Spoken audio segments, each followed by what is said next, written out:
justice. Where are you?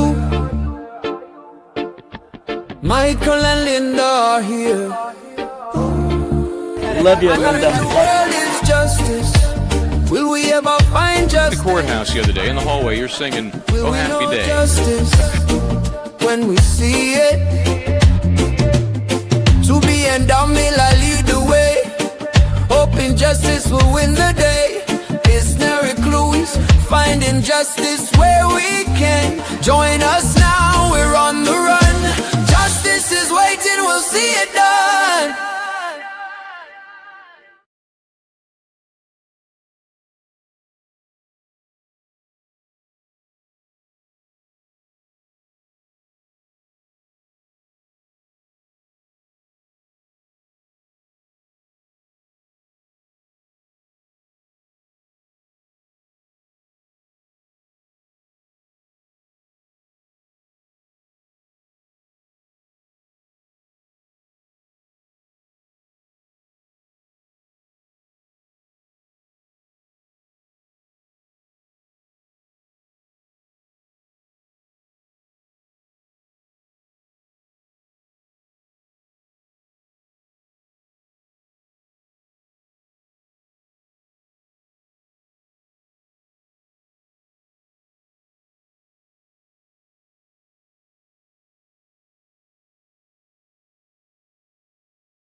You are unmuted.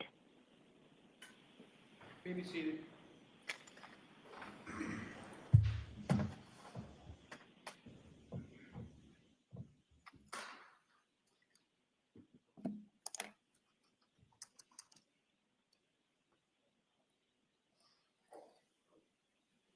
Morning, everyone.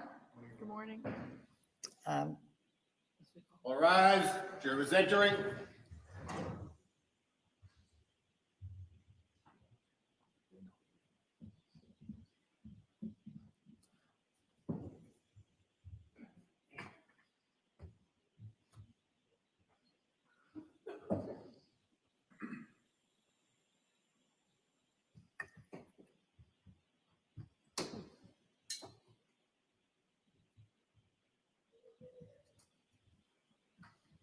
Hear ye, hear ye, hear ye. All persons have anything to do for the Honorable Justice Diane Justice of the Norfolk Superior Court, draw near, give your attendance, and you shall be heard. Unto the Commonwealth of Massachusetts in this honorable court. Please be seated. Please turn on your cell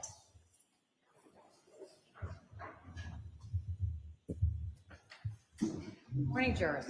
Morning. Hope you had a nice weekend, everyone. Jurors, we'll start today with the 4 questions. Were you able to comply with my order that you not speak to anyone about this case? Yes.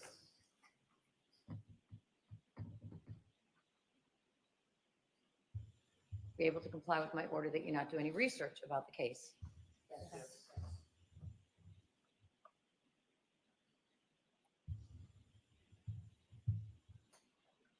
Were you able to comply with my order that you not go on any social media and or access any news media? Yes.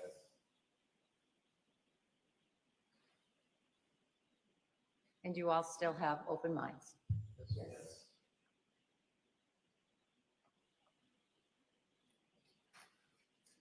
Thank you, jurors. With that, we're ready to begin our today's work. All of the jurors have responded in the affirmative yes to each of the questions. We'll have a witness back on the stand. Thank you, Ron.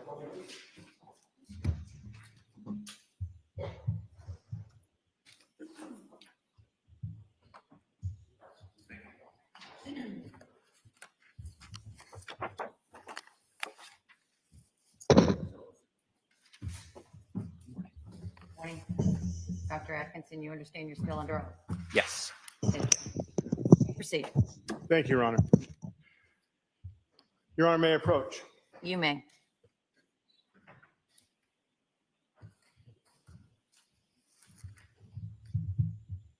Doctor, you recognize this image? Yes. Is that an image of the bag of rugs that you had the opportunity to examine at OCME? Yes, it is. The Commonwealth can seek to mark this as the next exhibit, Your Honor, which is file number P10900001.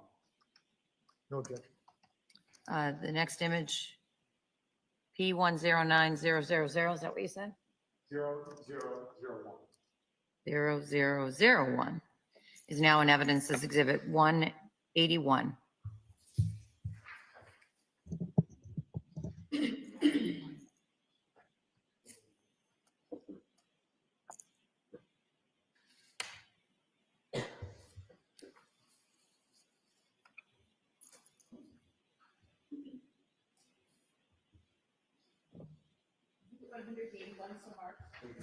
Thank you. And jurors, we had a change in staff over the weekend and for the rest of the trial.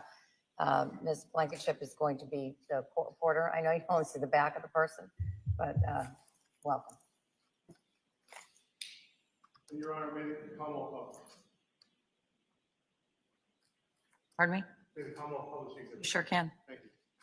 Ms. Gilman, can we have file number P10900001? So, Doctor, directing attention to the image on the screen, what is the significance of the 230493 at the bottom? That is the OCME case number. So 23 was the year, 2023. And then that was the number of cases we'd had up to that point. And so, Doctor, your numbers, are they the same as the crime lab numbers? No. Okay. And if we could take that down, thank you.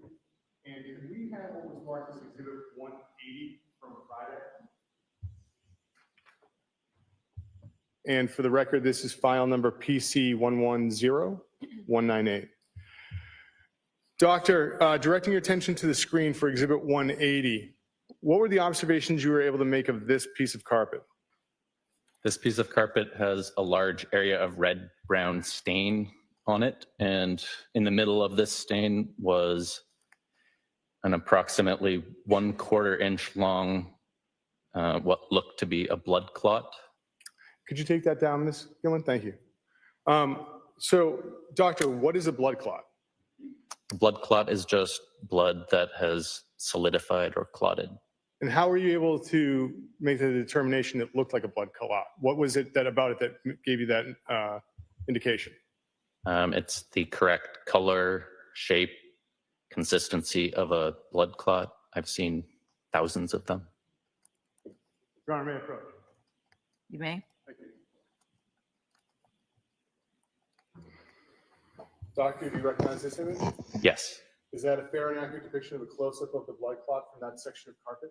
yes. The Commonwealth would seek to have this marked as the next exhibit, Your Honor, which is PC 110197.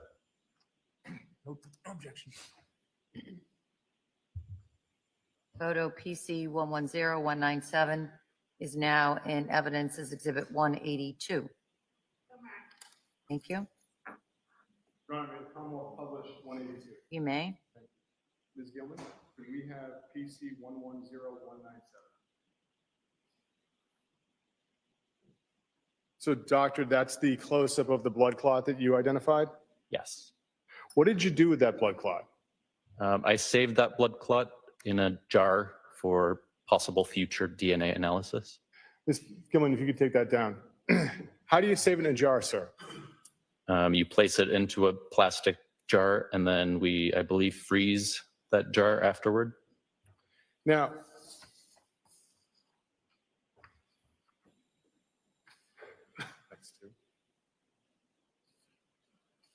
Your Honor, if I may approach? You may. Thank you.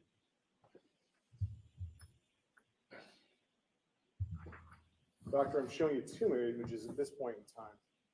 Are those fair and accurate depictions of the next section of carpet you had the opportunity to analyze or look at that day at OCME? Yes, this was the largest piece. Your Honor, the Commonwealth would seek to enter the next two photographs as exhibits. What are the, File numbers? yes? The first would be PC 110204, and the second would be PC 110217. No objection. Those two photos now identified by the Commonwealth by their P number are in evidence as 184 and 185. That's what I have. Thank you for the correction, 183 and 184.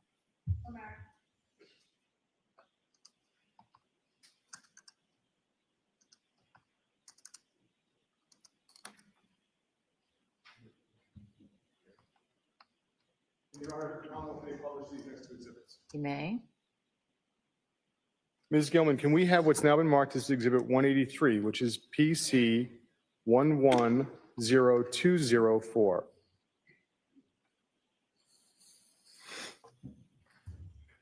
Doctor, directing your attention to what's been marked as Exhibit 183. What observations did you make of this carpet while it was being unrolled? I observed the same types of red-brown stains on the carpet. There were also more areas of clotted blood, and there were also areas with white, clumpy, powdery substance. Some of it was discolored from the fluid that was on it. And Ms. Gilman, can we have Exhibit 184, which is PC 110217? So close. And doctor, is this the same section of carpet? Yes. And now, doctor, on this section, were you still able to observe the red-brown staining and the white substance? Yes. In addition to making these observations of the white substance, did you identify anything as far as potential hairs? Yes. Ms. Gilman, if you could take that down.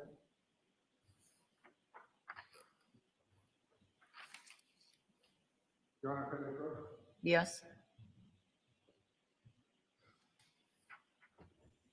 Doctor, you recognize this image? Yes, Is that a collection of hairs that you saw on that section of carpet? it is. Your Honor, the Commonwealth would seek to enter PC 110243 as the next exhibit. It's in evidence now as 185, 110243.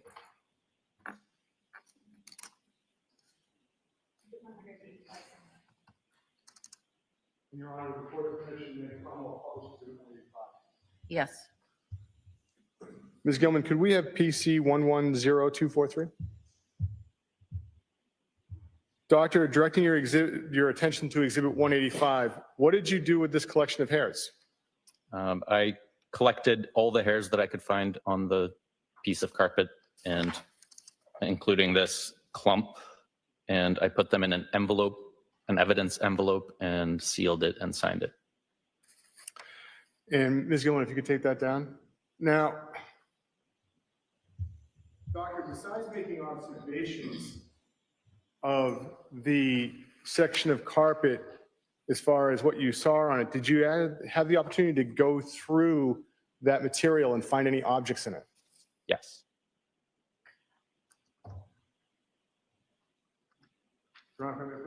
Yes. Doctor, do you recognize this image? Yes, I do. Is that a close-up of the section of carpet with a hand holding a ruler that you had the opportunity to examine OCME? Yes. The Commonwealth would seek to mark this as the next exhibit, Your Honor, which is PC 110208. No objection. Photo with that ID is now in evidence as 186. Your Honor, with the Court's permission, the Commonwealth published Exhibit 186. Yes. Ms. Gilman, could we have PC 110208? So, Doctor, directing your attention to this image, whose hand is that? That is my hand with a glove. And what is the ruler next to? Just above the ruler, you can see a metal item that has a loop on one side. It appeared to me to be some sort of jewelry charm without a chain attached. And Doctor, around that area, is that white substance, is that what you were talking about as the white powdery substance? And I don't want to misstate you if it's not powdery, but what is that? Was that what you saw that day? Yes, almost all of these clumps are that same powdery, clumpy substance. Some of them look red and brown and tan, probably because of the liquid that made them clump. Ms. Gilman, if you could take that down, thank you. Doctor, what did you do with that piece of metal that you found? I photographed it, and I also placed it into an envelope and saved it for evidence. May I approach you? You may. Doctor, do you recognize this image? Yes, I do. Is that a picture of the piece of metal that you photographed by an envelope? Yes.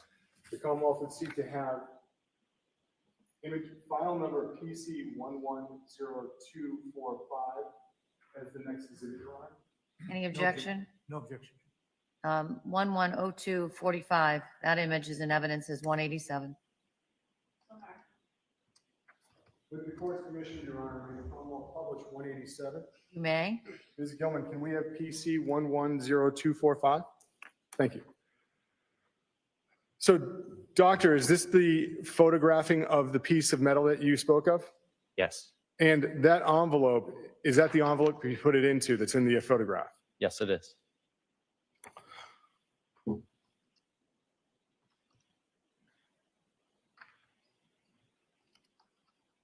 Your Honor, may I approach? Yes? Doctor, there's gloves beneath you. I'm gonna ask you if you put those on.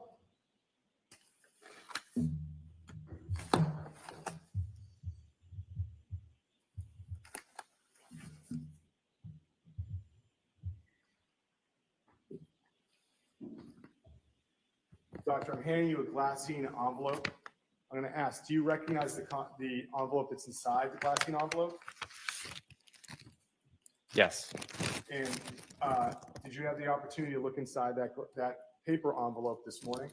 Yes, I did. Is that the same paper envelope that you put the piece of metal in at the OCME? Yes. And the yellow sticker on the exterior of the envelope, what is that number on it? That's the same OCME number. That was the number of this case. And on the front of it, do you recognize the front, the writing on the front? Yes. And how do you recognize that? That is my handwriting describing what this was. And can you look inside the envelope and then ask to recognize the object? Do you recognize the object, sir? Yes, I do. Is that the piece of metal that you found in the rug while you were doing your examination at OCME? Yes. If you could hold on to it for one moment. Sure. Your Honor, the Commonwealth would seek to have the glassine envelope that has the paper envelope and the piece of metal inside the paper envelope as the next exhibit. Any objection? No objection. It's now in evidence as 188.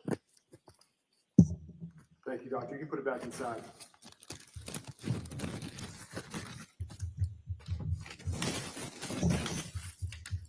Thank you, Doctor. You're welcome.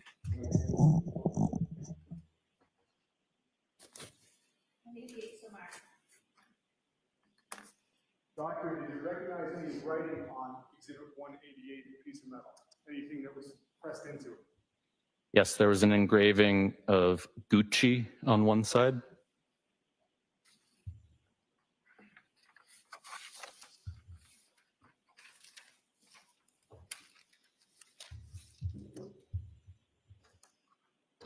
Your Honor, may I approach? Yes?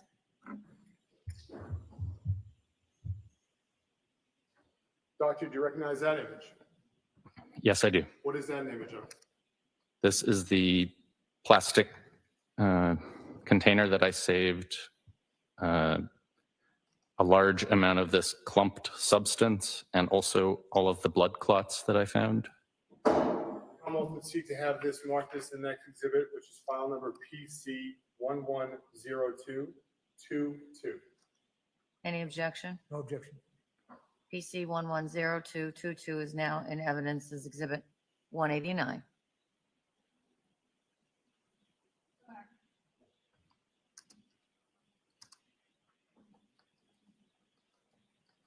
Your Honor, may the Commonwealth publish exhibit 189? Yes? Ms. Gilman, could we have PC 110222? So, Doctor, this container, what did you do with this container? I put a lid on this container and then we put it in a freezer. And why do you put it in a freezer? For DNA analysis, that's the preferred method of preserving the tissue. And Ms. Gilman, if you could close out of that. Doctor, did you take any other samples that day while you were making your examination of the rugs?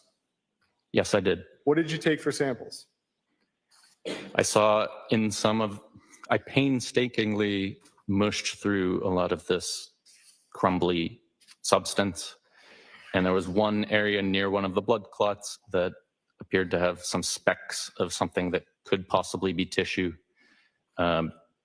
The clumped areas appeared to be tissue at first, or possibly tissue, but upon further inspection, it was obvious that none of this clumped powdery material was actually any kind of tissue.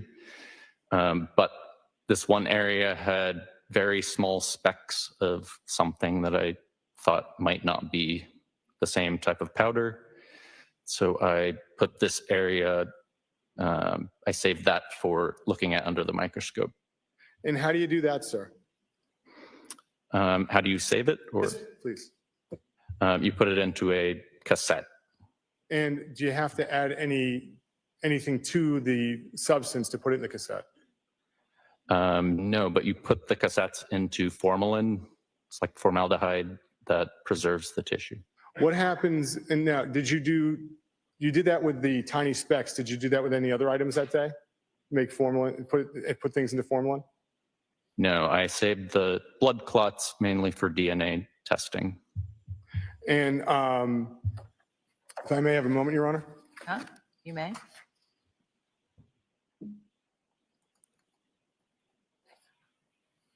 Nothing further, Your Honor. Cross-exam. Thank you, Judge.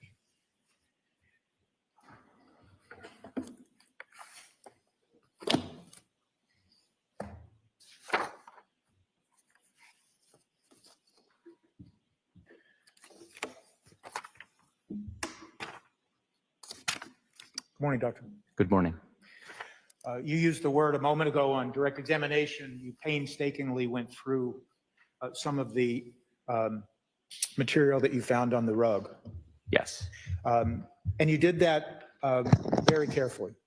Yes. You were paying close attention because that's how you're trained and that's what you do. Correct. I want to just talk to you, the beginning here, about your position. You are a deputy chief of the medical examiner, correct? I am no longer the deputy chief medical examiner. Okay, I'm looking at your CV and I'm wondering if it's just an older one. It must be an older one, yes. Okay, can you tell us, sir, what you are now? What's your title? I am a medical examiner Okay. now. When did you stop being deputy chief? I served as deputy chief from 2018 until 2022. So when you were the deputy chief and now when you're, I want to say simply a medical examiner, you're still doing very important work. Were you doing this type of work that you're doing as a medical examiner in your role as a deputy chief medical examiner? Yes, I was. Okay. And there's a lot of responsibility attached to being a deputy chief medical examiner as well as just a medical examiner. Sure. And once again, my use of just a doesn't imply anything. I hope you know that. Can I ask you something then?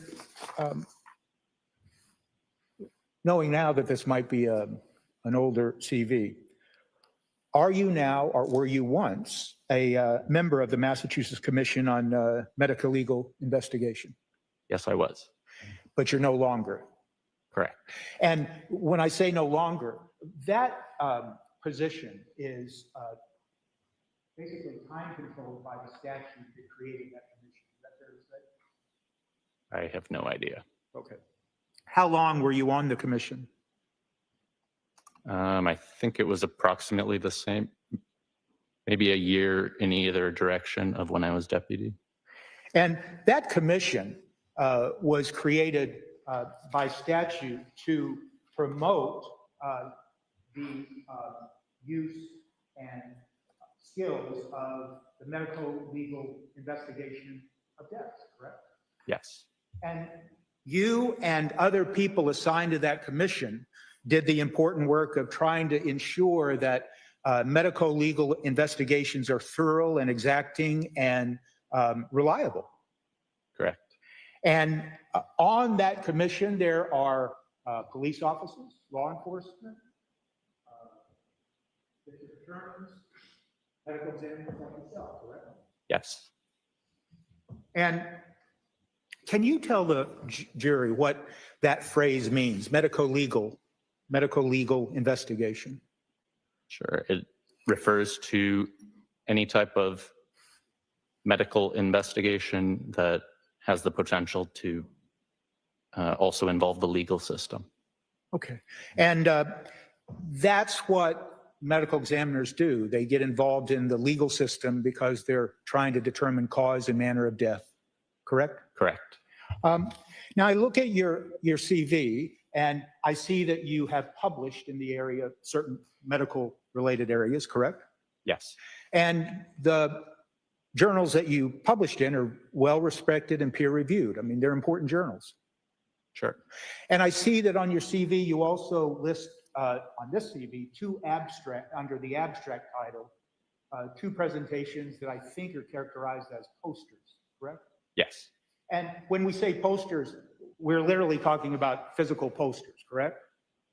Yes. And the information on posters, it's equally important. It helps educate people. You're providing very valuable information to people, regardless of the form that it takes, correct? Correct. And either while you were a deputy chief medical examiner or in your capacity now as a medical examiner, do you participate in lectures, or sometimes they're called rounds, with your colleagues and discuss aspects that pertain to your work? Yes. And people present during those lectures on particular areas of either evolving forensic pathology or just what you're experiencing within the office itself, correct? Is that fair to say? That is fair to say. And I think you testified on Friday that you have completed 1,000 or more autopsies. Did I hear that right? Yes, I said 1,500, more than 1,500. Oh, I shortchanged you. I apologize. That's a lot of autopsies, isn't it? Sure. And he told us on Friday that it can be a relatively short period of time, or an autopsy can take as long as a day or more. Correct. And when you're doing an autopsy, you told us on Friday that you're trying to determine, the manner of death. That's one of the goals of your examination during an autopsy, correct? Yes. Now,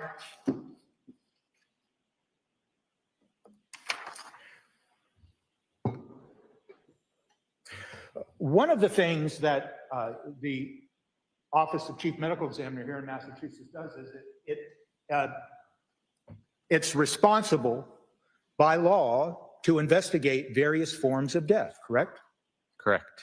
And that includes death by accident or unintentional injury, suicide, correct? Sure. And it includes death that is under suspicious or unusual circumstances, correct? Yes.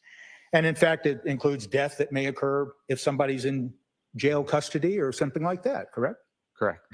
It also specifically includes a requirement that you investigate sudden death, correct? Correct. And it requires that you investigate sudden death when the decedent was in apparent good health, correct? Correct. And that phrase that I just used, sudden death of the decedent who was in apparent good health, that is contained in the statute that applies to the Office of Chief Medical Examiner, isn't it? I believe so, yes.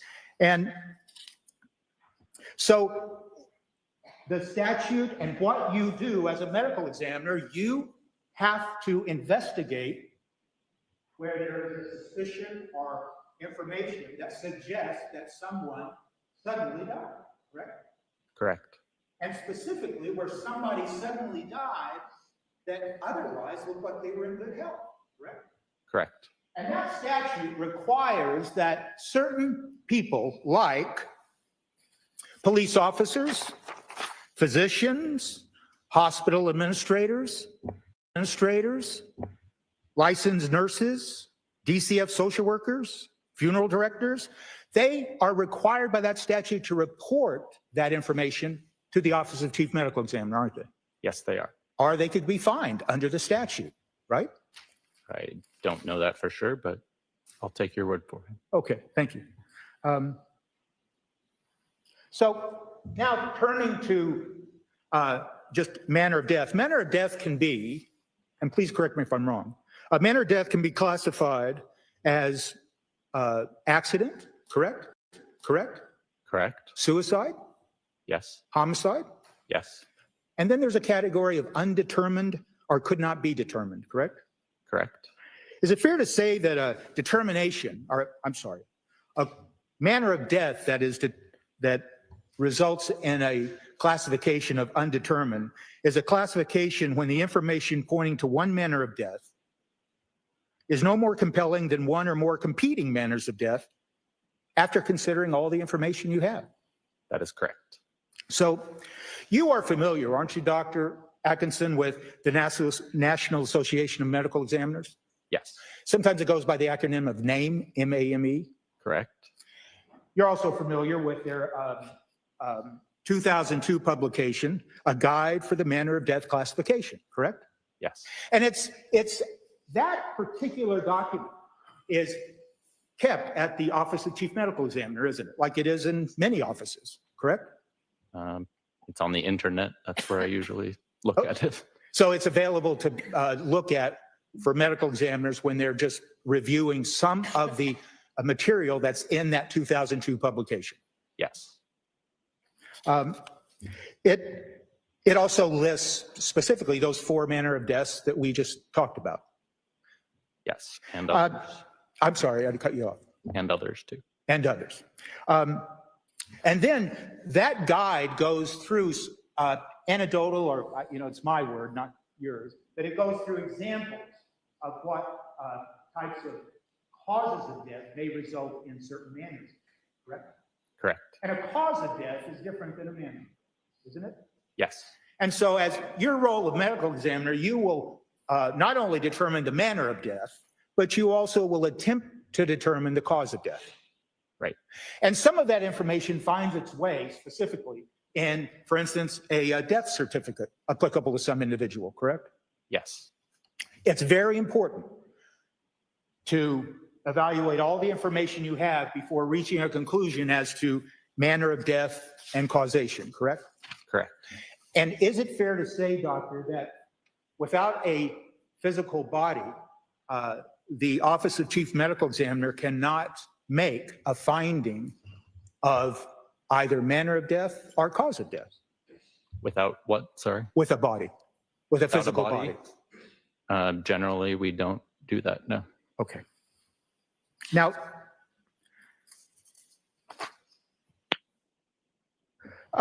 that 2002 guidelines,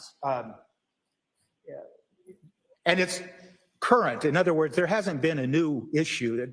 It's still current and it's published in 2002, correct? Correct. It does include, like you said, examples of causes of death, and then tries to tell the reader, this is an example of a cause of death that could be considered a certain manner of death, correct? Yes. And I think it goes through, if you recall, multiple paragraphs, up to like 44, 46 different paragraphs of examples, correct? Correct. And it actually includes things like characterized as cafe coronary, upper airway food obstruction, correct? Correct. It goes through, it gives an example of death by fear or fright, right? Correct. It includes an explanation of death resulting from autoerotica behavior or consensual atypical sexual behavior, correct? Correct. And it goes on to say, just as an example, specific to that cause of death, autoerotic behavior, it talks about that causation as being, in large part, considered accidental death. Specifically, autoerotic asphyxia. Yes. Okay, autoerotic asphyxia. Can you tell the jurors what asphyxia is? Asphyxia is anytime oxygen is deprived from parts of the body. In the case of autoerotic asphyxia, it's due to a ligature compressing the neck vasculature or the blood vessels in the neck. Now, I just want to talk to you for just a little bit about some of the causes that are considered to be causes of sudden unexpected death. We can agree, can't we, that sudden unexpected death is a rare occurrence? Sure. Well, is it rare, or does it happen more often than Any rare? possible cause? It's pretty rare, I would say. Sure. Okay, and there's any number of causes of sudden unexpected death, isn't there? Very many, yes. Okay, and those causes for sudden unexpected death, they are known within the forensic pathology world, aren't they? Yes. And are they known to a lesser extent in the non-forensical medical arena? Sure. And it's fair to say that based on your experience and training and knowledge of sudden unexpected death, you wouldn't expect that just a layperson would really understand sudden unexpected death. That is the parlance of educated people like yourself. Overruled. He can answer if he can. I'm not totally sure what you mean. People understand certain causes of death. Okay, what about in the specific area of sudden unexpected death? Depends on the cause of death. I think most people understand what injuries are. Most people understand what a heart attack is. Okay. You would agree that sudden unexpected death can occur then as a result of cardiac causes, Yes. of pulmonary causes, Yes. of vascular causes, Yes.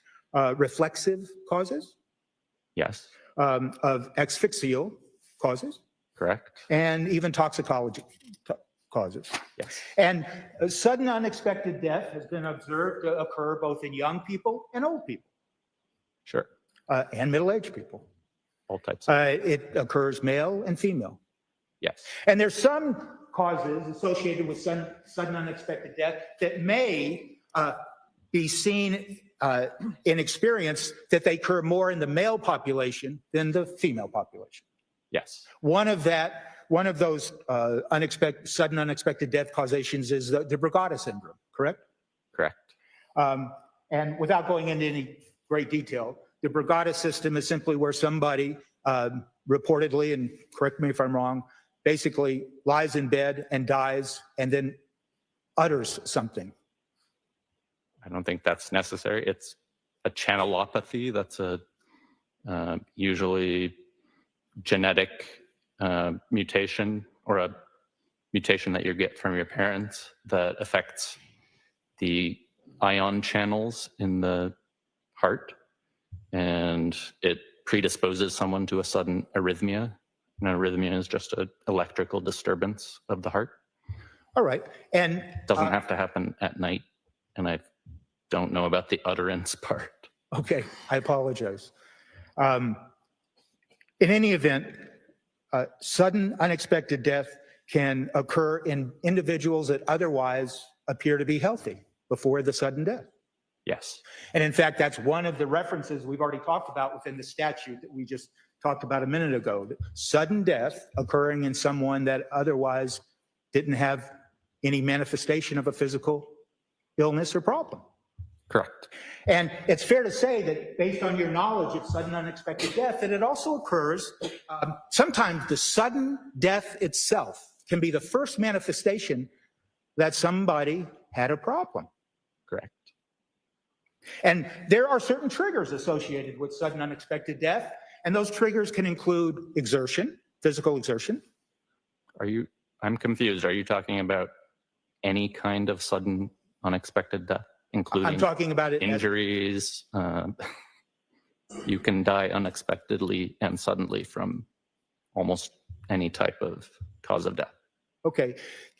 When I'm asking you these questions, and if I'm not doing a good job, you correct me, but I'm talking about, for instance, sudden unexpected death where there is really no prior manifestation of a physical problem before someone experiences sudden unexpected death. Are you talking about a natural cause of death?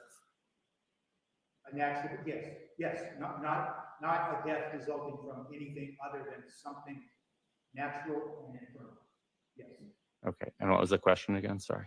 So a sudden unexpected death, given that characterization, the trigger for such a sudden unexpected death can include physical exertion, correct? Yes. But it also can occur without any particular physical exertion, correct? Correct. And it can include, for instance, in trained athletes who have been trained to do sports. It happens there too, correct? Yes. And it happens, it can happen as a result of sexual activity, for Okay. And what was the question again? Sorry. So a sudden unexpected death, given that characterization, the trigger for such a sudden unexpected death can include physical exertion, correct? Yes. But it also can occur without any particular physical exertion, correct? Correct. And it can include, for instance, in trained athletes who have been trained to do sports. It happens there too, correct? Yes, And it happens, it can happen as a result of sexual activity, for instance. correct, And it can happen as a result of illness or stress, correct? correct.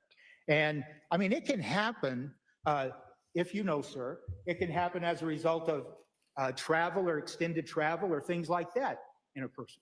Sure. Now,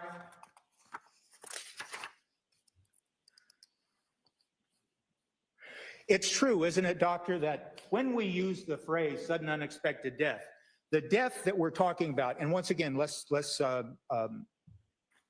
I'm glad you corrected me, that we're talking about just natural death, natural causes, that a sudden unexpected death can happen suddenly, but not necessarily instantaneously, correct? Depending on which type of disease would cause it, yes. So, for instance, that example you just you talked about,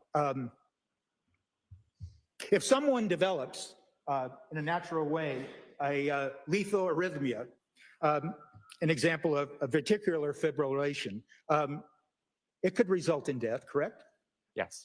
And that mechanism, I'm going to call it a mechanism, but you tell me if it's different, that the heart chambers quiver and they fluctuate, and that's what causes the fibrillation, right? Yes, it's an electrical disturbance that makes it so that the heart stops pumping. And at times when you examine someone who has experienced this on an autopsy, you actually don't see, and I'm not talking about you personally, but I'm talking about medical examiners related to this, you don't see any structural defect in the heart. Of people who have died from natural causes, Yes, yes, from a cardiac dysrhythmia, yes. you can't diagnose a cardiac dysrhythmia unless the person died while attached to a cardiac monitor that can see the actual dysrhythmia happening.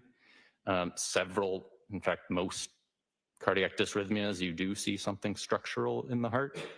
The one you were talking about before, Brugada syndrome, several others like long QT syndrome, will not have visible, even under the microscope, signs.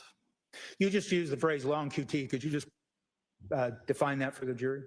That's another channelopathy that affects the ion channels in the cell membranes of the cardiac cells.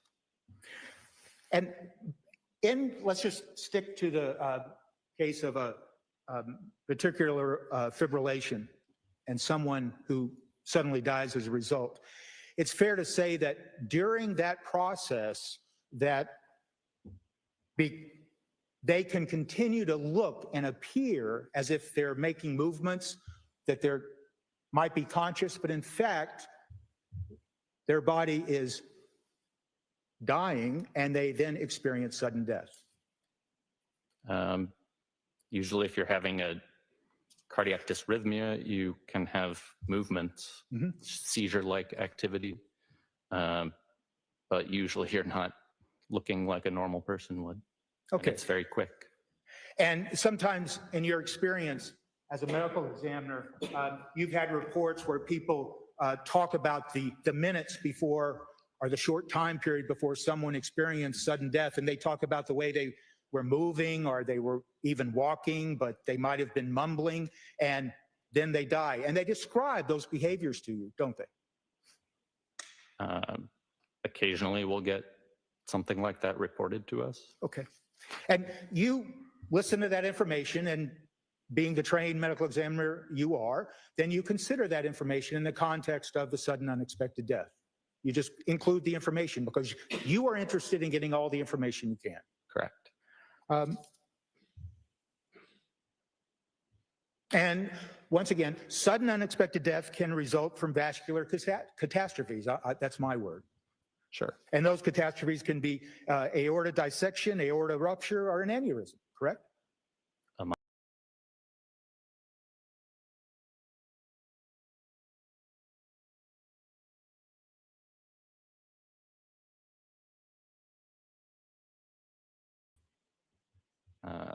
I'm not sure what you're talking about. In medical terms, tamponade? Oh, a cardiac tamponade? Yes. Cardiac tamponade happens when there's bleeding Okay. into the pericardium. That's the sac, a membranous sac that surrounds the heart. And when enough blood gets into that sac, it displaces the heart and doesn't allow the heart to open up. It basically stops the ability of the heart to pump. Now, I just want to move on to another simple cause. Are you familiar with the phrase, I'm sure you are, sudden arrhythmic death syndrome? Yes, And it's accurate to say that sudden unexpected death with a normal heart at autopsy accounts for 5 to 10% of young adult sudden deaths. of natural deaths. Of natural deaths, yes, sir. Yes. And now I'm not going to get this one right, but are you familiar with the acronym of CPVT? No. Catecholaminergic tachycardia. I probably butchered that up. Does that ring a bell? Catecholaminergic. Thank you. Yes. I still don't know what the other 2 letters stand for. Okay. Polymorphic ventricular tachycardia. I said it wrong again, but That's probably another dysrhythmia. okay. Or tachycardia is a fast heartbeat. Now,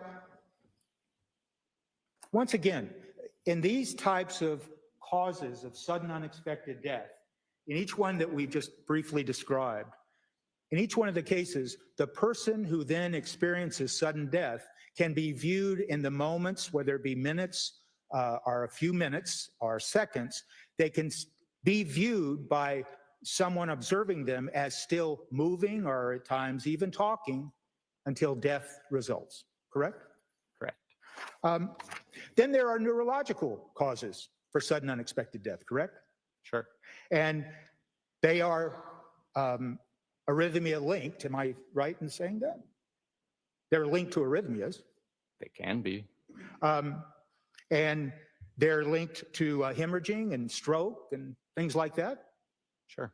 And people can experience sudden unexpected death as a result of a neurological cause where they have up to that point not manifested any physical manifestation of illness, correct? Correct. Once again, moving on, there's pulmonary causes of sudden unexpected death, aren't there? Yes. And for instance, massive pulmonary embolism is the leading cause of sudden unexpected death in young adults, isn't it? It's one of them, yes. And this is one of those causes of death that can result from one of the triggers, including recent travel, right? That's one of them, yes. Hormonal therapy. Yes. And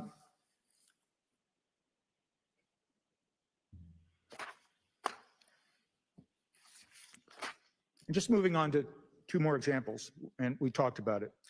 There are also asphyxial causes of sudden and unexpected death, correct? Correct.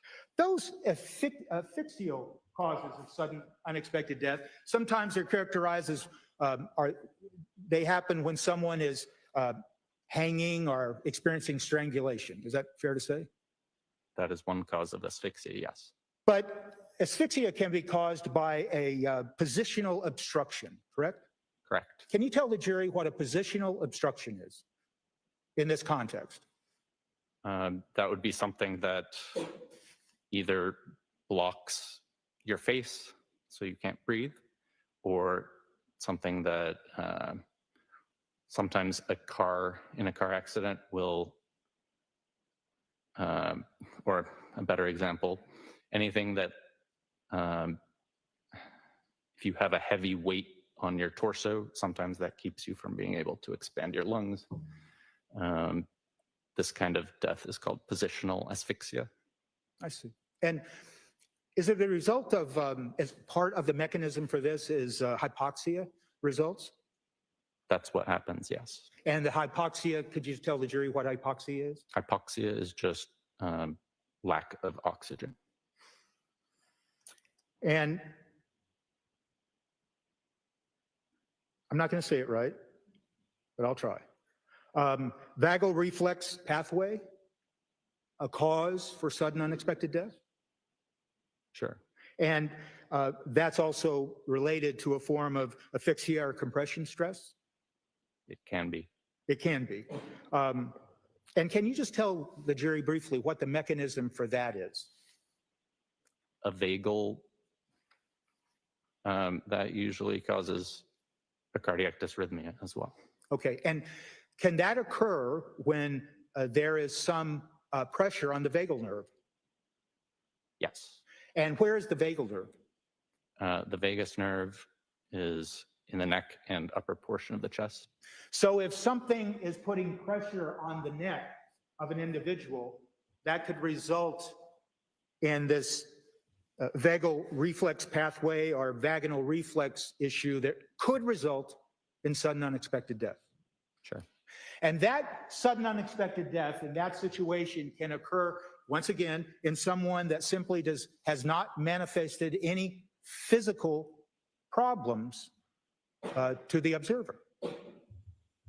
Right. Until the pressure is put on their neck. Okay. Sure. And Dr. Atkinson, you know Dr. Mindy Hull, don't you? Yes, I do. And she is presently the Chief Medical Examiner of the Office of Chief Medical Examiner? Correct. I didn't say that right, but, and you're familiar with the fact that she has in fact presented to your colleagues at the Office of Chief Medical Examiner on causations involving and resulting in sudden unexpected death, aren't you? Yes. And so this topic of sudden unexpected death, you can find it in the research and you can find it in the experience of trained and professional medical examiners like yourself. Of course.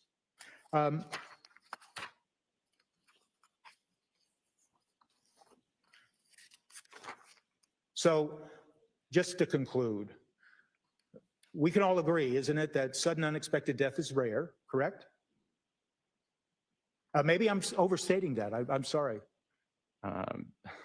People die suddenly quite often, but depending on what parameters you're talking about, in a young person that has no medical history, yes, it's rare.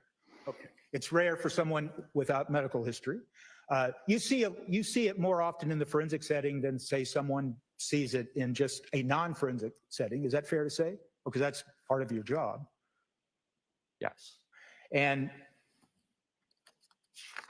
it occurs in individuals who otherwise have never manifested any medical problem.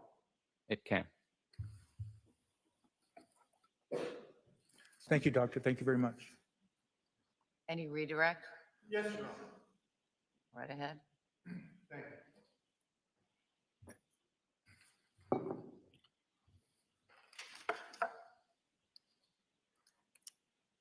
Doctor, regarding the vagal reflex pathway and sudden unexpected deaths that result in that, how common is that in a healthy adult female with no medical history? It depends on, definitely not common at all, but. In this case that you were working on, what evidence did you see of someone suffering from an injury to the vagal reflex pathway?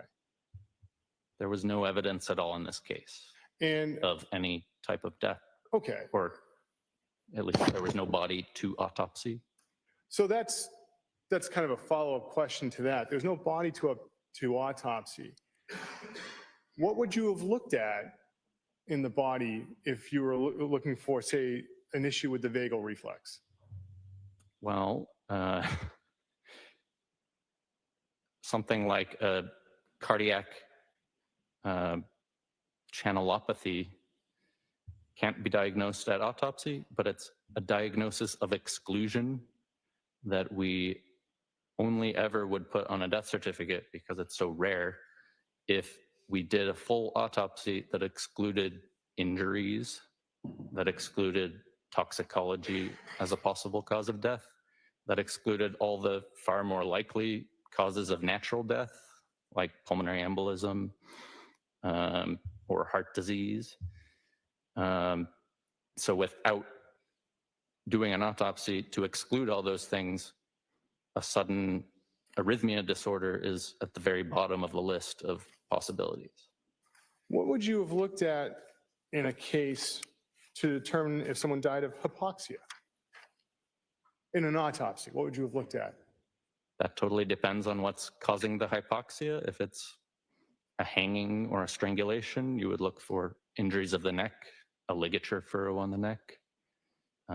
Other types of hypoxia would have other types of findings. What would you look at during an autopsy to diagnose a pulmonary embolism? You can actually see the pulmonary embolism. It's a clot that usually comes from the leg veins and goes into the pulmonary arteries.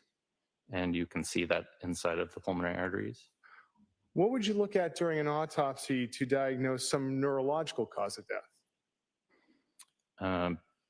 Other than sometimes seizures that have no findings at autopsy, you could see bleeding around the brainstem that is a subarachnoid hemorrhage from a burst aneurysm, for example. And when you do an autopsy, how do you see the bleeding around the brainstem?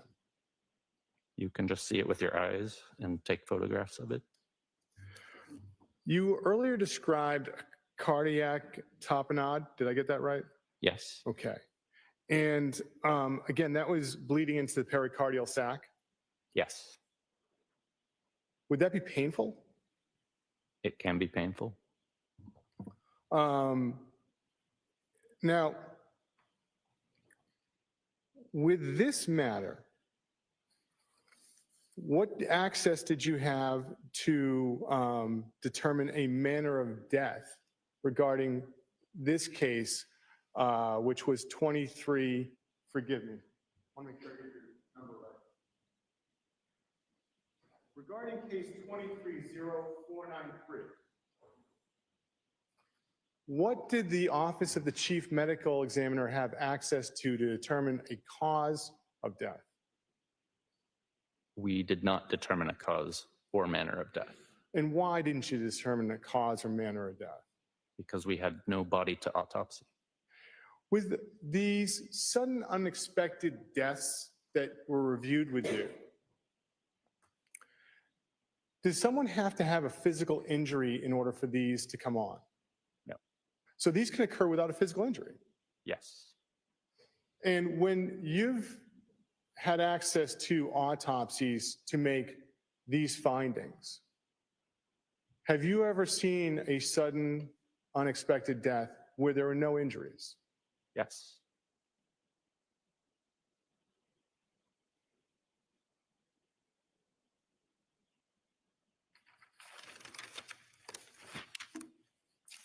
Moment, Your Honor.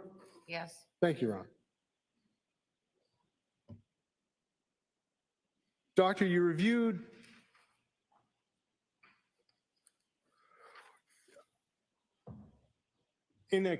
when you have access to a body for an autopsy, what do you get access to as far as medical records? we investigate where the person might have ever gone for medical care, sometimes from family members that will tell us, and we request records from all of those places. If we don't know that information, we sometimes send out a blind request to a lot of hospitals in the area. And with some of these sudden unexpected deaths, do you also get access to statements of people who see the decedent right before they die? Yes, And so does that help you with the diagnosis? yes, it does. And did you have any access to any statements regarding Miss Walshe before she died? No. With these sudden unexpected deaths that were reviewed through you, pulmonary, neurological, and the rest, how common are they with a healthy adult female? How old is this? 39 years old? They're very uncommon. And on the effect of travel, there was some discussion of the effect of travel, and how would travel affect someone as far as a sudden unexpected death? Generally, that refers to travel being a risk factor for pulmonary emboli or deep venous thrombosis, DVTs of the leg, and it usually occurs in very long flights where the person doesn't get up and move their legs. How common is it in a flight, say that's 90 minutes? Less common than a longer flight. Nothing further on. Any recross?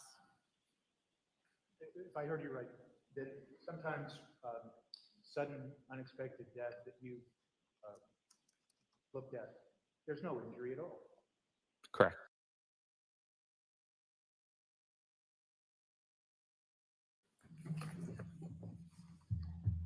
Thank you.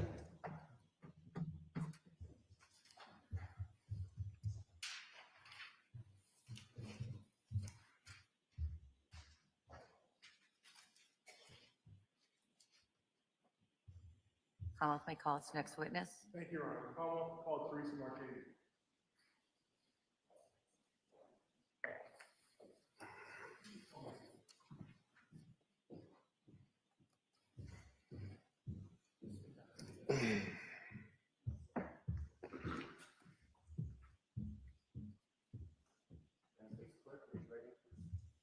Do you solemnly swear or affirm the testimony you will give in the cause now and hearing will be the truth?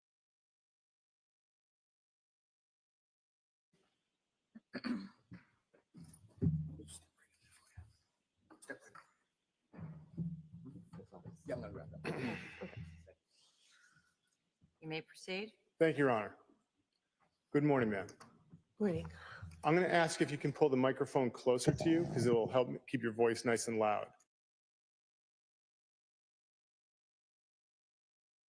MARC, Washington, D.C., For what company? Tishman Speyer. And what is your role at Tishman Speyer? I'm a managing director in the Human Capital Management Group, How long have you been with Tishman Speyer? over 20 years. And what are your responsibilities as the director of the Human Capital Management Group? A variety of areas. We focus on hiring, recruitment, benefits, employee relations, essentially the life cycle of your employment within the company. And would this touch upon human resources? Yes, Now, what is Tishman Speyer's business? primarily real estate. I'd like to ask you some questions about Anna Walsh. Are you familiar with Anna Walsh? Yes, When did you first meet Anna Walsh? when I interviewed her in November of 2021. And what position were you interviewing her for? She had applied for a role in Boston, her regional general manager role there. And was Ms. Walsh subsequently hired? Yes, For what role? I hired her for a role in Washington, D.C. And why'd you hire her for a role in Washington, D.C.? We had a role open for quite some time that we were looking for was someone who had a hospitality background, which Anna had, and I thought she would be better suited.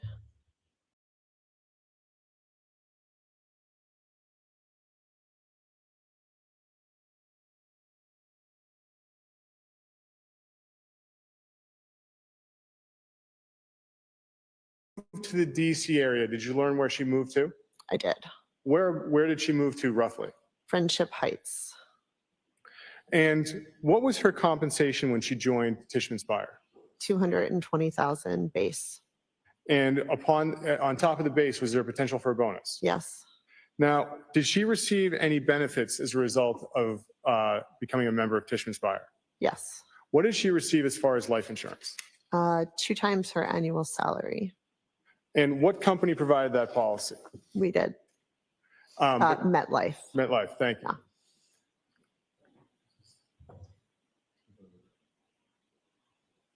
Your Honor, at this point in time, the Commonwealth would enter into the policy, the MetLife life insurance policy for Anna Walsh as a stipulated to. All right, we're marking it as 190, the MetLife policy for Anna Walsh.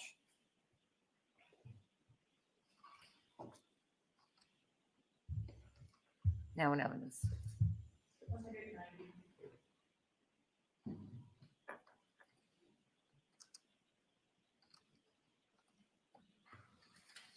How much was the life insurance policy for? 2 times her annual base salary.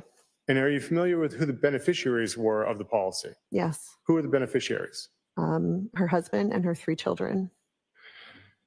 Now, what were her responsibilities in working at the Washington, D.C. office for Tishman Speyer? She was hired as a co-head of the property management group. Okay. And so did she have specific properties she had to manage in D.C.?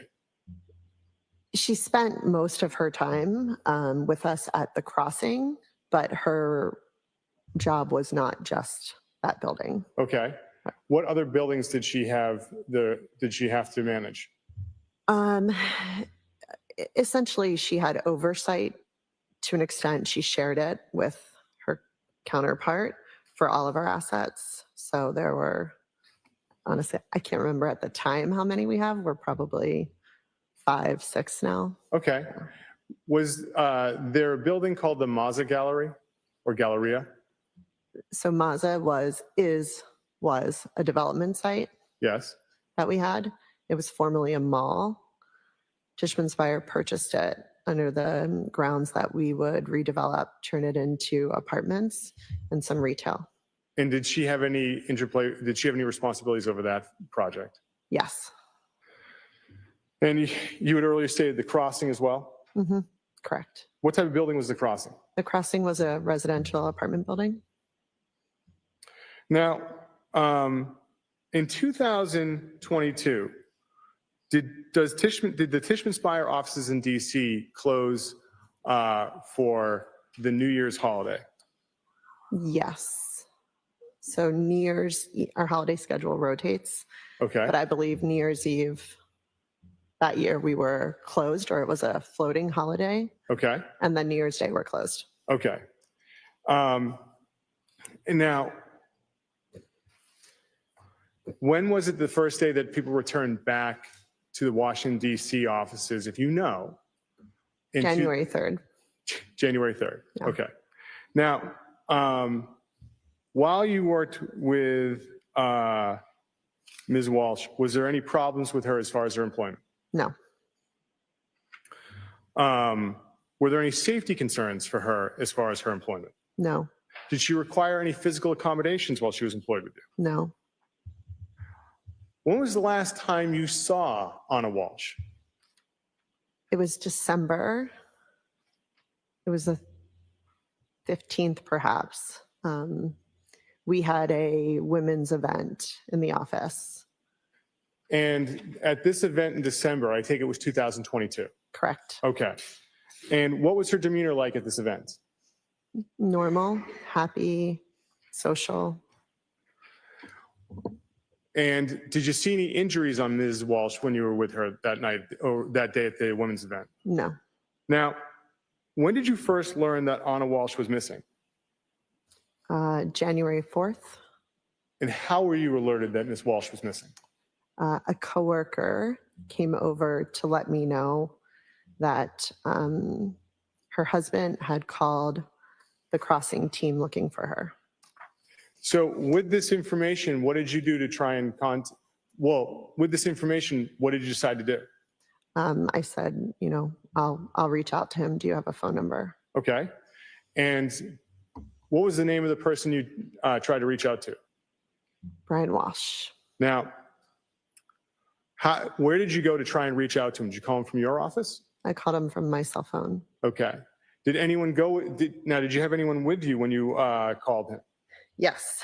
Who was with you when you called him? The first time I called, Jeff Chod was with me. Who is Jeff Chod? At the time, he was the head of our Washington, D.C. office. And you said you called from your cell phone. About what time did you call Mr. Walshe that morning, January 4th? Between 10 and 11. Okay. And did you connect with him? Yes. All right. Now I want to ask you about that conversation. What did he tell you in that conversation about Anna Walshe being missing? So I called, I introduced myself, I let him know who I was. And I just said how, you know, I understand you're looking for Anna, like how can we help? Okay. And what did he tell you? He said, so I talked to him multiple times that day. Certainly. So I believe in our first conversation, he stated he hasn't seen Anna since the 1st or New Year's Day. And he was looking for her and wanted to see if any of us had heard from her. And he specifically said, we have only gone 24 hours or more without seeing each other once. And the last time she was, I'm paraphrasing, but annoyed with me for, looking for her too soon, Okay. essentially. Now, he said he was looking for it. Did he say why he was looking for her in Washington? Yes. He had said that there was a building emergency that she was called back for. Were there any building emergencies in Washington, D.C. for the properties that Anna was managing at this point in time in January of 2023? January of 2020, that date? Well, between January 1st and January 4th of 2023. I can confirm on January 1st, there was not. Okay. I'm not sure about All right. 2nd, 3rd, 4th. So, but there was nothing, there were no emergencies on January 1st. Correct. Okay. Now, you're having this conversation with him. Do you offer to do anything during this conversation to help? Yes. What did you offer?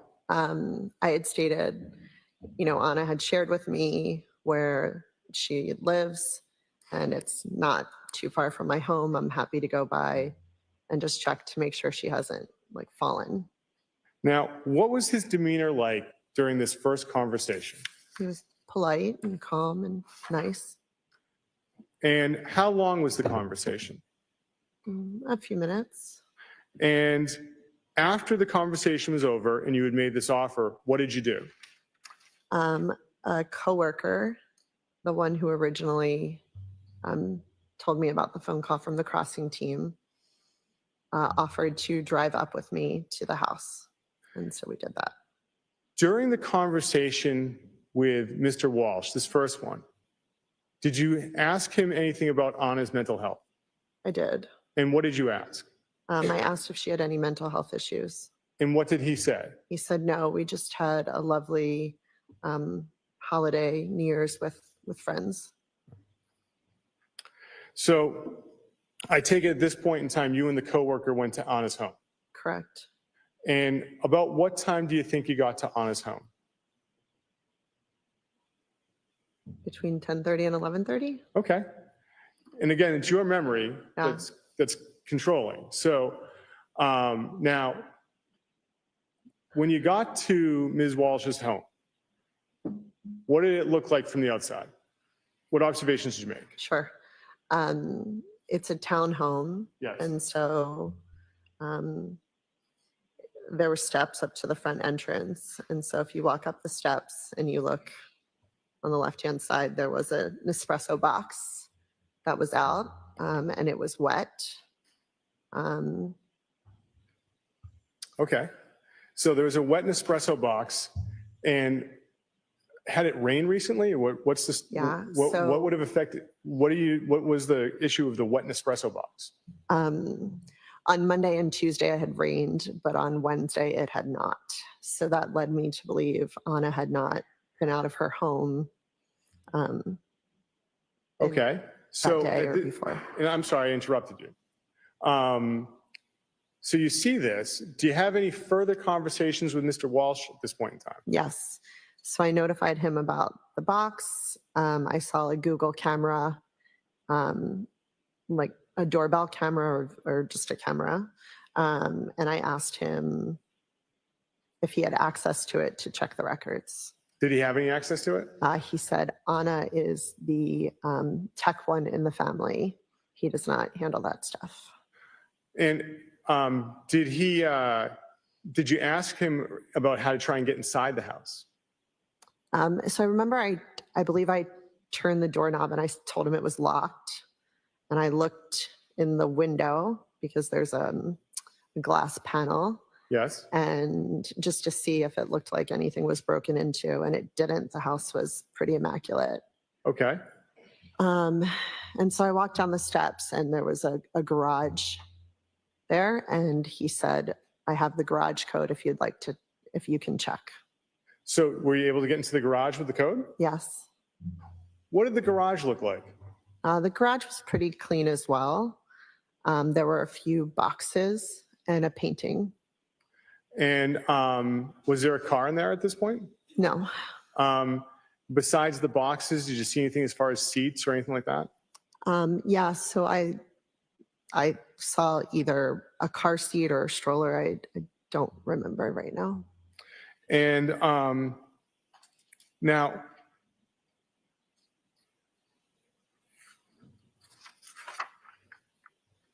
inside the garage, besides these objects, did you see anything out of order, anything broken or anything like that? No. And was there anybody in the garage when you got there? Was there anyone in the garage? Yeah, is there any No. person in the garage? No. And now we're going to compete with the heat. So I'm going to ask you can keep your voice up. All right. Yeah. So were you able to get inside the house? No. Okay. Why couldn't you get inside the house from the garage? I just turned the doorknob to see if that was unlocked, and it was in fact locked. So now you can't get inside the house. Do you have any further conversations with Mr. Walsh? Yes. Okay. And by the way, how are you calling him? My cell phone. Okay. And so now I want to ask you about the third conversation. Okay. When did this occur? Either at my home, I believe was the third conversation. Okay. And so what happened at this? So what happened between not getting into the house to the third conversation? So on my way up to the house, I had spoken with our global head of security, Yes. Who's that? Hugh Dunleavy. Okay. He, I'm going to Bring- ask you not to tell us what you and Mr. Dunleavy talked about, okay. but that you had a conversation with Mr. Dunleavy. Correct. Okay. After the conversation with Mr. Dunleavy, what did you do? I conferenced him into our call with Brian. Okay. So now I want to ask you about that call. So did you conferenced Mr. Dunleavy into a call with Brian? Correct. So you'd already called Brian before getting Mr. Dunleavy on the call? Yeah, I believe that was the second call though. Okay, the second call. So let me ask you about that second call, because I might have jumped ahead. With this conversation with Mr. Walsh, what was his demeanor like in the second conversation So when Hugh joined, prior to Mr. Dunleavy joining? he was polite and calm and nice. And what did you tell Mr. Walsh about bringing Mr. Dunleavy into this conversation? I had said, Hugh is ex-Secret Service and you'll be in great hands. And what was his demeanor like at that point in time in the conversation? He sounded like he was crying and said he needed a minute and, very abruptly returned and said, okay. And so at this point, after that moment, what did you do as far as trying to conference in Mr. Dunleavy? He was on the phone. Okay. And so when Mr. Walsh was upset, was Mr. Dunleavy already on the call or was it before he was on the call? It was when he was on the call. Okay. So that's when Mr. Walsh became upset, just so I have the timeline right? Correct. Okay. And what happened after Mr. Walsh composed himself in the conversation? I believe Hugh and I started to ask him a series of questions. Okay. Did you ask him anything about on his car? Yes. What did he tell you about on his car? We asked the make and the model and the color. He told us it was a gray Volkswagen Taos. We asked about the license plate. He did not know the license plate number. We asked if she had an easy pass. I don't recall Okay. what he said. Did you ask him anything about the house itself? I did. we asked him if he was on the deed or the mortgage, and if we call the police, if he would be able to grant permission to let someone in. And I believe he said he didn't know if he was on,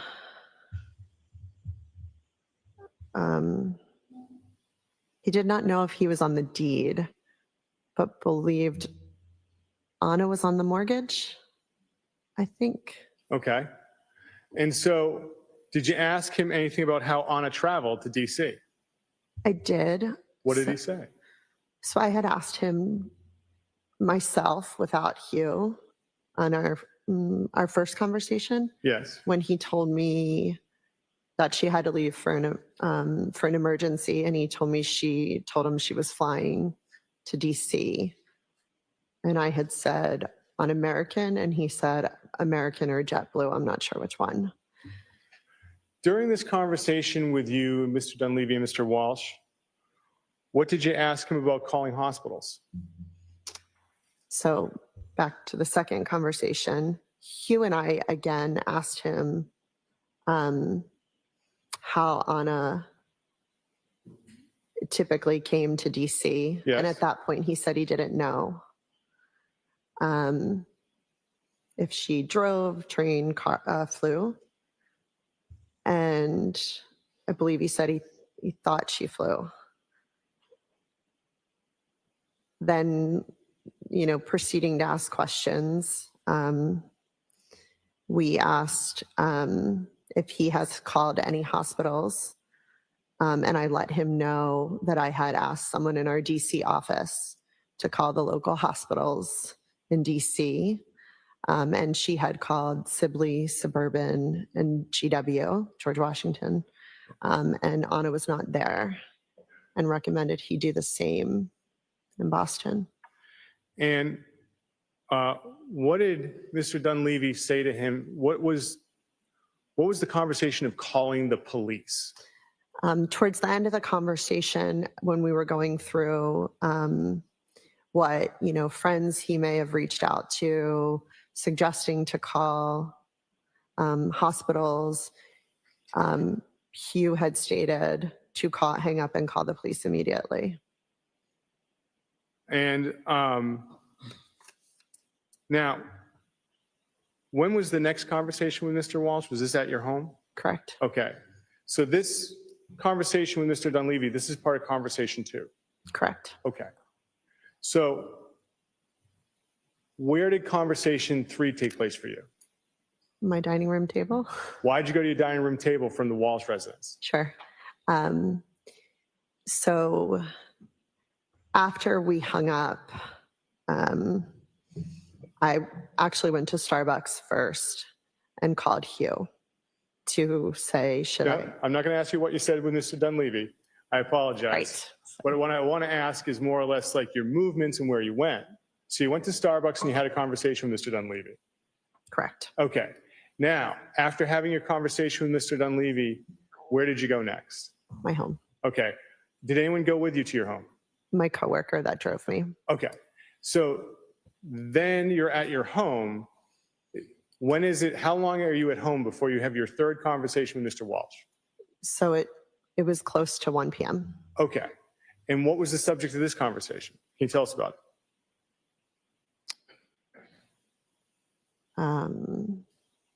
Yes.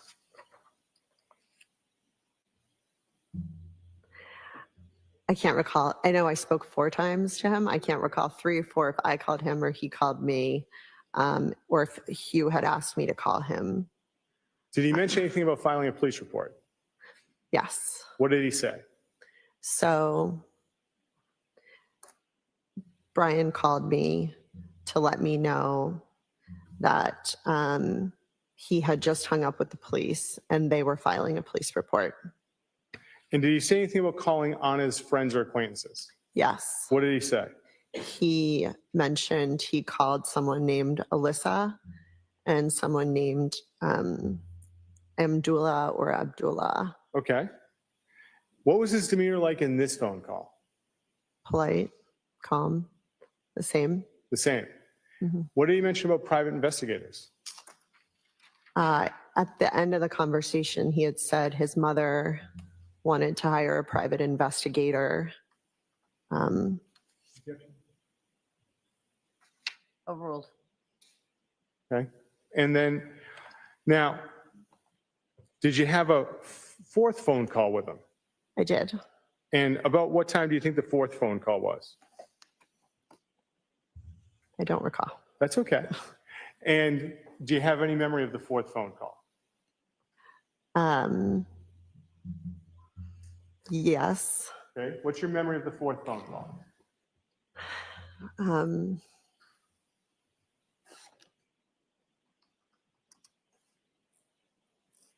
Give me a second. It's okay.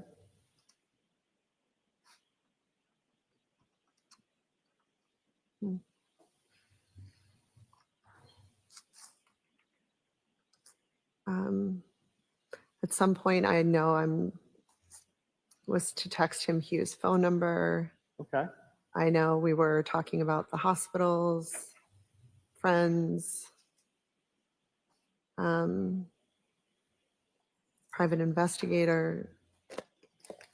Yeah, I to be honest, I don't know if the private investigator was on the fourth call or the third, so we might have blended. Yeah.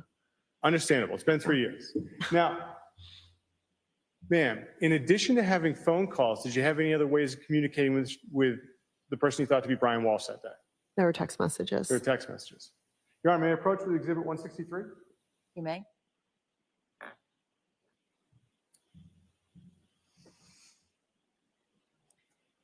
Ma'am, can you take a look at Exhibit 163? It's 2-page. It's front and back. Okay.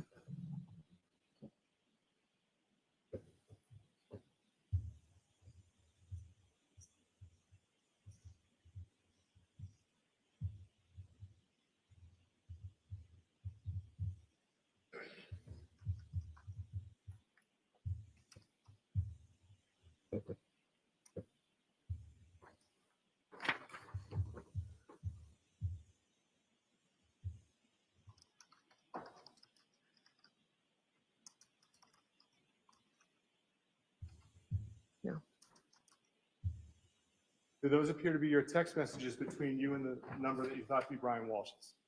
Yes. If you could just say that into the microphone. Yes. Okay. So, when you were texting him and he was texting you,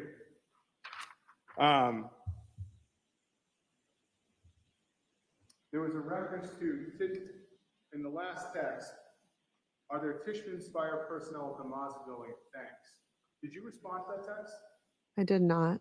So that was the last communication you had with Mr. Walsh. Correct. Now, were there any further phone calls after that? After the January 5th text message? No. Yeah, okay, exactly. So there's no further communication with Mr. Walsh after the January 5th text message? Correct. Had you ever talked to Anna Walsh about having the children in DC, her children in DC? Yes. What did she tell you about having her children in DC? We talked a few times about it. I'd say the first time was when she was, taking the offer and moving. We Yes. would talk about different areas and schools. And she had said that she would probably bring them down. I think the first time was in the summer, which made sense when they get out of school. And was there a subsequent conversation about the children coming down after the summer? Yeah, so I believe in the summer or at an event, we had chatted, and she had mentioned to me that they'd be coming down in September. And were there any further conversations after September about the children moving down to DC? No. Okay.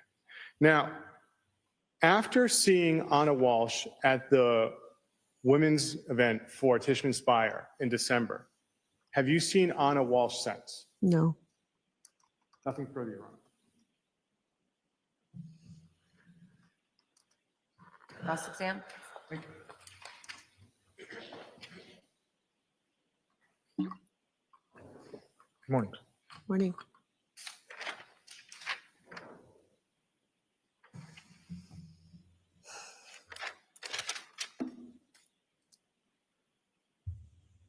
So,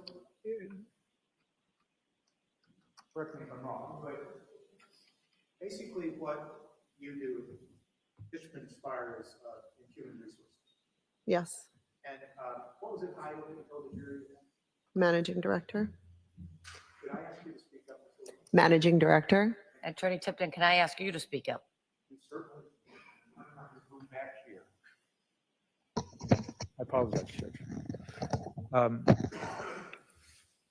And as part of your role as the Managing Director of Human Resources, you are responsible for, or your office is for keeping track of sick days and things like that of your employees. We have systems that we use to keep track of days for our employees. And one of the items of information that you provided to investigators in this case was Anna Walsh's information regarding 6 days she had taken, correct? A document I provided, is that what Yes. you're asking? Yes. Yes. And that document only goes up to December 7th, doesn't it? It doesn't extend into the full month of December, does it? I don't recall.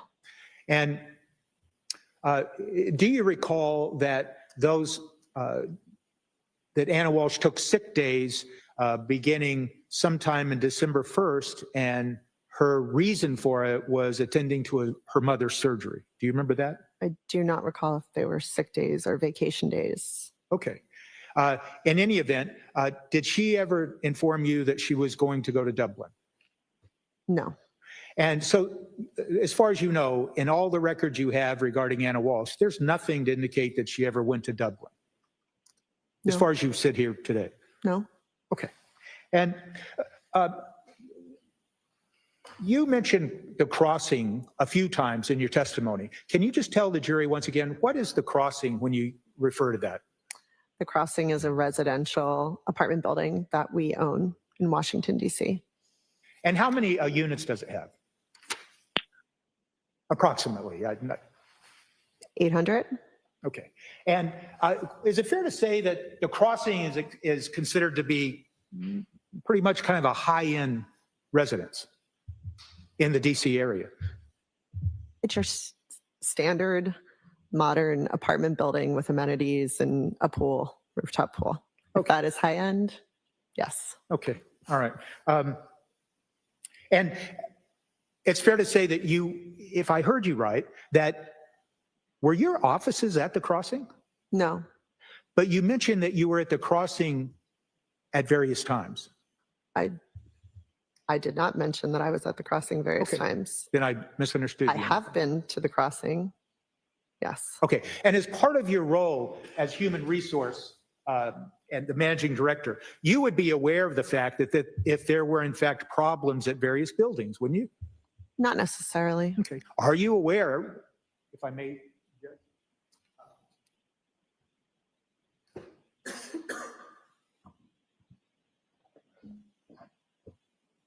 When it comes to human resources, is it fair to say that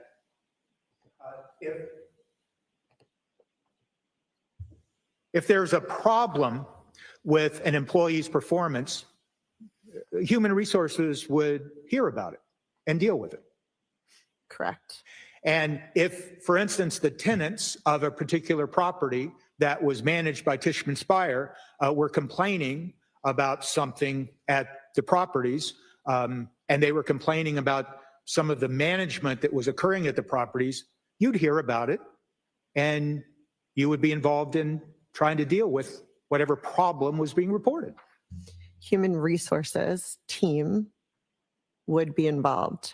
Me specifically, not a guarantee. Okay, I appreciate that answer. You're aware of the fact that on or around October of 2022, there was a Legionnaire health issue that was raised by the Department of Health for the District of Columbia at the Crossing. I had heard that there was an issue with Legionnaires. Okay, and in fact, eventually, at the crossing, on or around October, November, and leading into December of 2022, the Department of Health of DC required that notices be placed at the crossing informing the tenants that there had been 2 cases of Legionnaire's disease associated with the crossing. What's the question? You're aware of that, aren't you? I am not. Okay. Are you aware of the fact that Anna Walshe was dealing with the Department of Health of DC, dealing with this Legionnaire's issue that had been detected at the crossing? I am aware that as part of Anna's role, she would interact if this were an issue. I do not specifically know if she emailed, if she spoke to someone, if others were involved. Yes. Okay. May I approach, Your Honor? You may.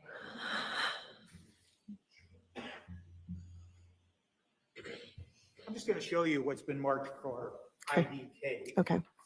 And do not read it, but I'm just asking for you to look at it and tell us if you've ever seen that. So you don't want me to read it out loud, but I can read it to myself. Yes. Okay. Review it yourself. Do not read it. Okay.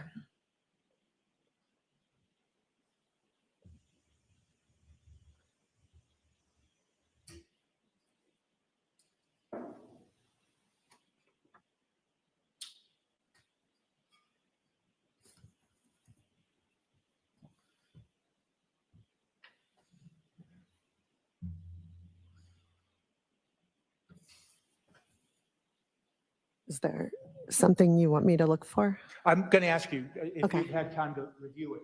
I mean, And I'm not going to ask you details. I'm just going to ask you one simple question. sure. Have you ever seen that letter? I'm not sure. You're not sure. You could have, but you might not remember. Correct? Yeah. And then are you aware that that is posted on, yes or no, posted on the Tishman's Fire website? No. Are you aware of the fact, and I'm just going to approach Brendan. Are you aware of any tenant association meetings where they complained about the performance of Anna Walshe in conjunction with the information in that letter? I am aware that there were tenant association meetings. Mhm. I am not aware that they complained specifically about Anna. Okay. You are aware, though, if I understanding your answer, that the tenants were complaining. You're just not sure if they were complaining about Anna Walshe. There were quite a few complaints Okay. from the tenants for a variety of issues. Okay. Dealing with the management of the crossing location. Various things that happened at crossing. And does that include? Does that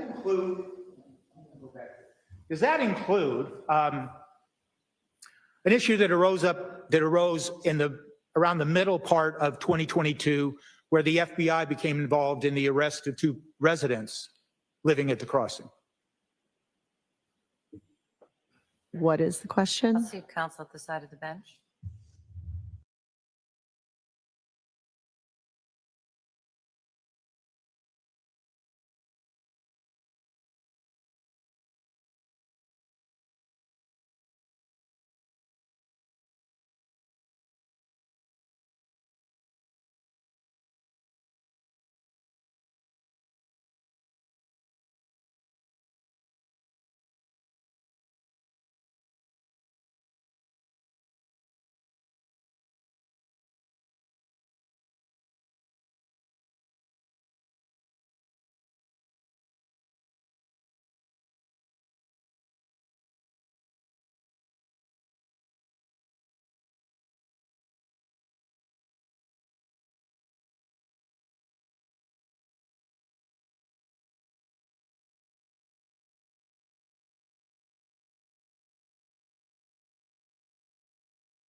So just yes or no if you can. Are you aware of the FBI becoming involved, and without going into details about it, the FBI being involved in some arrest of 2 individuals who lived at the crossing? Yes. Okay.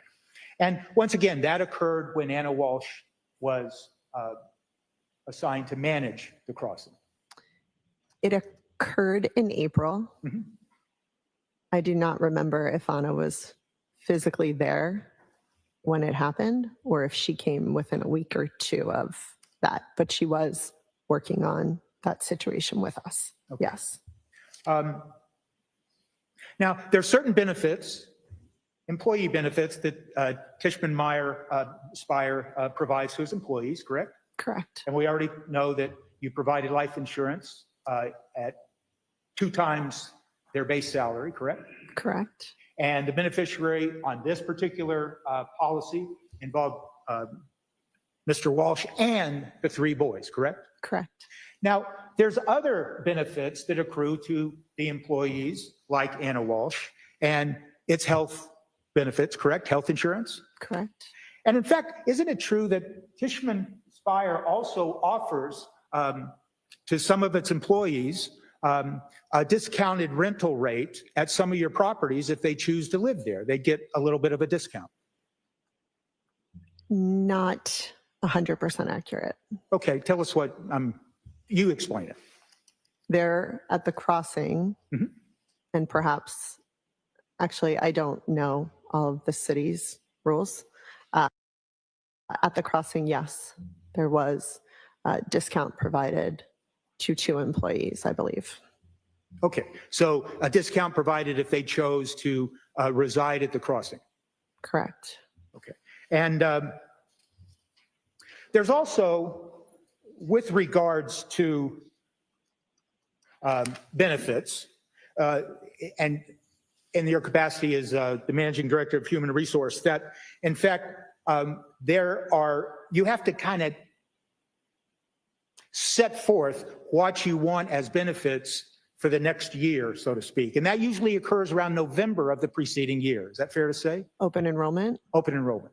Yes. Okay. And your policies state that if there is a qualifying change in status, then some of the things like the benefits that your employees receive, like life insurance or anything, something like that, that they can then change some of their benefits. For instance, they could change their beneficiary, they could change their health insurance, who gets health insurance, correct? They can change it. You're referring to during open enrollment?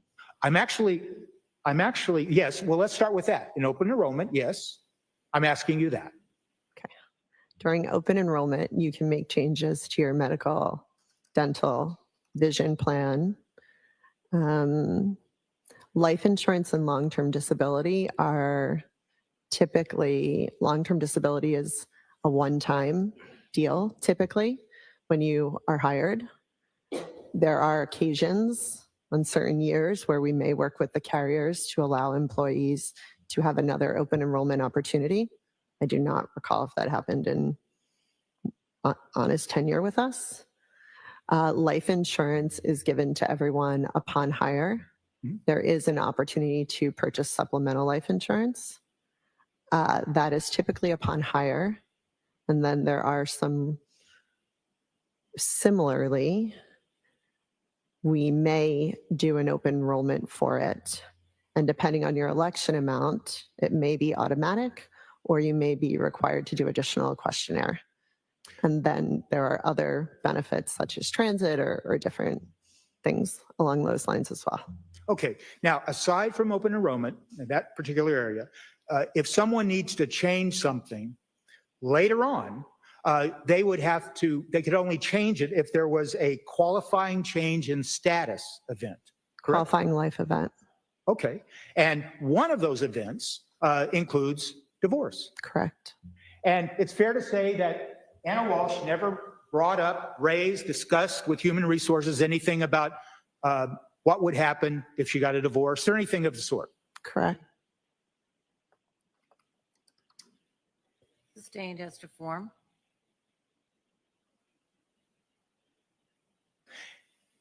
To the best of your knowledge, Anna Walshe never came to Human Resources and discussed anything with regards to a divorce and her benefits that she received from Spire. Sorry. Okay. Sustained.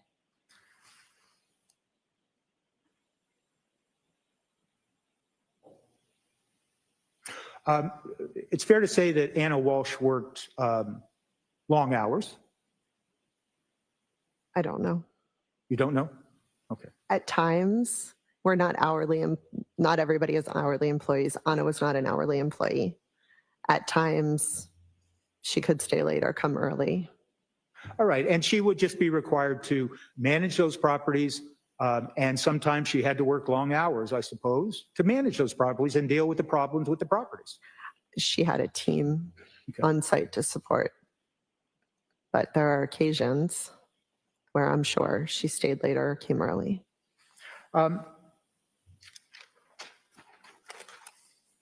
Was the first time you ever had a conversation that you recall with Mr. Brian Walshe, was that on January 4th? Yes, You had never talked to him before? correct. And to the best of your knowledge, Brian Walshe had never called Human Resources and asked about what benefits he had or to ask to change the benefits that Anna Walshe had, did he? Correct.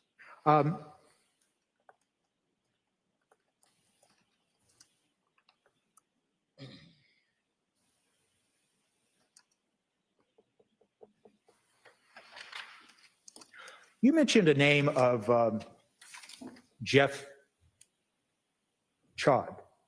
I probably said that last name wrong. Chad, Okay. What is his role at Tishman Speyer? he is no longer with the company. What was his role in 2022? He was the head of our Washington, D.C. region. And did he in fact work with or supervise Anna Walshe? Yes, And would he be somebody that somebody might contact if they wanted to get in touch with Anna Walshe? not necessarily. But that would be somebody that worked with her and supervised her, correct? Yes, And to the best of your knowledge, do you know if Brian Walshe ever reached out and tried to contact Jeff Chod? I do not know.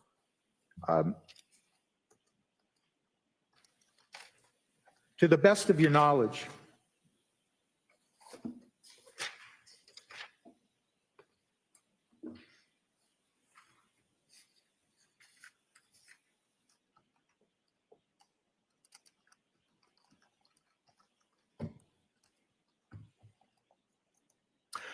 let me ask it a different way. Was Human Resources and your team, were they also involved in assessing some employees' performance so they would be entitled to receive a bonus based on their performance? You're asking if the HR team determines bonuses. Well, let's ask it that way then. You can answer that yes or no. The if you HR can. team is part of the process. Okay, Yes. that's fair. And it's a better way of putting it. So let me ask you this. So Human Resources would be a process to evaluate someone's performance to make a determination of whether they got a bonus during a year. Yes, there's a formal process. And so complaints about poor performance would have a negative impact or a possible negative impact on someone receiving a bonus. It could. It could. And it depends on what the complaint was and what everybody on this team considered and discussed, correct? Everybody on the HR team Yes. And considered and discussed. It's a very broad statement. So are we focused on Anna or just our company? your company policy in general. I'm not focused on that right now. Okay. Then what was the question again? That there's a team put together at Tishman Speyer, and part of their role is to evaluate whether someone's performance warrants them getting a bonus in salary for a particular pay period. There are multiple people involved. Yes. And so they evaluate the performance. Compensation. Okay. And Anna Walsh, being an employee, would also have her performance evaluated to determine if she would receive a bonus. Yes. Can I just have a second? Yes.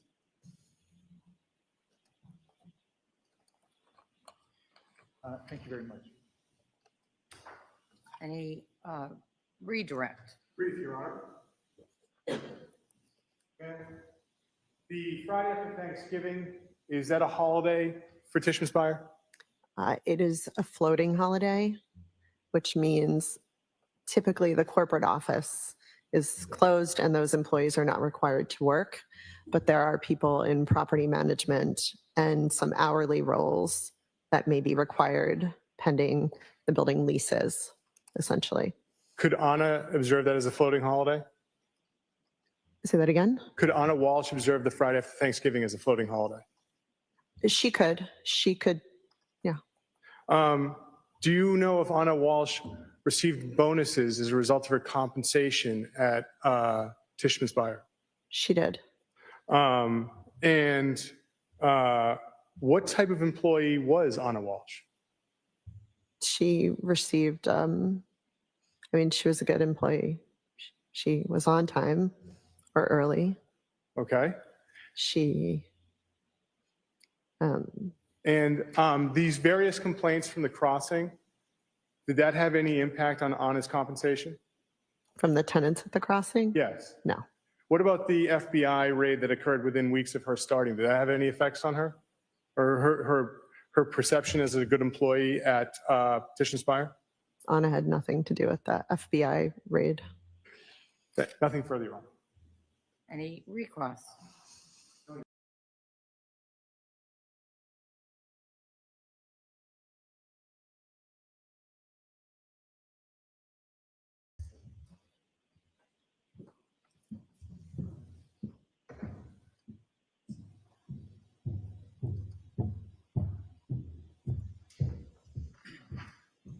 Almost my calls next. Oh, 103.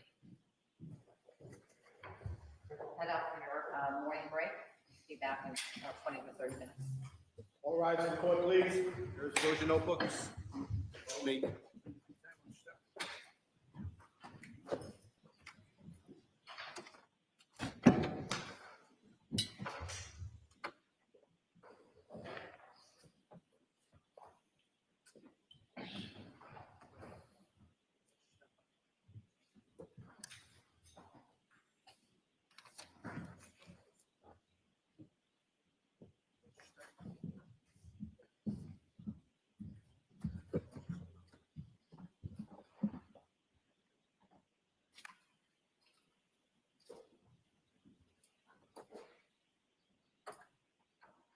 Does anyone need anything?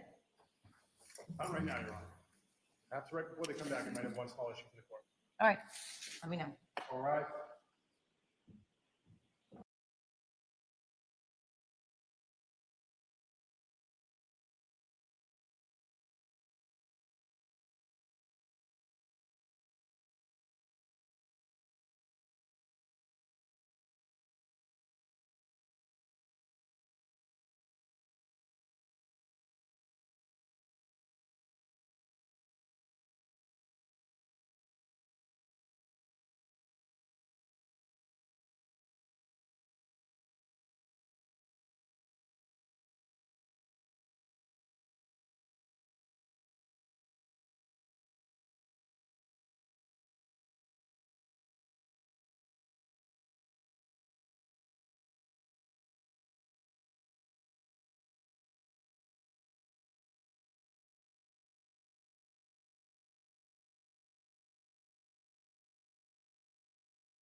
Only fan, only fan, only fan.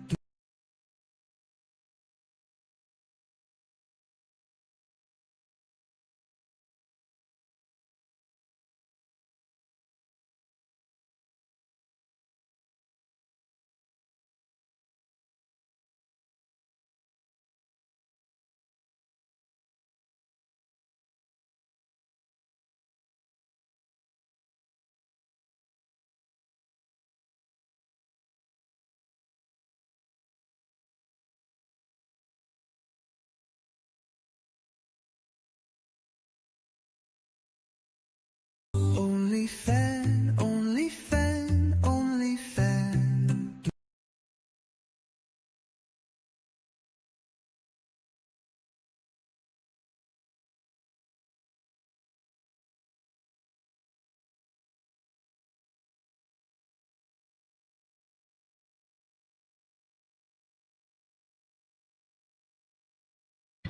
You're still muted, I think. Yeah, I'm so You're still- excited. We're going to Suffolk. I love Suffolk. I love Suffolk juries. That was Aaron Hernandez. That's Boston, right? Yeah, but I mean, it's a joke. This is a joke, and this guy, the new judge, is no better than any I of the don't know. I others. think he set a deadline. I Zero. think he No, set a he's not. deadline. He's He just set a deadline. robes protecting Yes, the robes. Oh, they set deadlines all the time. They're Yeah, but big he's on gonna setting follow through. He's deadlines. going to follow through with deadlines. On Oh, this. sure He we are. absolutely follow through. Yes, Sure. he is. Sure. Yeah, I'm not on the Okay. Kool-Aid. And you know Sorry. what's happening here? You know Sorry. what's happening here? There's going to be a new DA by November. This case is never going to get tried. They're going to, Well- what they're going to do is they're going to try to go after, and excuse me, he's so disrespectful, Cosgrove. At least the judge asked Aiden, how do you pronounce your name? And he said Carney. Cosgrove is a moron. Kearney. He's a moron. Kearney. No, that is because he wants to disrespect Aiden. I can tell you that I've been in a court, and this is not revealing any secrets, where a judge did ask attorneys and did ask participants, how do you pronounce your name, and then honor it and follow it. Or if you correct them because they make a mistake the first time, Like they honor civilized and follow people it. did? Oh. Yeah, like normal crazy. people that are respectful. Crazy okay? idea. I mean, it's such a disrespect here. But you know what they're going to try to do? That's They're the gonna try least to of go after Cosgrove's problems. Costco's got a lot of disrespect. problems, but here's what the issues. They're going to try to go after Aiden Carney in the next 11 months. That's what they're going to try to do in Norfolk County. I'm actually happy that this is, well, it's still a Norfolk case, but he's going to Suffolk with Judge, I guess it's Belezos. I didn't hear how he pronounced No, he his didn't name. pronounce his own name, but I've been giving it my best shot. Okay. But he set a be deadline for Belezos. the argument. Yeah, he set a deadline for the argument. Tim Bradle seems to be very happy with him. Betteros seems to be happy with him. I'm extremely. Of course, they're pretending to be happy with him. Just No, like they're they're not pretending. on the courthouse steps. They're pretending to be happy with whatever the judge No, I does think because they they're have absolutely- to. I No, think that's they're just absolutely naive. happy That with is it. so You and I naive. disagree. No, No, I'm not. totally, I am not naive. They say what they I need to am. say. They say what they need to say, and they have to be cordial and Yeah. they're professional, and I respect that. Bradle I don't have said, to. Bradle said the judge was going for June, July. Bradle said, no, let's give it an outside date. First it was September. Bradle's the one who said November. He wants November for a reason. Bradle's a very smart lawyer. Okay, very smart lawyer. We're fighting nicely. We don't fight. I don't disagree that he thinks it may be gone before then. That's I mean, it's the joke that, and I always get amused at people in the chat. The judge they said think- he's going to dismiss it now. He said, you're going to argue this, Michael? You missed me, didn't you? Yeah, there's people get all upset. I can't believe this is the way litigation works. Normally, it's reserved for civil cases, but to see a criminal case, this obviously kicked down the road for such ridiculous reasons is frustrating for everybody. But it's not unusual, especially in the civil world. But to see this unfold, and did we hear anything about filing late? Now, we'll get to that later. We'll get to that 6 months from now, or whenever we actually address the merits. The bigger thing is this other decision about the phone downloads, okay, and the tape. That's the bigger thing here. 3 okay? months. I didn't like that months. judge. Okay, I didn't like that judge. The I mean, I'm crupster? gonna say You that. don't like the crupster? I didn't like that judge. This judge, look, you get a gut feeling. I like this judge. If he were getting this case today, he handled it exactly as he should be handling it, and he is getting this case today. That's the problem because the way everybody else handled it. But we'll And see. if Aiden gets a Suffolk County jury as opposed to a Norfolk County There will jury, never be a jury trial. But anyway, if he, and why are we doing it in Suffolk? Because it's easier for him? Is that the deal? No, he's getting assigned there. And then the way Massachusetts works is that you have to go where you're assigned, where the judge is assigned. But the Suffolk juries are great, Michael. Yeah, They're but they're not going to have a great. jury in this case. It'll never happen. That's never going to Well, then happen. that's We good. know Then that. That's good for Aiden Carney if they don't have a jury, because that means the case is going to get dismissed. Yeah, I think it'll be resolved before then. I'm talking about everything that has happened prior in the last 2 years and everything that now is discussed in today's context of just down the road with, I appreciate, yes, it's a new case. I've got to come in. I've got to evaluate things. So I give him a minor break for that, but he still has to enforce. He said, what did he say about the rules about filing late? Anything that's filed late is not going to be It's not going to be received. accepted. Not going to be It's not gonna received. be We'll see. We'll see, because he's already got the opportunity to look at something that has been filed I know, but exceptionally late. he's getting the court for the first time. He's put this as a conscious. He knows that's there. He knows that's there. He's seen these documents. He was even talking about how he's seen, opposition reply, sir reply. He said there's going to be no more. He said there's no more of that. No. But you just heard both Betterow and Cosgrove saying, "Okay, we got one more. We got one more each that we're gonna file on just the recusal, And I agree they should be separating that out. But yeah, that absolutely should be said. The recusal should go first, but Cosgrove doesn't want the case if he can't try both of them. He, you know what? Because he wants to have everything together. He wants to put it all together, and he doesn't want to spend the time. So I think this judge may recuse him. Although, if he thinks that it's going to delay it, he thinks it's going to delay it, here's the problem. If he thinks it's going to delay it, because then they got to have another attorney. But who would you like to be trying this case against? Would you like to be trying this case if you're a defense attorney against Cosgrove? Oh God, yeah. Let me ask you that. Yes, of course. So maybe because he's incompetent. Of course. Well, also you could bring up the whole idea of conflict even before a jury.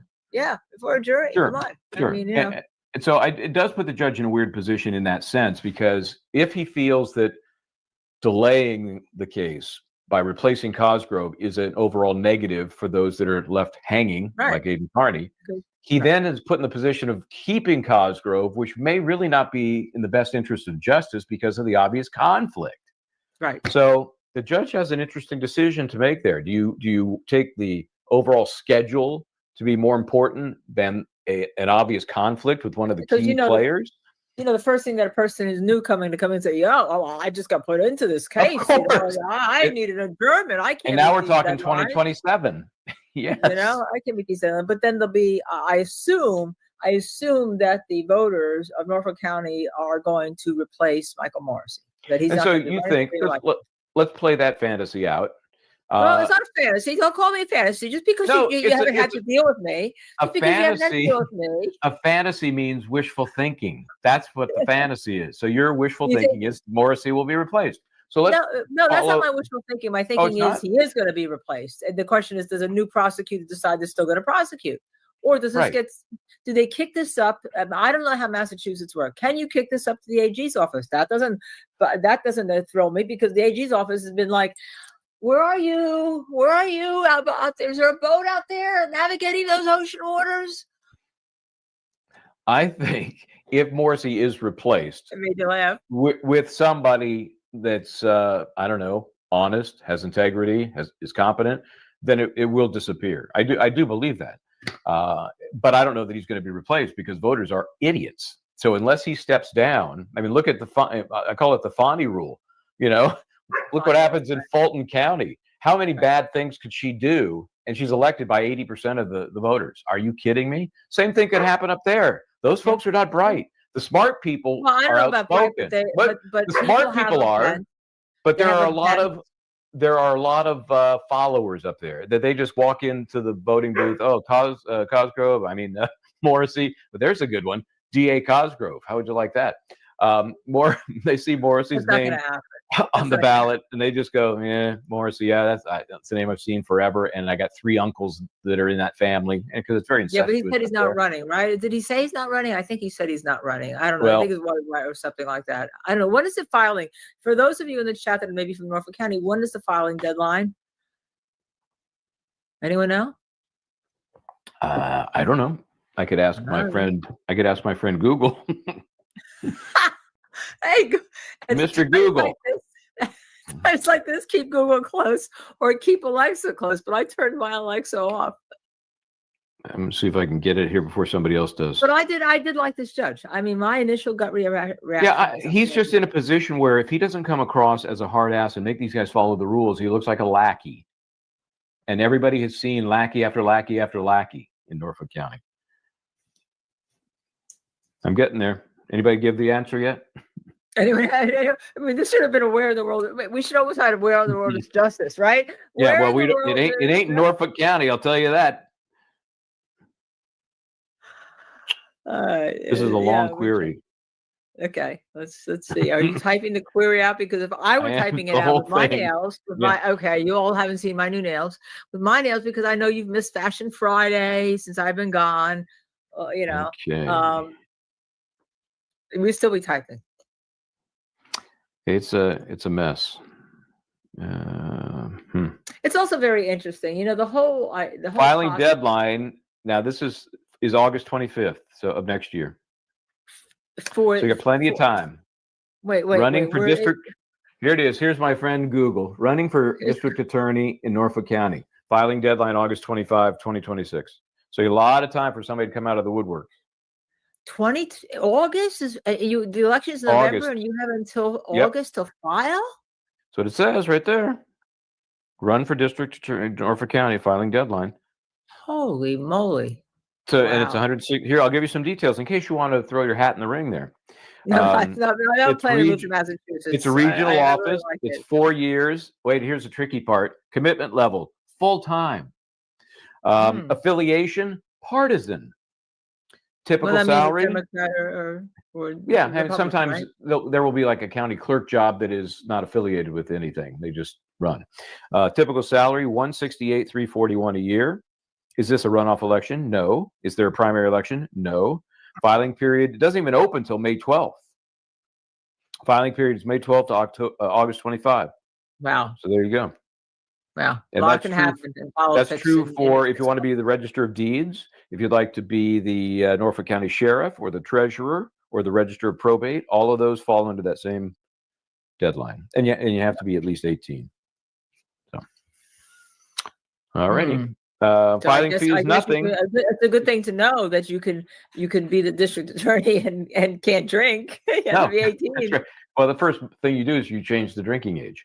We're talking about Norfolk County. There is no drinking age there. It's anybody and everybody. And it's zero filing fee. So if you're indigent, you can file.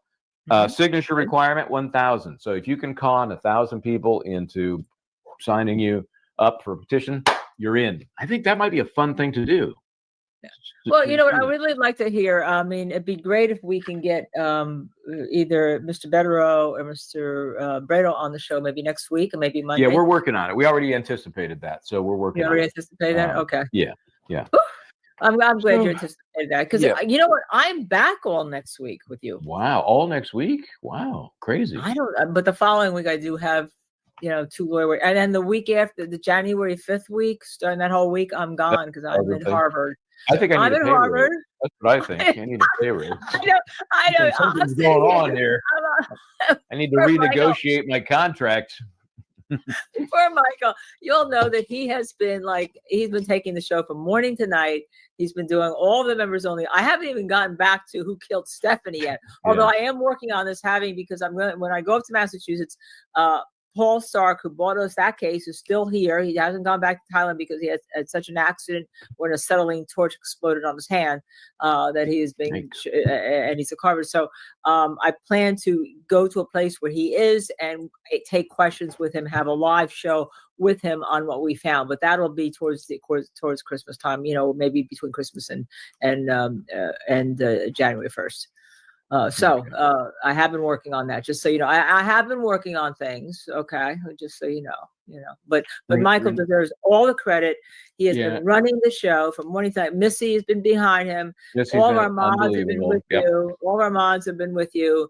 And he's doing all the different shows. He's running up, he's driving here, he's driving there. Missy's been streaming from morning to night. Really, this is great. And I see that some of you want me replaced. So, maybe I'll just make your wish come true. Yeah, Be careful what thanks you to wish for, Misdemeanor. partner. misdemeanor and Scott both McGinnis both chipped in to They're both try, great. They're both try and great. fill your Laboutiers or whatever shoes you were Yeah. wearing. Well, I'm sure that we pay you so well. Yeah, that's what I told misdemeanor. Don't So be running for the we're going to job. move you to the top of our guest host list. The payment, is we can't really talk about it, but anyway, 5 Justice Serve TV memberships from Renee 83. Thank you so much. And again, I'll mention last night we had a members only that went very well. I appreciate everybody. We had people joining as it was on, which was very cool. And so next week we'll kind of pick up that new plan to do our little shorts, snacks, but do those live, and so members can take part. Let's look at a few questions that came in while this thing was unfolding. Melissa, Florida 407, is it me or does this judge have him convicted already? What the heck? Now, I wouldn't say that. I mean, I would say if I were to guess on some of his decision making going forward, denied on the recusal and denied on the motion to dismiss. That's just my gut feeling, and not that would be unusual. In general, No, and these things happen. That's usually the way the judges will say, let the jury handle it. Let's get to a jury to decide. But that's kind of scary, especially, and he put it right, the issue between the First Amendment, free speech, being a journalist, having free speech, being a citizen, and this ridiculous, in my opinion, witness intimidation, unconstitutional statute that if you are mildly annoyed by what happens, especially if you're a police officer, you're intimidated. That's not what the witness intimidation statutes are for. No, Simply it's not. Totally, it's abused. Well, you know what you're having legislatures coming in with their issues, and they're putting in all these generic terms like annoy, and things like that, and then they're making it criminal. All right, so they're making it impossible for people to have a First Amendment because you live under this problem that maybe somebody will accuse you because Aiden's taken down the whole state police, as you know, in the Karen Reed case by this investigation. All right, they don't like that. People don't like people that take the whistleblowers down. They don't like whistleblowers, and that's why we have to support whistleblowers. You saw the same thing you're doing in the Long Island audit, right? Case with our friend, right? Because the public does, but people in power don't. They don't want to be removed because they're in power, and power means money, and power means control. Yes, So, it does. I mean, And that's power corrupts, and absolute power corrupts, absolutely. And even in the Absolutely. case we have against Massachusetts State Police, it's the same thing. It was all based on First Amendment rights, which are trampled and stomped on there. So that's your case, and that's it. And remember, we came into the Karen Reed case April 1st. I sat in my desk over at the other end of my office, and all of a sudden you were being harassed by Trooper Hardman. And I will say that because you've already filed that suit and you had to make a decision. Hey, we just got there. Do you want to walk it 5-6 times or, and you made the decision that the First Amendment was more important than anything. And we filed suit. You actually filed suit. You were the plaintiff along with Tom, CPU, and then Jason and some other people were on their other suits. But that was a very tough decision because then you would put yourself out there to be targeted, but you did it, and you're still waiting for a decision on that case, right? yeah, it's still out there, but we did, and maybe it helped because of this. We got our press credential for what it's worth, and so you do the it was right. worth us streaming today. It was worth that. Well, that was a whole different issue. We were going to stream it anyway, and I saw other people streaming it that I know for a fact. Do not have a credential under 1:19. So is there going to be any? We were going to do it regardless because I think there's a First Amendment issue there as well. But if you're going to pretend to have this rule, now let's see if they go after anybody that didn't follow the rule. Then that person would have the opportunity to make a First Amendment claim. So we'll see if they do. We'll see if anybody does. Because you have the right to go into the courtroom if you were there, if there were a courtroom, but there wasn't a courtroom. So you should have the right to go into the Zoom room. That's all. Yeah. And just as they did out of Plymouth, as we recall, they handed out the Zoom information. There was no password. They're basically inviting the public to come in, but they were saying, no, you can't stream it. That's ridiculous. It's just crazy. So I think part of it is these established folks in the judicial system have no idea how technology impacts what they normally do. They don't know what seems to be right and what isn't. If you're opening up a Zoom to everybody, then why would you have a problem if somebody restreamed it? It makes no sense. Right. In fact, you're helping. So instead of having, I think that day, they had 900 and some people in the Zoom, right? Well, if you allow it to be streamed by a dozen or so different platforms, you unclog the system. You're helping everybody. But I just don't think they're bright enough yet to know exactly what that all means. Not I yet. think that technology is a very difficult thing. I think in many courtrooms now they have people they can call in, the IT, who can help fix things. But I think that technology is a very difficult thing, especially of people, and I'll say that of a certain age. That you know, it's almost like kids nowadays. They're born with the ability to speak 2 or 3 languages, and they're born with the ability to know technology. It's like it's in their DNA. But you take somebody who may be, you know, my mother, if she were living, God rest her soul, would not be able to even get on a computer. It just wouldn't happen. Yeah, that's the old fart rule, I call that. But the fact is, there are people that are older that make an effort to learn technology and to understand it. There are others that are just like, harumph, get off my lawn.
To be the poodle starts with flair. Dolce & Gabbana cult declares a fur baby of glamour and charm. Linda's heart held by his paw's warm arm.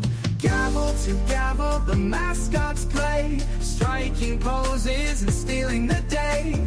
Justice served with a wag and a bark, lighting up every courtroom spark. Domino the Dalmatian's no fool, 4-legged DIY with a golden rule. Michael's right hand with spots galore, supervisor with a playful roar. Gavel to gavel, the mascots play, striking poses and stealing the day. Justice served with a wag and a bark, lighting up every courtroom spark. A poodle of style, a Dalmatian bold, together a story of justice told. From the halls of fame to the TV sham, heroes of the justice served fam.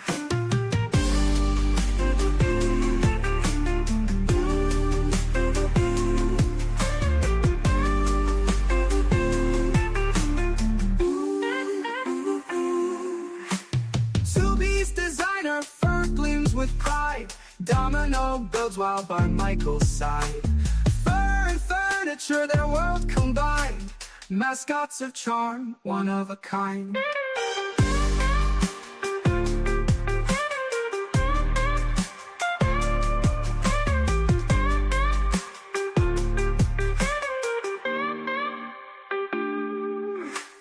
Gavel to gavel, the mascots play, striking poses and stealing the day.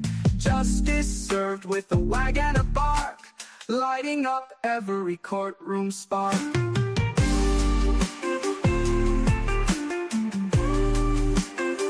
Don't lose where the mascots play. A poodle of style, a Dalmatian bold. Together a story of justice told. From the halls of fame to the TV sham, heroes of the justice are found. You are unmuted.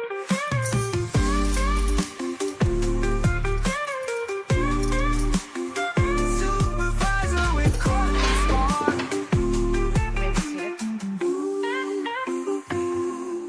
Your Honor, may we go to Sidebahhh? Yes?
Yes.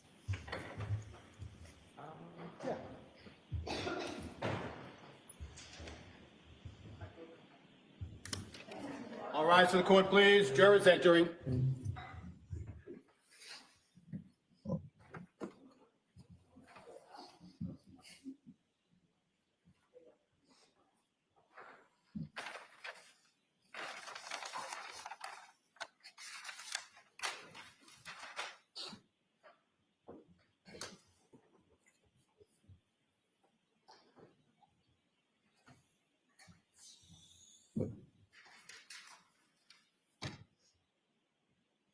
Court is back in session. You may be seated. May I proceed? Thank you, Your Honor. The Commonwealth would recall Davis School.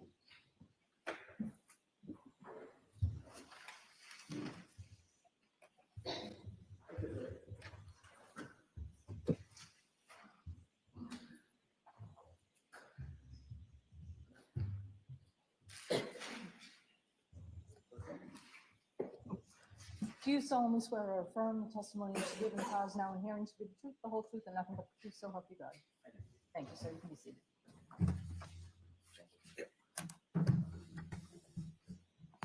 You may proceed. Thank you. Sir, could you state your name for the record? My name is Davis Gould, spelled D-A-V-I-S, last name G-O-U-L-D. And you previously testified in this matter, didn't you? Yes, I did. All right. First question I want to ask you, sir, is during your testimony, you stated you went to what crime lab to put the evidence into the limb system? I stated I went to the Danvers State Police Crime Laboratory.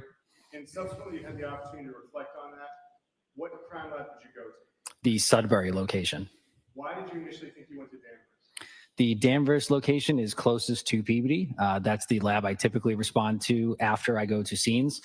Sudbury houses larger evidence storage and drying cabinets. So upon reflection, I went to that location in order to submit the quantity of evidence I had for drying. So speaking of that, I want to ask you, Your Honor, may I approach? Yes? Thank you.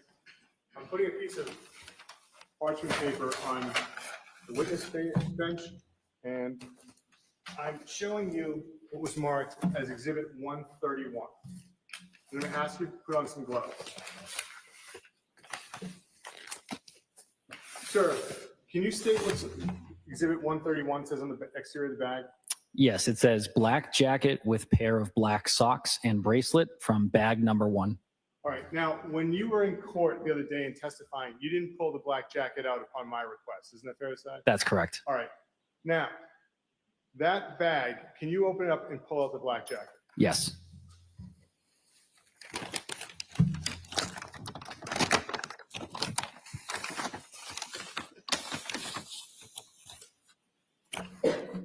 Besides the jacket, sir, which you put into the bag, is there anything else in the bag? No. Okay. You can put the jacket back in the bag.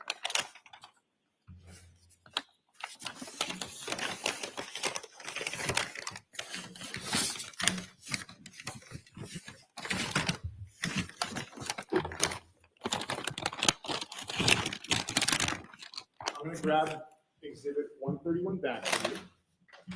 I'm going to put that over by the evidence. What was done with Exhibit 131, sir? This item was placed into a drying cabinet in order to dry at the Sudbury Crime Laboratory. What about the socks and the bracelet? Those were also placed into a drying cabinet in order to dry. What was done with the socks and the bracelet that were originally in the bag with the jacket? After a period of a few days, in order for the items to dry, the evidence control unit repackaged those items that were now dry into their own individual brown paper bags. All right, I'm showing you now, sir, what was marked as Exhibit 134, brown paper bag containing bracelet. Can you look inside that, sir? Yes.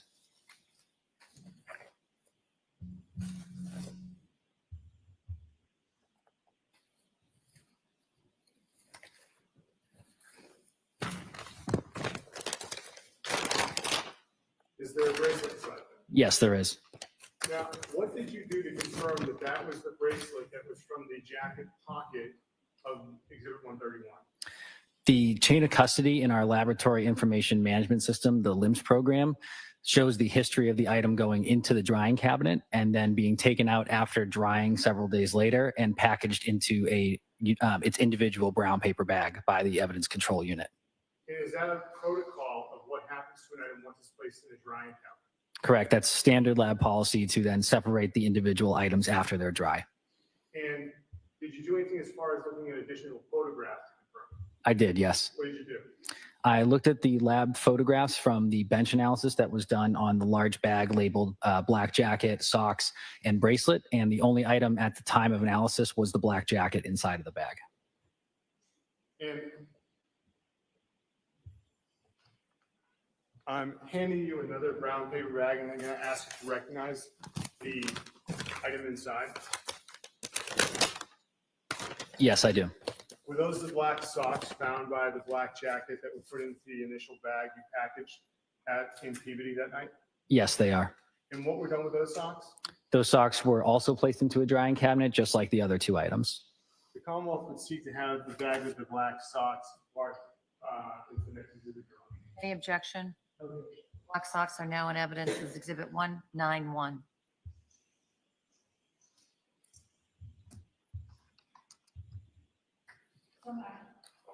Thank you. Nothing further, Your Honor. Any cross? The witness may step down. Thank you, Your Honor.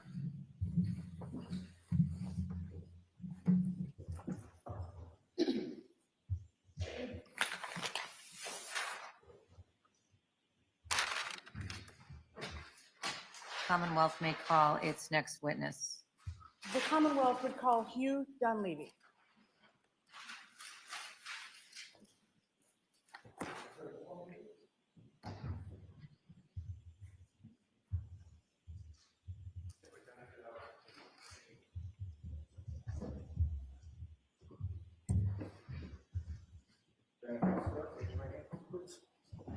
You solemnly swear or affirm testimony you'll give in the cause now in hearing will be the truth, the whole truth, and nothing but the truth, so help you God. Thank you, sir. You can be seated. So I just have fun, sir.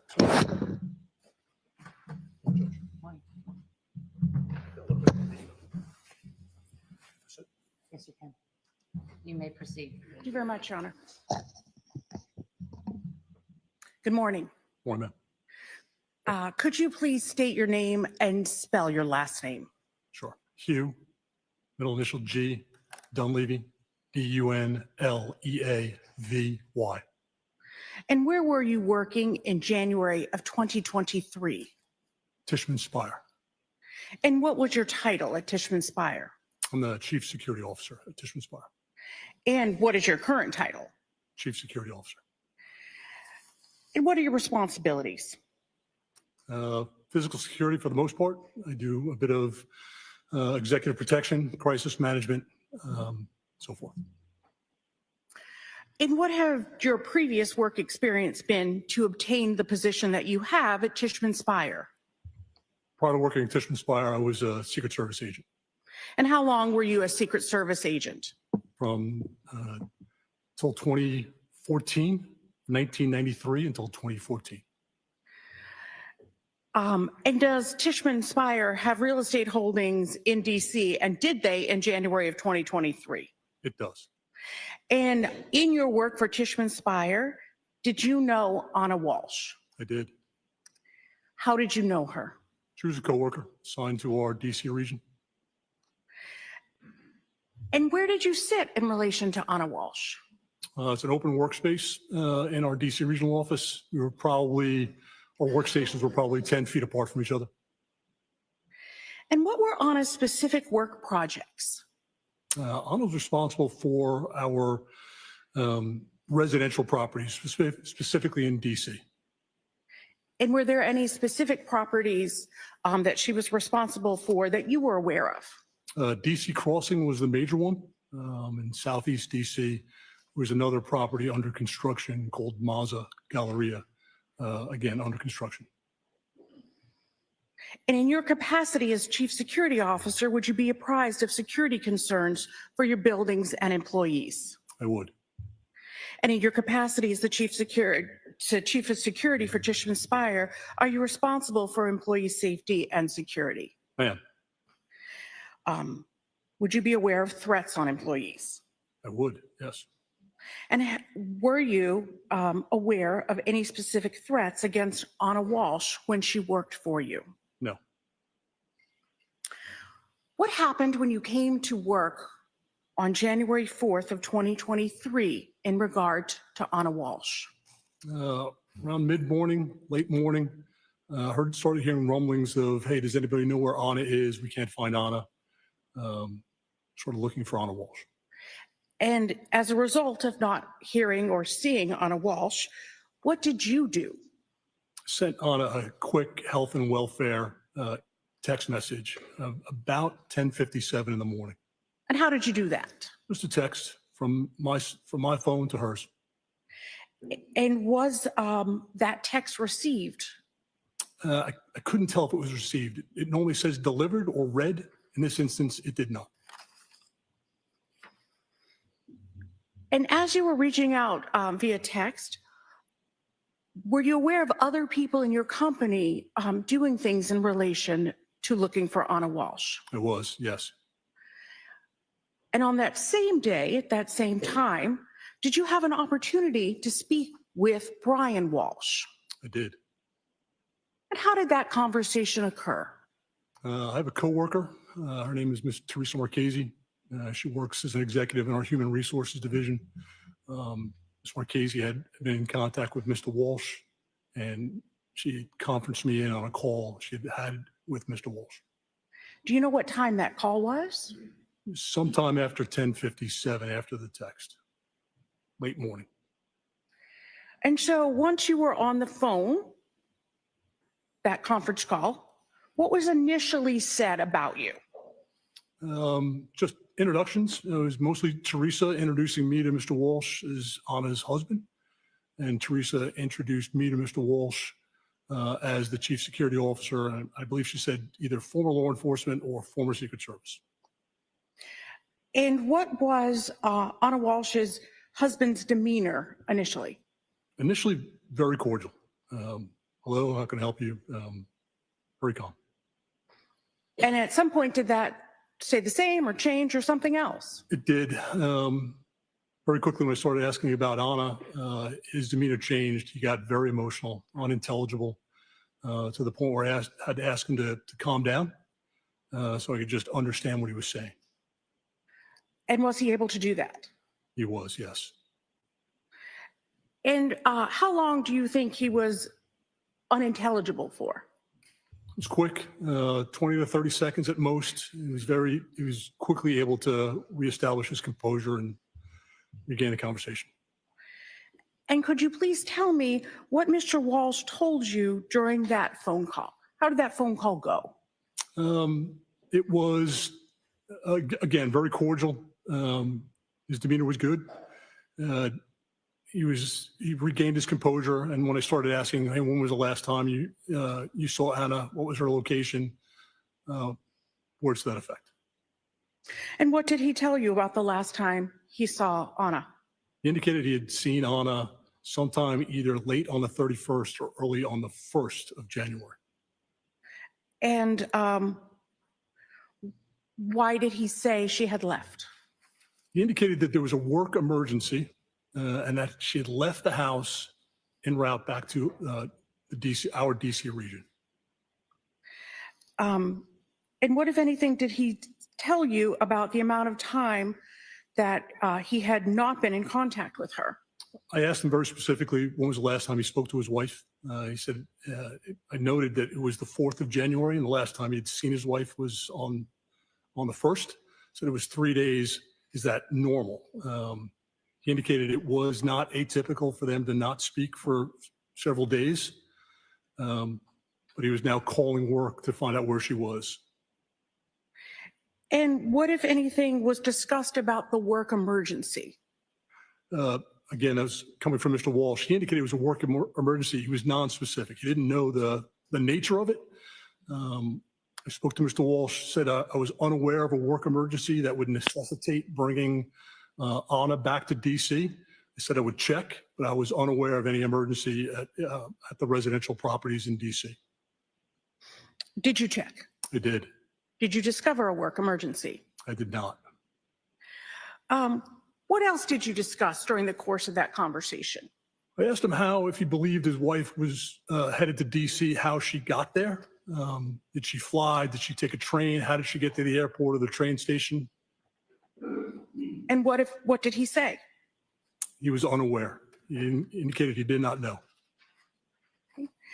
And what else did you talk about during that conversation? I asked if he had any mechanism, like most of us have, to find your family in the event of emergency, find my iPhone. I said, do you use that technology with your wife? He said, no, I do not.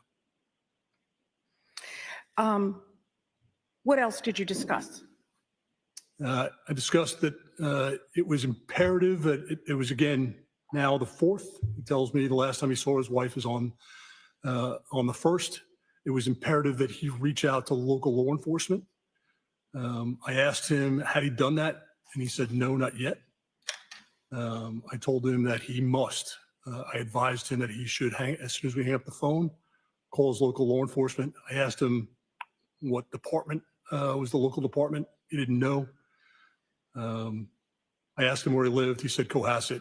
And I told him, I said, Mr. Walshe, as soon as we hang up, I'm going to call Cohasset Police Department and report your wife missing. I advise you to do the same. And what did he say? He said, I will. Did you ask him what, if anything, he had done besides call work? He indicated that he was going to call other family and friends.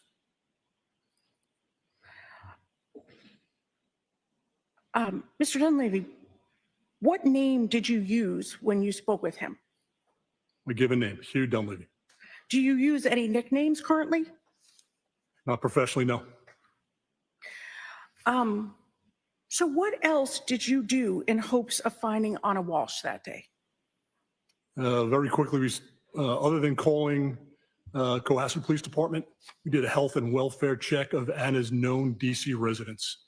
Contacted Washington, D.C.'s Metropolitan Police Department, and I asked 2 officers to meet me there. And that was that January 4th date? That was later in the afternoon. Okay. And so who did you go to the D.C. home with? Teresa Marchese was already en route there. I advised Teresa not to go in yet, wait for law enforcement. I also took 2 engineers with me to the residence. And why did you need 2 engineers with you? With the assumption we knew we didn't have a key, although Teresa indicated she did have the garage code to the townhouse. The engineers were there in the event that we needed to access the interior of the house. They could drill the locks if necessary. And who did those engineers work for? They worked for Tishman Speyer. And at some point, did you again speak to Mr. Walsh? I did. And where was that? Outside of Anna's DC residence. And how did that come about? I texted Mr. Walsh based, I believe, on the number that I got from Teresa to have him call me. And how was his demeanor when you spoke? Very calm, very cooperative. And why did you want to speak with him? I needed consent for the officers to go inside the residence to do that health and welfare. And so who did Mr. Walsh speak with? I told him that MPD police officers were with me. I handed my phone to the officers. The officers engaged Mr. Walsh directly, and I'm assuming he gave verbal consent to go in. And when you say MPD, can you just define that? Sure, my apologies. Washington, D.C. Metropolitan Police Department, MPD. Thank you. And after the conversation with Mr. Walsh, what next happened? They gained access. So a cursory search of the outside of the townhouse indicated no forced entry. They gained access through the garage with the garage code that was provided. The interior garage door was locked. And then what happened? They asked the engineers to drill the lock to allow MPD into the residence. And did that happen? They did. And what did the police then do? I'm sorry, say again? What did the police then do, sir? They went into the residence by themselves. Okay. And where were you? Myself, Teresa, and the engineers remained outside the residence. And how long were the police inside? Not long, I would say 15 minutes approximately. And did you watch the police come outside? I did. And who did the police return outside with? No one, by themselves. Did you see Anna Walsh? I did not. Did anyone seek assistance that day? No. So after the initial text and phone conversation to get into the house, did you have any other communication with Mr. Walsh? Later in the day, sometime around 5 p.m., he texted me asking if I had found Anna's car. And was Anna's car at the townhouse? It was not. Did you begin an investigation into the location of the car? I did. And were you able to locate the car? I was. Where did you locate that car? At DC Crossing, Southeast DC. And how did you find the car? We asked the property management staff there to go down to the garage. They were able to locate the vehicle in the garage. We also pulled video evidence of her entering the garage. And in your capacity, were you able to review that in terms of her being there on a certain date? I was. And what date was that? On about the 30th of December. Do you remember a time for that generally? I don't know. It was dark. I don't remember the time. Okay. In your capacity as Director of Security, are you aware of how employees of Tishman Speyer gain access to your buildings? I am. And how do they?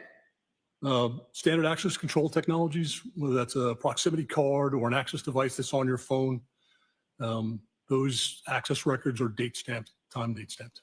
And how is that data maintained? Electronically. And when is that maintained? Usually locally on a server at whatever property that these access control records are maintained. And is that maintained in real time? It is. And when was the last time that Anna used her access to a Tishman Speyer building? On or about the 30th of December. And in your capacity as Director of Security, are you aware of emails, phones, and corporate credit cards issued to employees of Tishman Speyer? I am. And are Tishman Speyer employees routinely issued email accounts? They are. And what email does your company use? The domain name is @tishmanspire.com. And was Anna provided an email? She was. And how is that data maintained? Electronically. And did you determine the last time that she used her work email? I did. And when was that? For a non-recurring account, for a non-recurring email? On or about, again, the 30th of December. Okay. And was Anna issued a work laptop for Tishman Speyer? She was, yes. And what type of work laptop generally was she issued? We are generally issued a Microsoft type laptop, not a personal, not a tower, but a laptop. A laptop. And you said Microsoft, meaning not an Apple product? No, generally not Apple products or issues. And did Anna have a corporate phone? She did. Are certain Tishman Speyer employees provided corporate credit cards? They are. And was Anna Walshe provided a corporate credit card? She was actually provided 2 Through what? through American Express. And did you determine the last time that she used her corporate credit card for a non-recurring charge? Non-recurring is again on or about the 30th of December. Of 2022? That's correct. And would you know or be notified if Anna used email or her American Express corporate card? As part of that investigation, I contacted our IT staff and asked them to notify me in the event that she logged in, used the credit card, tried to communicate it all on our work networks. And did you keep her car in the DC Crossing building for some time? Her car was maintained there for some time, yes. Okay. And what was done with her license plate? Ultimately, when the car was recovered, we recovered everything, the entire contents of the vehicle, to include the license plates.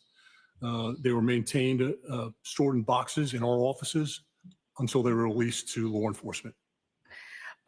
Mr. Dunleavy, have you seen Anna Walshe since you began looking for her on January 4th of 2023? I have not.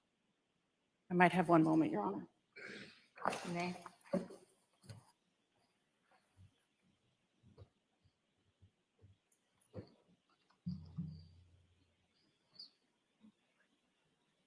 Thank you.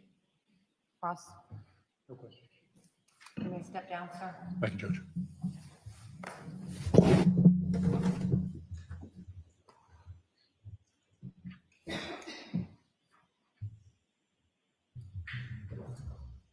The Commonwealth may call its next witness. Thank you. The Commonwealth would call Patricia Patterson.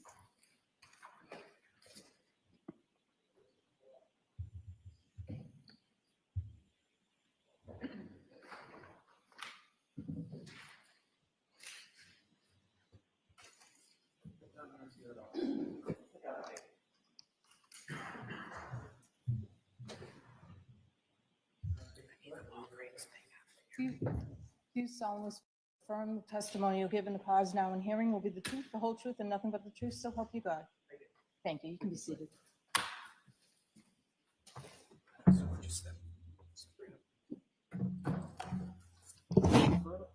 Okay. And you may proceed. Thank you, Your Honor.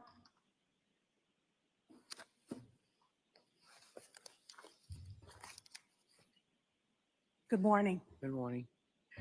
Could you just please state your name and spell your last name for the record? Sure. Patricia Patterson, Patterson. And where are you employed, ma'am? Walgreens, And which store is that? the one in Cohasset, And where is that located? Cohasset, Massachusetts. What's the address? Oh, 767 Chief Justice Cushing Highway. Thank you. And how long have you worked there? 24 years. And what is your role at the Walgreens in Cohasset? I'm a shift lead.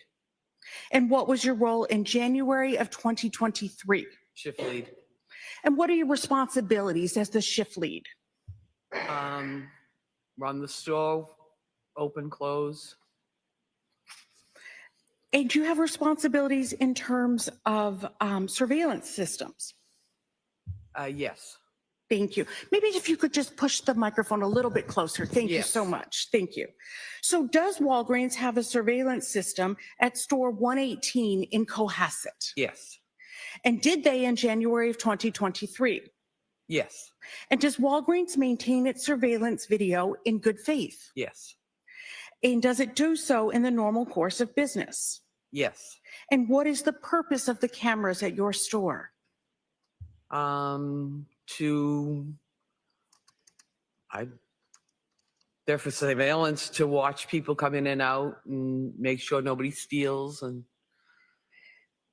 And do the cameras at your store record in real time? yes, And where were the cameras in your store located?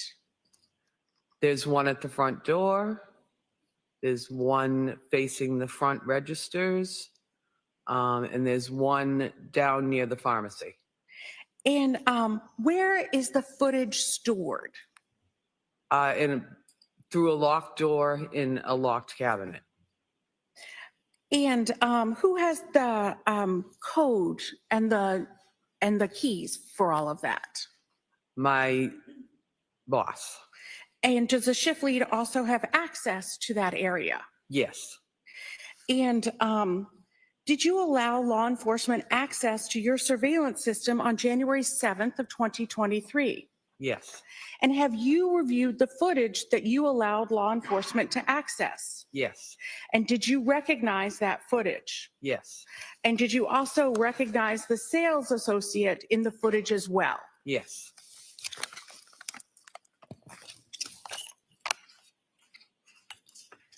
Your Honor, may I approach? You may.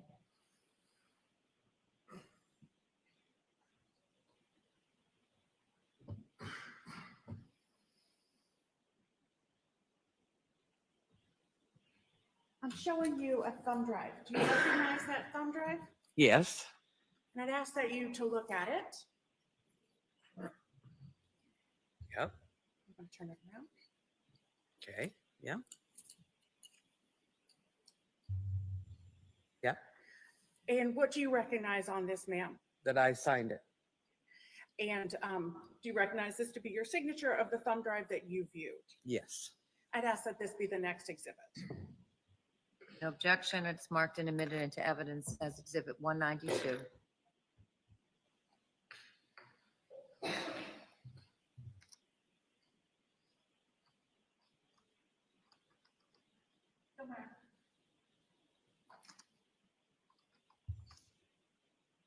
Your Honor, I'd ask that we now play this for the jury. 192 can be published.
Ms. Gilman, I ask you just to stop right there.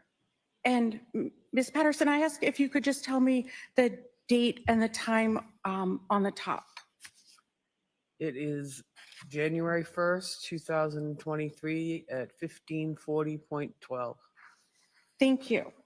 Thank you, Ms. Gilman. Ms. Patterson, does Walgreens also have receipts? Yes. Are receipts provided for customers and also maintained in the normal course of business? Yes. Does Walgreens provide receipts and keep them in good faith, not altering them? Yes. And when is a receipt created? Once you make the payment, the receipt comes out. Thank you. Your Honor, may I approach? You may.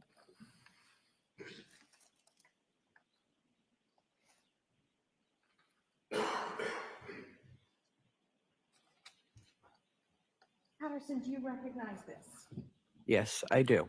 And what is this? This is the receipt from the day that Mr. Walsh came into the store. Your Honor, I ask that this be the next exhibit. No objection. The receipt from 1/1 23 is in evidence from Walgreens as 193.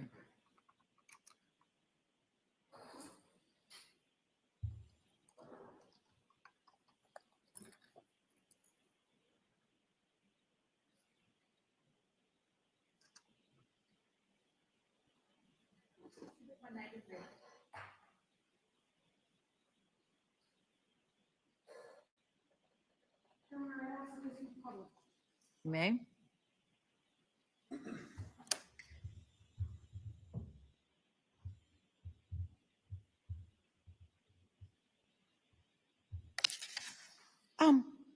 Ms. Patterson, what is this receipt for? It is for anti-itch Band-Aids and Walgreens Max triple antibiotic cream. And what is the date of the receipt? 1/1/2023 at 3:39 p.m. And how much is the transaction for? 2102. And how were the items paid for? A Visa. Thank you. And who was the cashier? Donna. And was that the woman who was in the video? Yes. And who is the operator? Me, Patty. And what does that mean? It means that I printed the receipt. Thank you very much.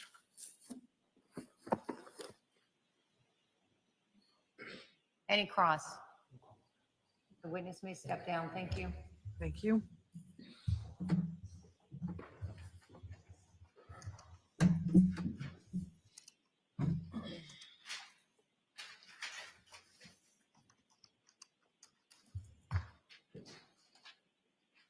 Commonwealth may call its next witness.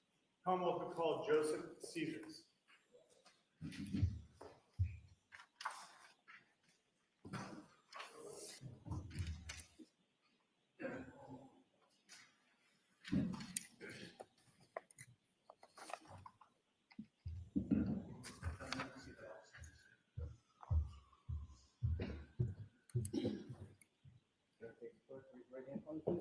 Do you solemnly swear or affirm testimony you'll give in the cause now and hearing will be the truth, the whole truth, and nothing but the truth, so help you God? Thank you, sir. You can be seated. This way, sir. Just watch your step.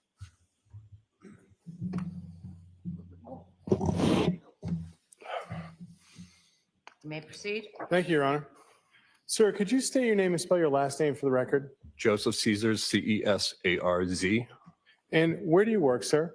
I work at Baden Liquors in Swampscott, Massachusetts. How long have you worked at Baden Liquors? About 20 years. And what do you do at Baden Liquors? I'm store manager.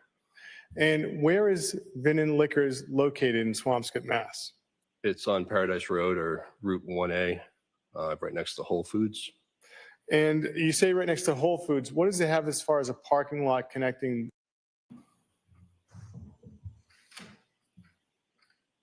Uh-oh. Everybody up? We lost our signal. Just looking at the technology portion.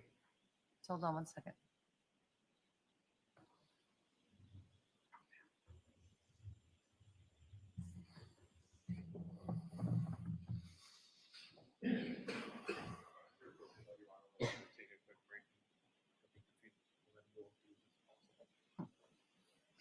I suppose that's what happens when you're in a building that is this age. We need to be a little bit more sympathetic to her age. So we're not back up on the ability to show exhibits. Is that the only thing that's impacted? FTR is running. Sure.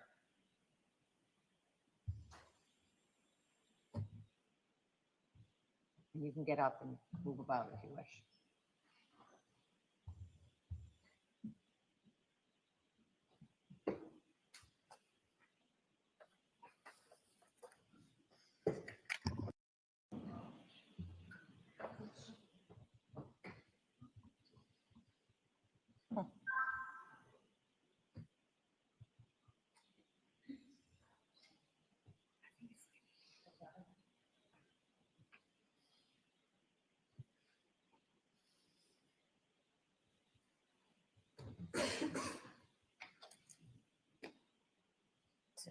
FTR's still on. This happened. Yeah, break it. What happened?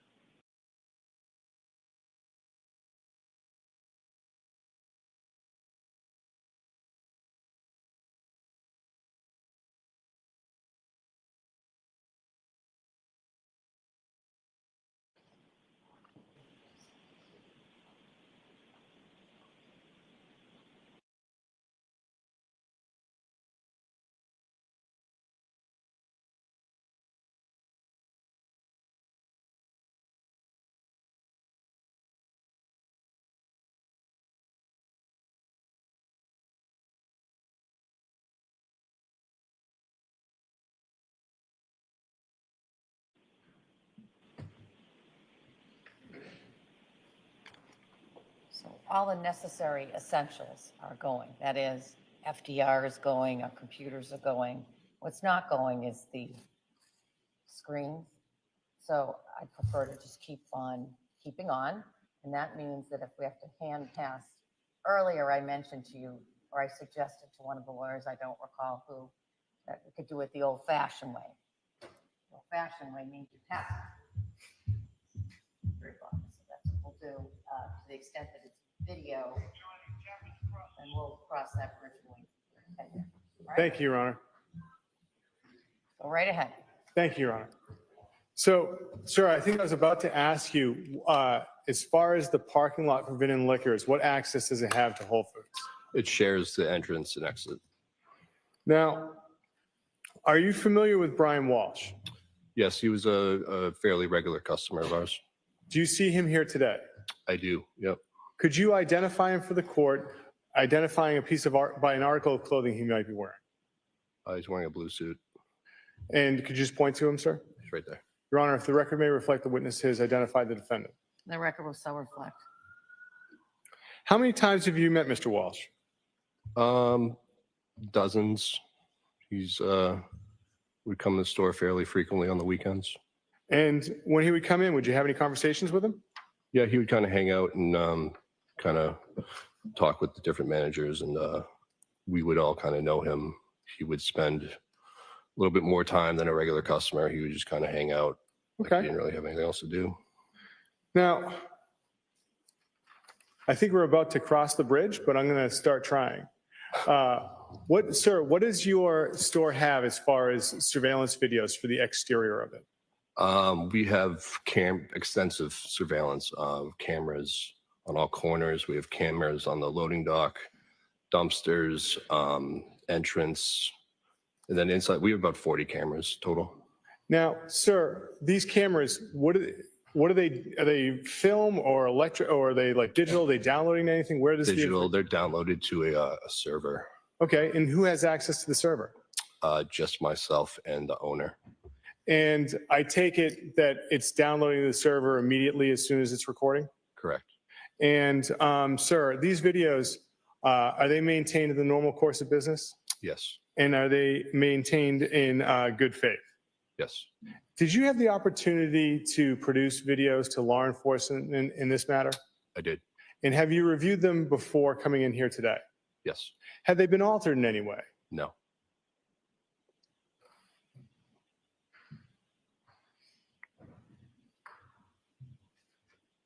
Your Honor, I apologize. Can I approach the witness?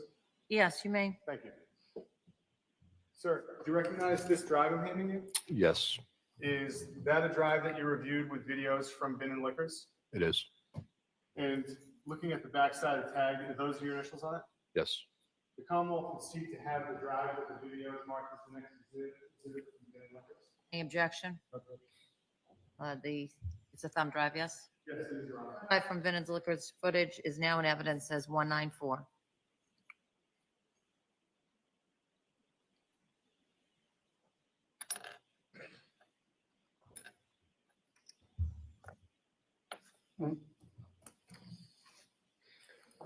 Your Honor, with the court's permission and with hopefully a working television, could we publish these videos?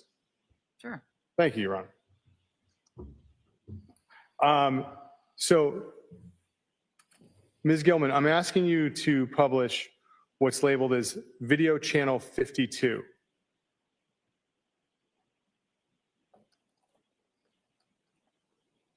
Pause, if I may, Ms. Gilman. Sir, where is this in relation to your store? This is the front of the store, the parking lot. Okay. So, yeah, right in the front of the store.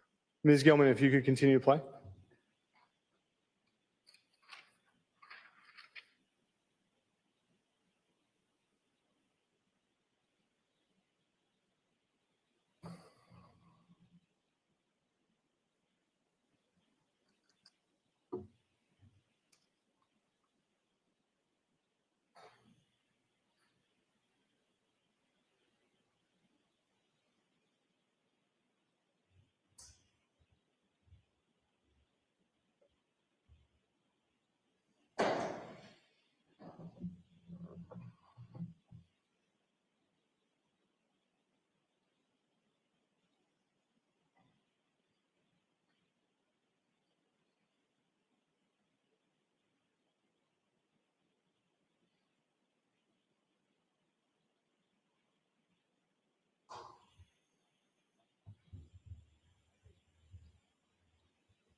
Ms. Gilman, can we have, and sir, before we play the next video, on the screen, when you look towards the right-hand side, where does that take you as far as the store?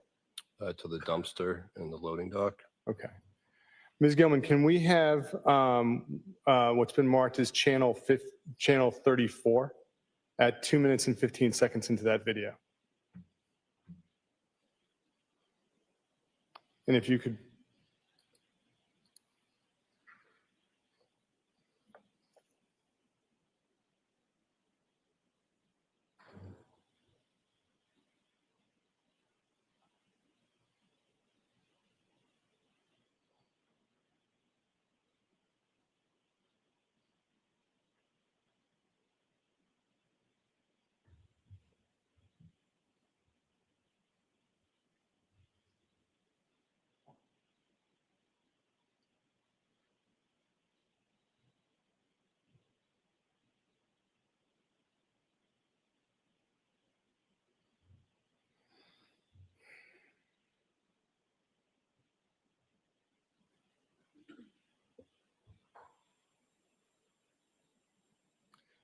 Ms. Gilman, I apologize, but could we have where it says on the media player 2 minutes and 15 seconds?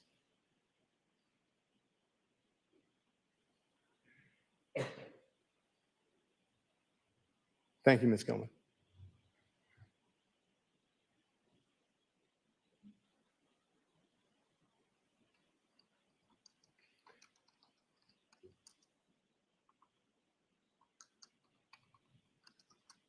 Sir, what area is this of your store? That's a loading dock, dumpster area to the right of the building. And Ms. Gilman, can we see the file names for these two files?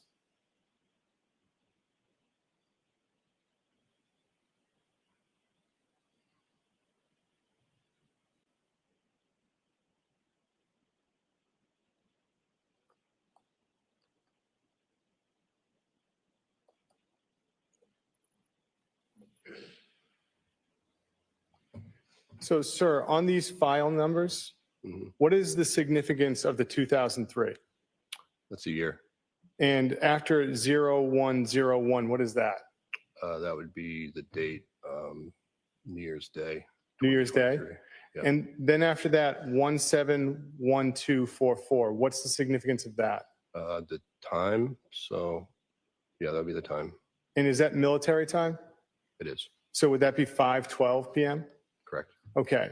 Thank you, Ms. Gilman. Now, sir, on these videos for New Year's Day, your store, is it open on New Year's Day? No, it's not. In fact, are any liquor stores in Massachusetts open on New Year's Day? I don't believe so.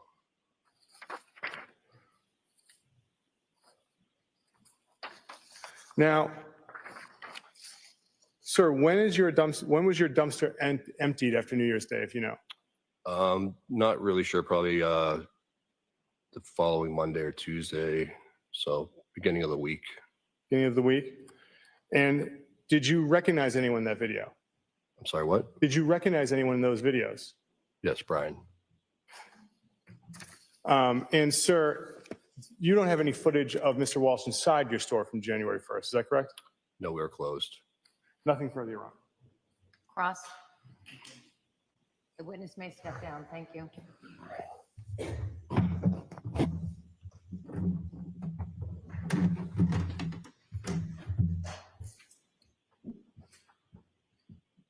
The Commonwealth may call its next witness. Thank you, Your Honor. The Commonwealth would call Cade Reed.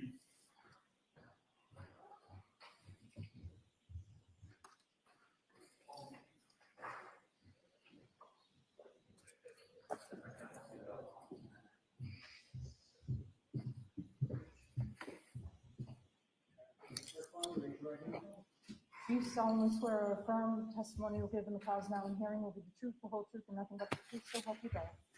Thank you, sir. This way. So much stuff on this. You may proceed. Thank you, Your Honor. Sir, could you state your name and spell your first name and last name for the record? Yeah, it is Cade Reed, Cadereed. Where do you work, sir? I work at Lowe's Home Improvement. What is your role at Lowe's Home Improvement? I am the District Asset Protection Manager. And can you tell us what the responsibilities you have as being the District Asset Protection Manager? Yeah, overall, I'm in charge of supporting the stores in terms of shrink, as well as mitigating any theft or losses, as well as ensuring that compliance with safety standards are upheld. And do you have a geographic area that you cover? Yeah, I cover from as north as Lowell, Massachusetts, all the way down to Abington, Massachusetts.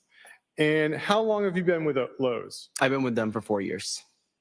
And with that time, have you always been the District Asset Protection Manager? Yes. Now, with Lowe's, did you have the opportunity to review surveillance video from their Danvers store on January 1st, 2023? Yes. Now, what does the Danvers store have as far as surveillance video cameras? Yeah, so we have cameras on the outside of the property, inside of the property, as well as different sort of cameras when it comes to the fixed, which is 24 hours, 7 days a week, pointing down. And then we have pan tilt zoom cameras, which have, they're called PTZ cameras, and they can actually, zoom into something, pan it, tilt it, I can move it whenever I want live. And sir, do these record in film or is it digital? It's digital. And so where does that information go to? It's into an external hard drive, so I can pull from a variety of different days and hours. And does anyone else have access to the hard drive? Yes. Who else would have access? Any of my peers as well as my associates. And this information from the Lowe's and these digital information from the Lowe's and Danvers, is it kept in the normal course of business? Yes. And it kept in good faith? Yes. And you're aware that Lowe's produced videos from January 1st of their Danvers store to law enforcement? Yes. Have you had a chance to review a composite of those or a collection of those videos together from the Lowe's in Danvers for January 1st? Yes. Have they been altered in any way other than putting different snips together in one seamless video? No. And sir, have you had the chance to review a hard drive with these videos this morning? Yes. And again, these videos, they do not appear to be altered in any way. No. Also, before I enter this into evidence, did you have the opportunity to review a video from the Weymouth Lowe's as well? Yes. And Weymouth Lowe's, before I enter this into evidence, does it have surveillance video? Yes. Same situation, digital that reports to an external? Yes. And who else did you have access to it? Yes. Besides you, who else has access to it? My associates as well as my peers. And again, for Weymouth, that's the normal course of business? Yes. And in good faith? Yes. And in reviewing the video from Weymouth, is there any alteration of wording there? Yes. Is it of just a child? Yes. Other than that, has been altered? No. The Commonwealth proceeds to have the two videos from Lowe's, which is the next exhibit, which is on thumb drive. Any objection? No objection. The thumb drive of the Lowe's videos from Danvers and Weymouth is now in evidence as Exhibit 195.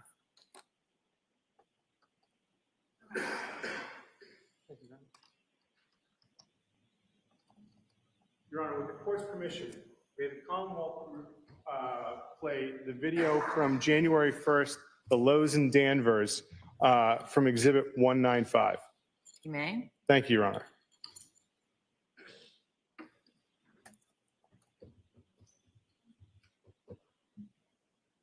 And Ms. Gilman, I'm going to ask if you can pause. I'm going to ask the witness a few questions. Sir, where is this in relation to the Lowe's in Danvers? This is in the parking lot, the front parking lot. And in the bottom, it says Park Lot Cam 1. What's that significant of? Yep. So there's 4 different cameras around our parking lot. They're each pointed in a different way. So this would just be the first one pointing in that direction. And I see a date and time there. For these cameras, have you determined if the date and time are accurate? Yes. Ms. Gilman, if you could press play.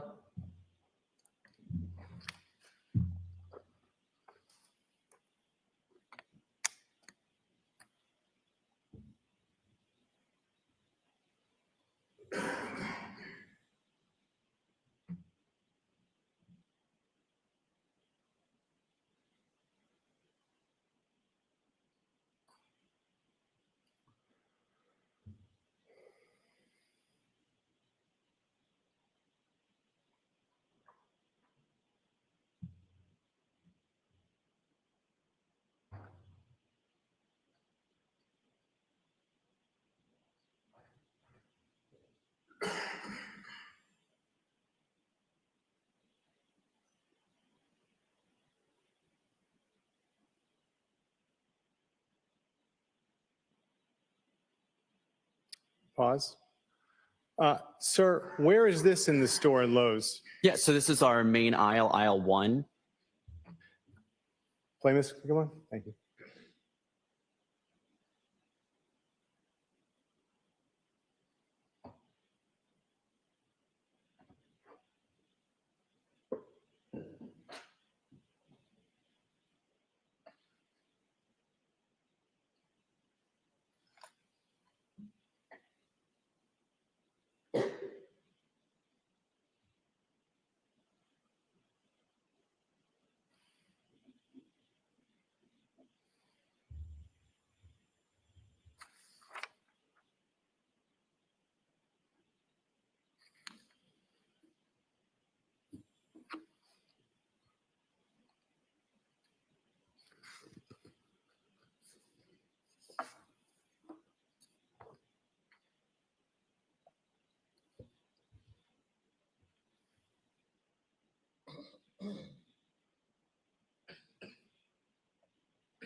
Pause, Ms. Gilman.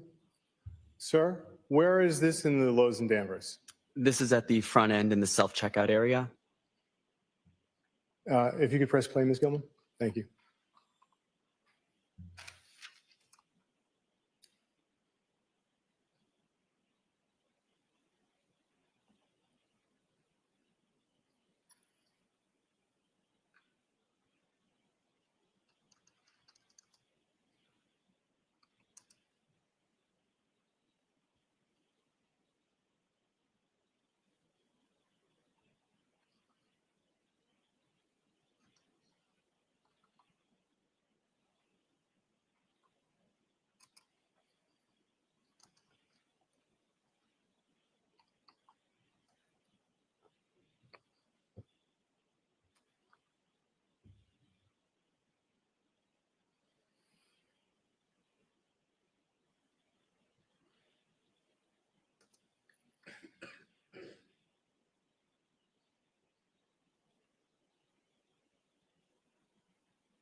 Pause, Ms. Gilman.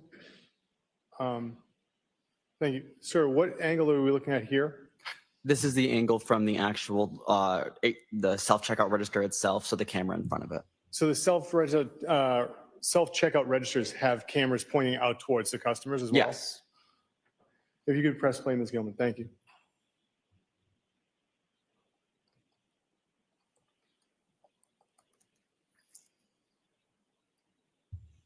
Pause.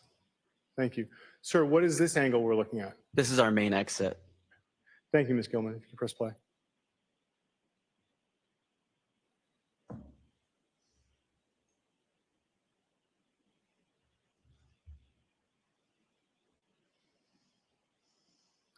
And Ms. Gilman, I'm going to ask you to pause one more time. Sir, now where are we looking at when the camera says 60655? This is the parking lot at 6:06:55. And is this PM or AM? This is PM. Thank you. You can press play, Ms. Gilman. Thank you.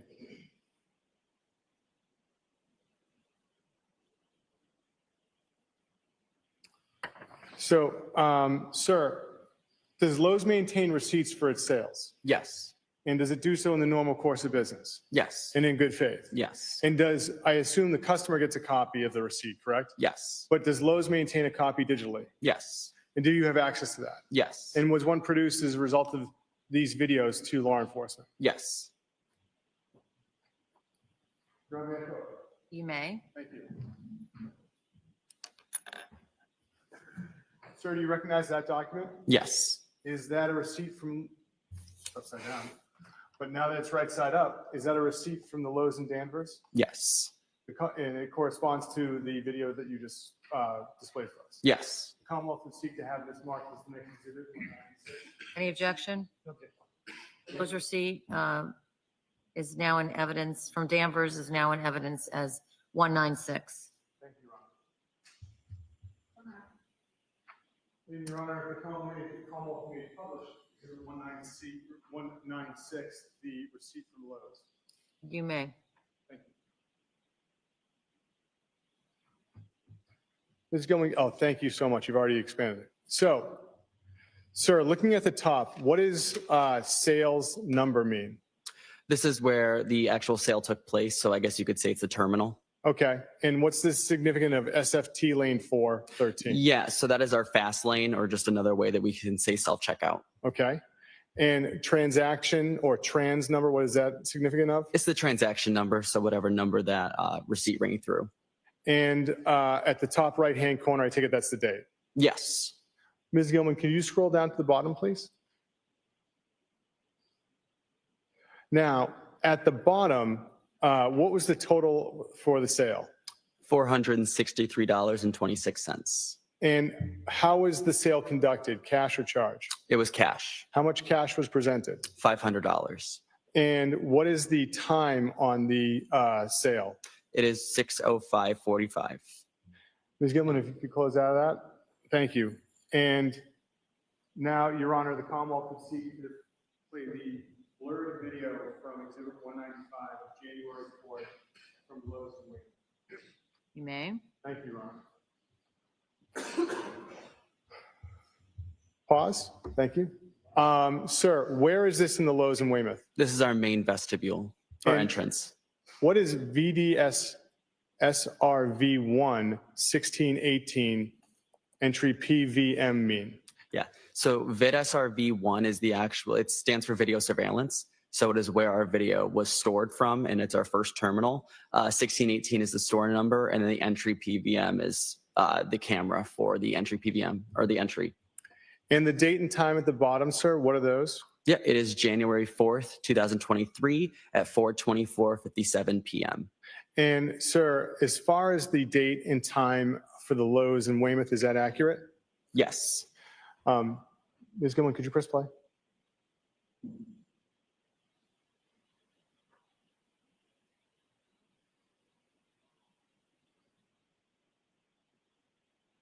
And pause, Ms. Gilman. So, sir, what view are we looking at here?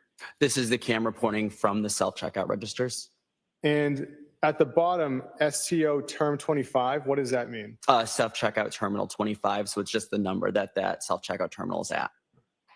Ms. Gilman, if you could press play.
Pause. Sir, where is this in the Lowe's in Weymouth? This is our main exit. Please press play, please. Ms. Gilman, thanks. No further questions for the witness, Your Honor. Cross. The witness may step down. Thank you.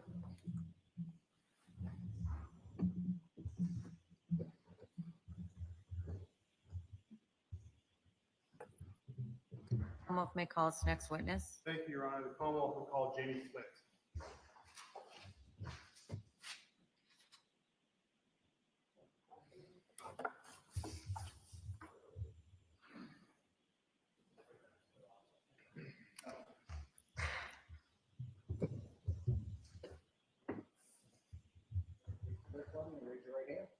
Do you solemnly swear or affirm the testimony you'll give in the cause now and hearing will be the truth, the whole truth, and nothing but the truth, so help you God? I do. Thank you. Be seated. Right this way. I just want your stuff for me.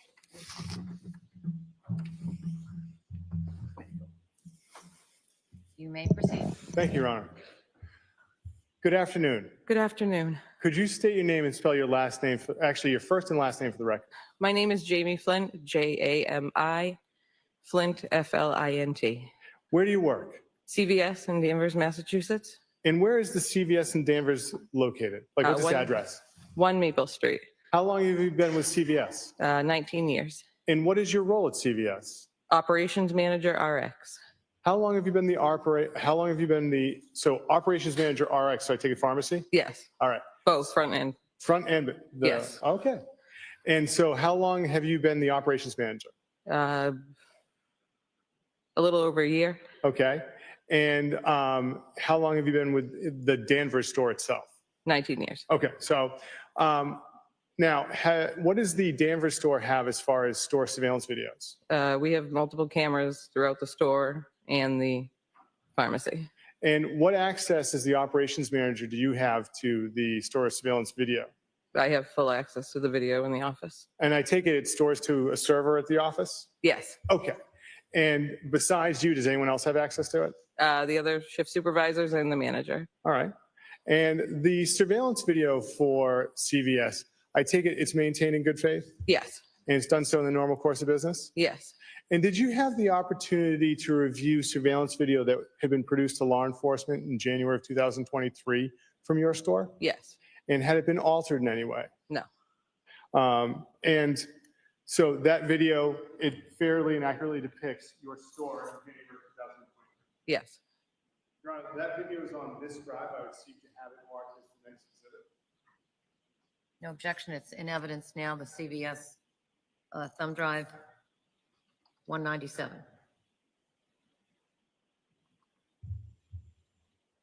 What's the date of that? The date of the content? January 1st, Your Honor. Thank you.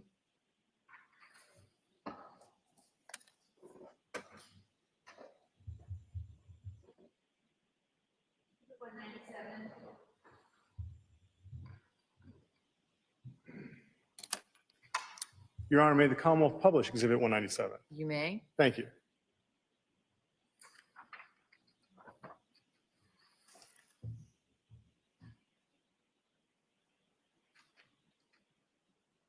So if I could ask Ms. Gilman to pause. Ms. Flint, what are we looking at here as far as your store? That's the rear entrance of the store. Thank you.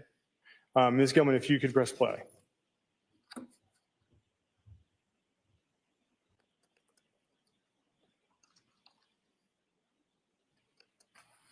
Thank you. Now, Ms. Gilman, I believe there is a second camera angle on that video. Could we have that, please?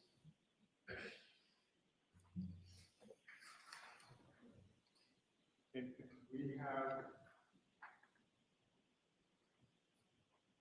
that on the media player at 3 minutes and 35 seconds.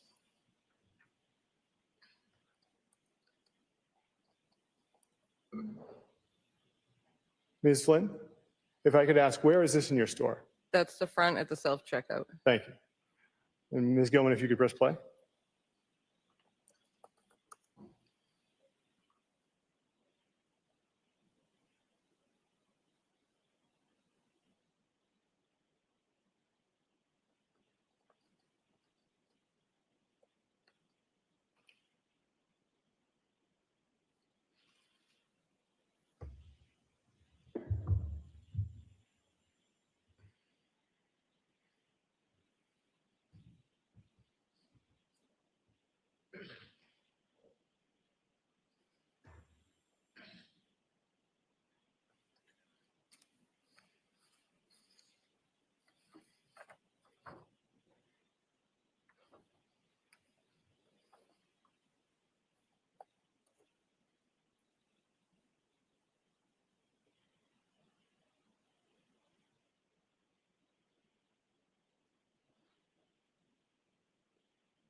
Thank you, Ms. Gilman. Now, does CVS maintain receipts of its transactions? Yes, And is that also done in the normal course of business? yes, And in good faith? yes, Now, I take it the customer gets a copy of the receipt, correct? yes, Does CVS maintain a copy as well, we do. electronically? Yes, And have you had the opportunity to review a receipt from your store corresponding to that transaction? yes.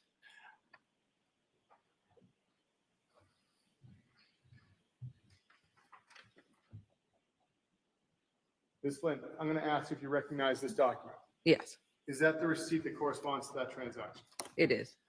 Commonwealth would seek to have the receipt from January 1st, 2023 from CVS as the next transaction. Any objection? Okay. That's now in evidence as 198, the CVS receipt from 1/1/23. Your Honor, may we publish? You may. Thank you. Ms. Gilman, do we have the receipt from CVS, please? So, Ms. Flint, when it says term number, what does that mean? That's the terminal And number. 17, is that self-checkout? Yes, And transaction or trans number is, what's that significant of? the transaction number on that terminal. Okay. And the date and time? What was the date and time for this transaction? January 1st, 2023 at 6:28 p.m. And cashier number name, what is that for this transaction? Self-checkout 17. And what was the total amount that the transaction cost? $19.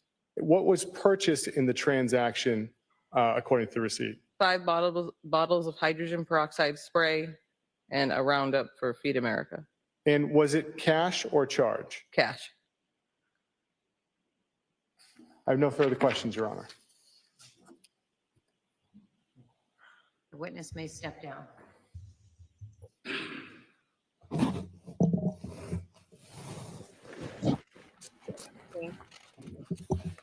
Madam Clerk.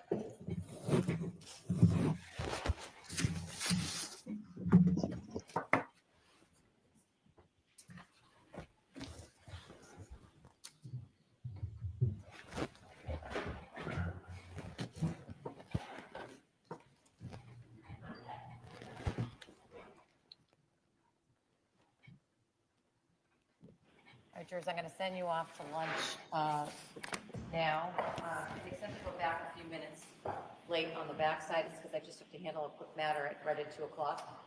So that'll be the delay for us getting back, but it shouldn't be very long. All right, thank you. All right, to the court, please. Books, follow me.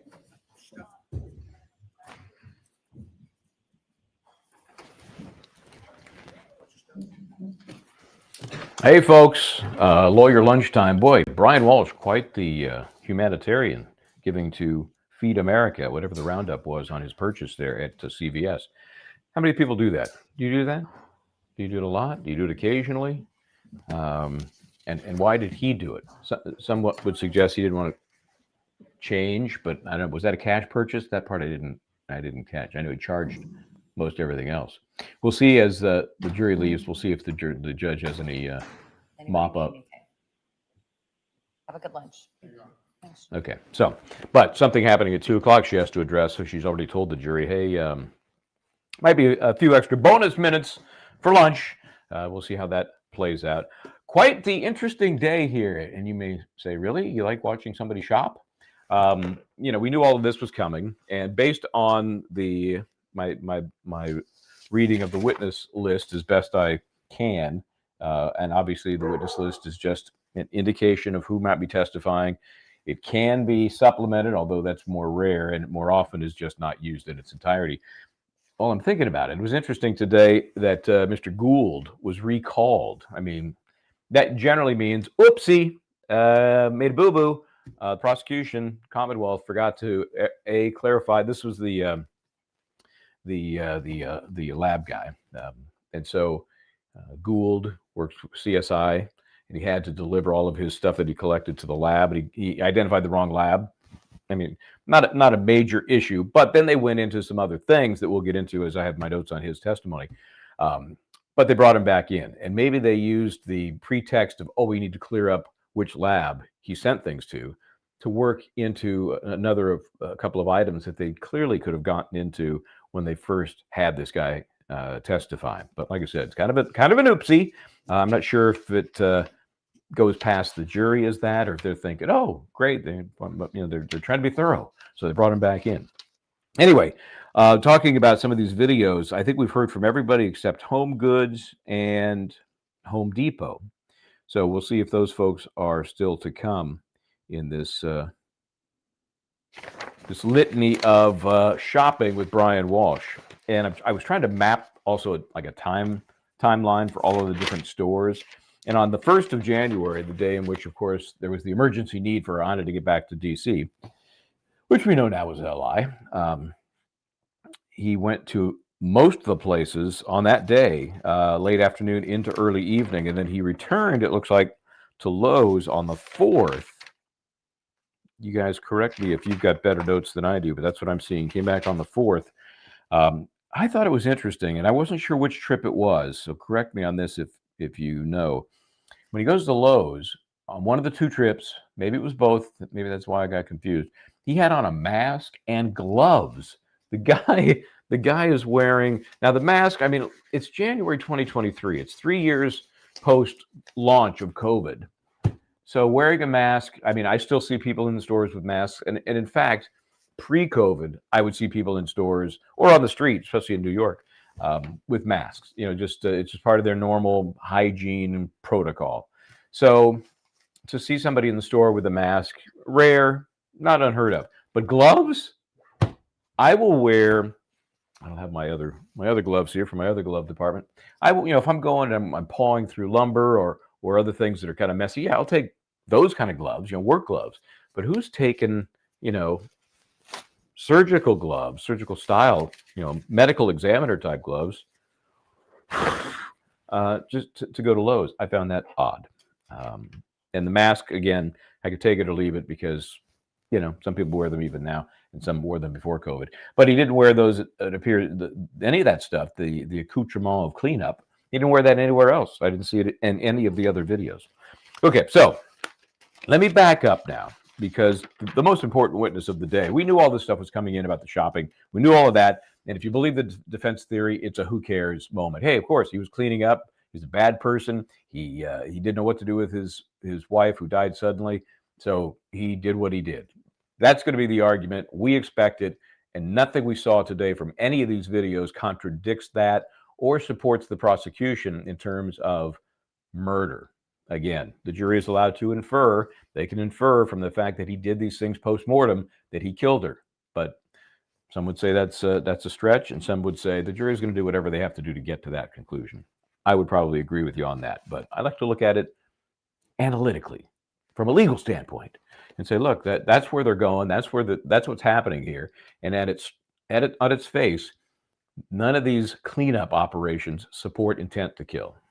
So let me back up to Richard Atkinson.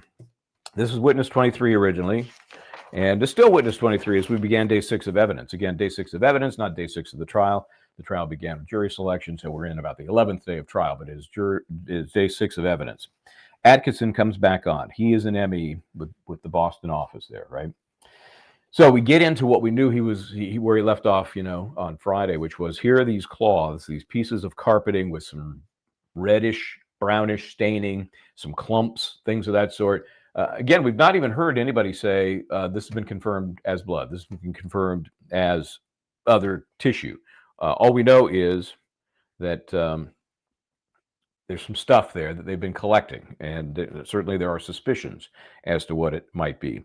So he talks about a blood clot that he found on the rug, like a little clump, about 1/4 of an inch, it was described as. So he separated that out. Some white substance, also some pieces of hair that were on the carpet. Now, it is a carpet in the house in which she spent a lot of time. Is finding a hair on the carpet unusual? No, probably not. Finding it in the midst of what could be blood, that's a bigger issue. Clumpy white powdery stuff could be part of the cleanup operation, right? And then the piece of a little teeny piece of metal that apparently was part of jewelry because they had Gucci stamped on it or near it. I don't have any Gucci stuff, so I can't compare. Obviously, if Linda were here, we could go to her closet and we could rifle through some things and see what that stamp looks like. Don't have that here. Sorry. And I thought there was a bit of testimony from Atkinson. I thought was an amusing contradiction in terms. He said he painstakingly mushed, I think he said mushed, through, and maybe he used a different word. He doesn't come across to me as a guy that would say mushed, but maybe he did. He was painstaking in going through this material. And so I don't know, maybe he didn't really mush it. Maybe it was more painstaking than mushing. But anyway, he found some very small fragments that were not mushable. They were more firm. And he also set those aside. Those were not soft. Here's where it got interesting, though, today. And this, to me, was an important thing for the defense to get into. You know that when an attorney is dealing with an opposing expert, and this guy's a quasi-expert, he's obviously a hands-on part of the process, but as an expert, as a guy who's a medical examiner, if you can turn that person into your expert witness, good for you. I mean, that's an amazing talent, and I think we saw that today with Larry Tipton. What he did was he got out of all the intro stuff out of the way. He jumped right into, and I wish they would have answered this question. Maybe he was prohibited from getting into it, but he made it clear that Mr. Atkinson is no longer the deputy chief medical examiner. He is just a good old-fashioned medical examiner. He was the deputy chief from 2018 to 2022, and then something happened. But he's still at the office, but he's no longer the deputy chief. I found that interesting. I mean, it makes you just wonder what the hell happened. And it may have been too prejudicial, irrelevant. If it didn't go to his ability to do his job, then I'm sure they weren't going to get into it. But it did make me wonder, what happened there, Mr. Atkinson? So right after that, and he also talked about him being at that same period of time on what was called the Massachusetts Medico-Legal Commission, which is probably about like it sounds. They deal with the interaction in medical and legal matters. It is a massive business and a massive community. So that's when the cross gets very interesting. All of a sudden, so to speak, all of a sudden we're talking about the sudden death syndrome, the sudden unexplained death syndrome, which is what the defense is suggesting here. That's when Mr. Walshe went to bed that night, first day of the new year, about 1:30 in the morning, nudges Anna Walshe in bed with him, nothing, nudge 2, nothing, nudge 3, nothing, and she falls off the bed, and she's dead. The defense, suggesting that's just this unexplained sudden death experience, uses this expert to get into that, which was, I thought, super effective. He goes through the 5 methods of death, of course, which we don't, manner of death, since we don't have a body. You don't know. But he led the jury to believe that one of those 5, which is undetermined, could fit here if you had a body, which is odd because we don't have a body. But he threw it out there for this jury. And of course, the guy can confirm that, well, we can't come up with manner of death because there is no body. We get it. Then they started asking about, Tipton started asking about the premise and the concept of sudden unexpected death. Sudden unexpected death. It was almost like Atkinson was hesitant to say it was rare. Ultimately, he did say it was rare, and that was offered by Mr. Tipton. Isn't this rare? And he was kind of hesitant, and Tipton tried to help him by saying, well, that's my word. What do you think? And ultimately, he said it can happen quite often. It's, that's kind of a broad statement because you don't know enough about the person that passed away. But to make it in the jury's mind something less than extremely rare, I think is a couple of points for the defense. And then he goes in great detail into the different things that can cause sudden unexpected death. He talked about cardiac dysrhythmia, or even a tachycardia, which is an elevated heart rate. But anything that messes up the cardiac rhythm can lead to this sudden unexpected death.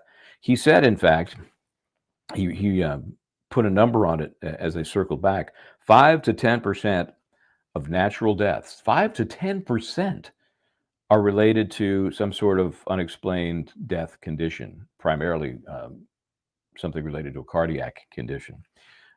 That's a huge number. And I think if the jury went into this thinking, when they heard the story in opening statement that Brian Walshe just discovered Anna Walshe was dead, they're thinking, oh, come on.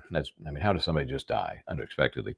Now they're hearing as much as 10% of these deaths can be related to a heart condition. And it's not as rare as maybe they thought going into this case. And we haven't got to the defense case yet. But today was a perfect example of the defense using the prosecution's witness as their own expert. Talked about pulmonary causes, like an embolism, pulmonary meaning the breathing capacity. Also, any neurological problems, all of these things that can lead to sudden, unexpected death. And also, what was the other one he mentioned? Anything that has to do with an arrhythmia is critical. That was one of the most critical parts of what they talked about. Then he mentions, he just throws this in, that can be travel related, right? Very interesting. Now, those who travel much at all know that 90-minute shuttle from DC to Boston, a little bit less DC to New York, you spend more time at your desk before you take a lap if you're working in a normal office. So that would be a very unusual situation in which you might find some sort of deep vein thrombosis. You've heard of the DVTs, because when you fly overseas, anywhere, even coast to coast, which is going to be between 4 and 6 hours, depending on which direction you go from truly coast to coast, you really should flex your legs, do your Kegels, walk once around the plane if you can. It just, you'll feel better, and it does prevent things from kind of, as I'm not a doctor, I would say, kind of mucking up the system. So it was made on across a redirect point was made that, well, these 90-minute flights, is that, in your experience, is that really a deep vein thrombosis issue? And of course, the answer had to be no. So, but that, to me, that was a huge thing and a very important use of the expert you're not paying for, you're not relying on. And when you get to closing arguments, I guarantee you, Tipton, assuming he's doing them, and I assume he is, and I hope he is, he's going to pound away on Dr. Atkinson. Even the Commonwealth's expert told you, ladies and gentlemen of the jury, there is a significant number of deaths that are unexpected. And they can be from heart issues. They can be from lung issues. They can be from a number of issues that we don't learn about because the person seemed perfectly healthy at the time. I think that's powerful closing argument stuff. And there was a question on redirect that I guarantee you, there's that old saying that you never ask a question to which you don't know the answer. Connor asked Atkinson on redirect. He said, you've never, and of course he's couching it as if the answer is coming as, of course not. He said, you've never seen unexpected death on a person with no injuries, have you? And he said, no, I have. Yes, I have. And there was some silence after that, because I could tell that Mr. Connor was kind of regrouping. Not the answer he expected, and should never have asked that question. He then did go into the travel issues, and such a short flight probably wouldn't do anything at all. And there was no real, no real argument about that. But the seed had been planted. Let's put it that way. So that was it for that witness. I think by far the most important witness of the day so far, because then we got into a lot of custodians. The other, let me see the next one here. Then we have all the folks connected with Tishman Speyer. That's the company for which Anna worked as some sort of, I'm still can't put my head around what her job really was. Something in management, something in hospitality was the background they were looking for when they hired her. So I don't know if it's just some liaison. She talked about that one building, the one that has 800 units, the Crossing. That's a big building. 800 units. That's like a New York type building. In Washington, as you know, no buildings can be taller than the Washington Monument. So any building, even a high rise, is not going to be that many floors. Can't be taller than the Washington Monument. So 800 units that's big. That's a big operation. And it was poo-pooed as a high end by the woman who manages it. But yeah, it's it's probably not free. It's not a homeless shelter. All right.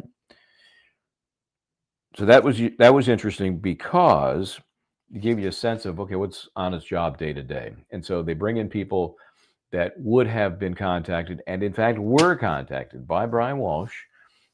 A couple of days, the 4th of January, 2023 is when he finally reached out to the cops. That was at or about the time he also reached out to these co-workers. Teresa, Marquezi. I wrote over my own writing here. Anyway, I'll call her Teresa. She's with Tishman. She was a manager of some sort. She's the one who hired Anna. And, they had a pretty good package for her there. $200,000 base pay, life insurance equal to twice that number. And then she was subject to a lot of bonuses coming along. The beneficiaries of the life insurance was both Brian and the kids. All of that very normal. Not a situation where I take out a policy on you and then you mysteriously die. Not quite like that. Doesn't mean he won't get the money. No, of course, he still gets the money, and it could still be a motivation. Very different, though, when it's just something supplied as part of her employment package. Then they go to the unit there, the townhouse, which by all accounts had nothing to do with anything in terms of the disappearance and death of Anna Walshe. But they go through there. Hugh Dunleavy shows up. He's the security dude. He was looped in with Teresa on the phone call with Brian Walshe as they're all trying to figure out, okay, how can we help you to, your search for Anna? They did both confirm, which of course reinforces Brian's lie about the emergency. No, there was no emergency on January 1st, there was no emergency. Sorry. We know he made it up. The question becomes then, at what point, I'd love to hear this. There was that party the night before, New Year's Eve.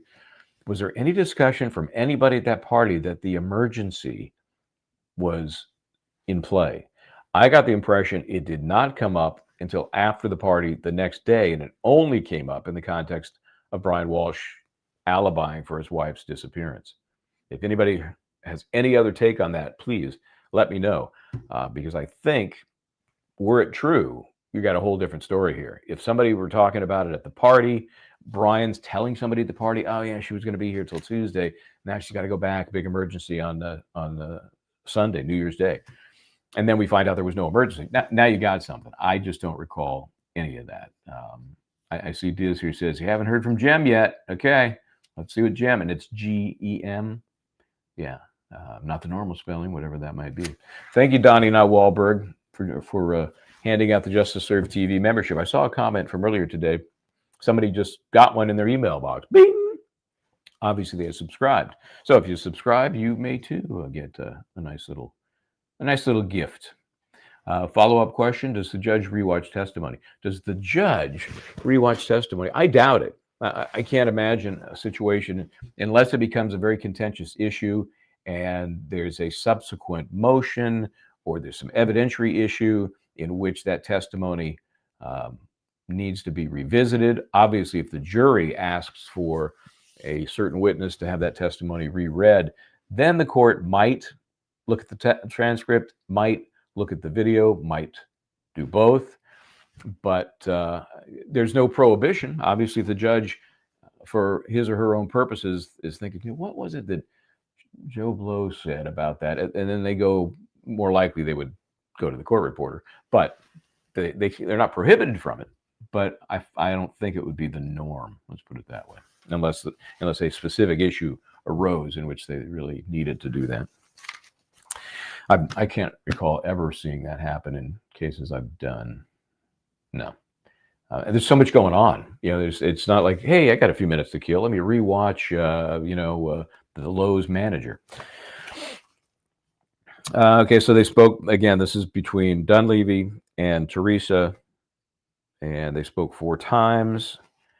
And then the security guy, who has this, paramilitary background of sorts, he's encouraging Brian Walshe, call the cops, set up all the things you would normally set up in a missing person situation. And Teresa and Dunleavy both said that, they hadn't seen Anna Walshe since late December, before she returned to New York.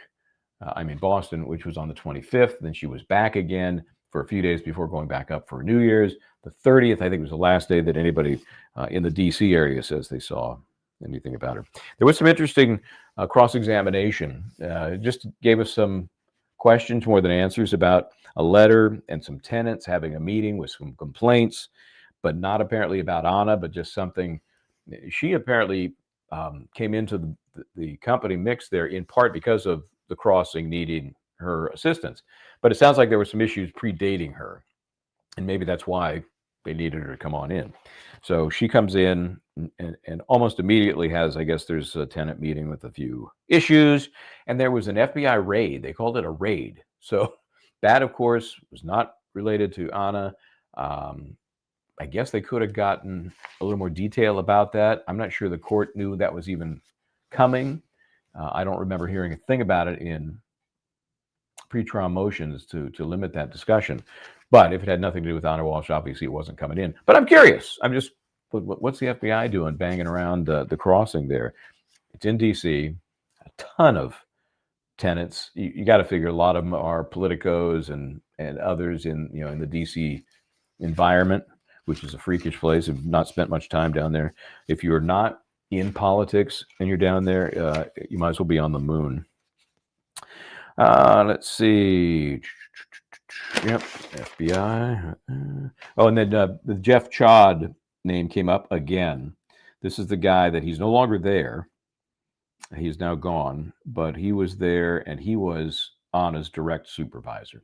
So I would expect to hear from Mr. Chod at some point in this process. The redirect on that really just focused on who was going to be around at Christmas, who wasn't, who was officially working, who wasn't.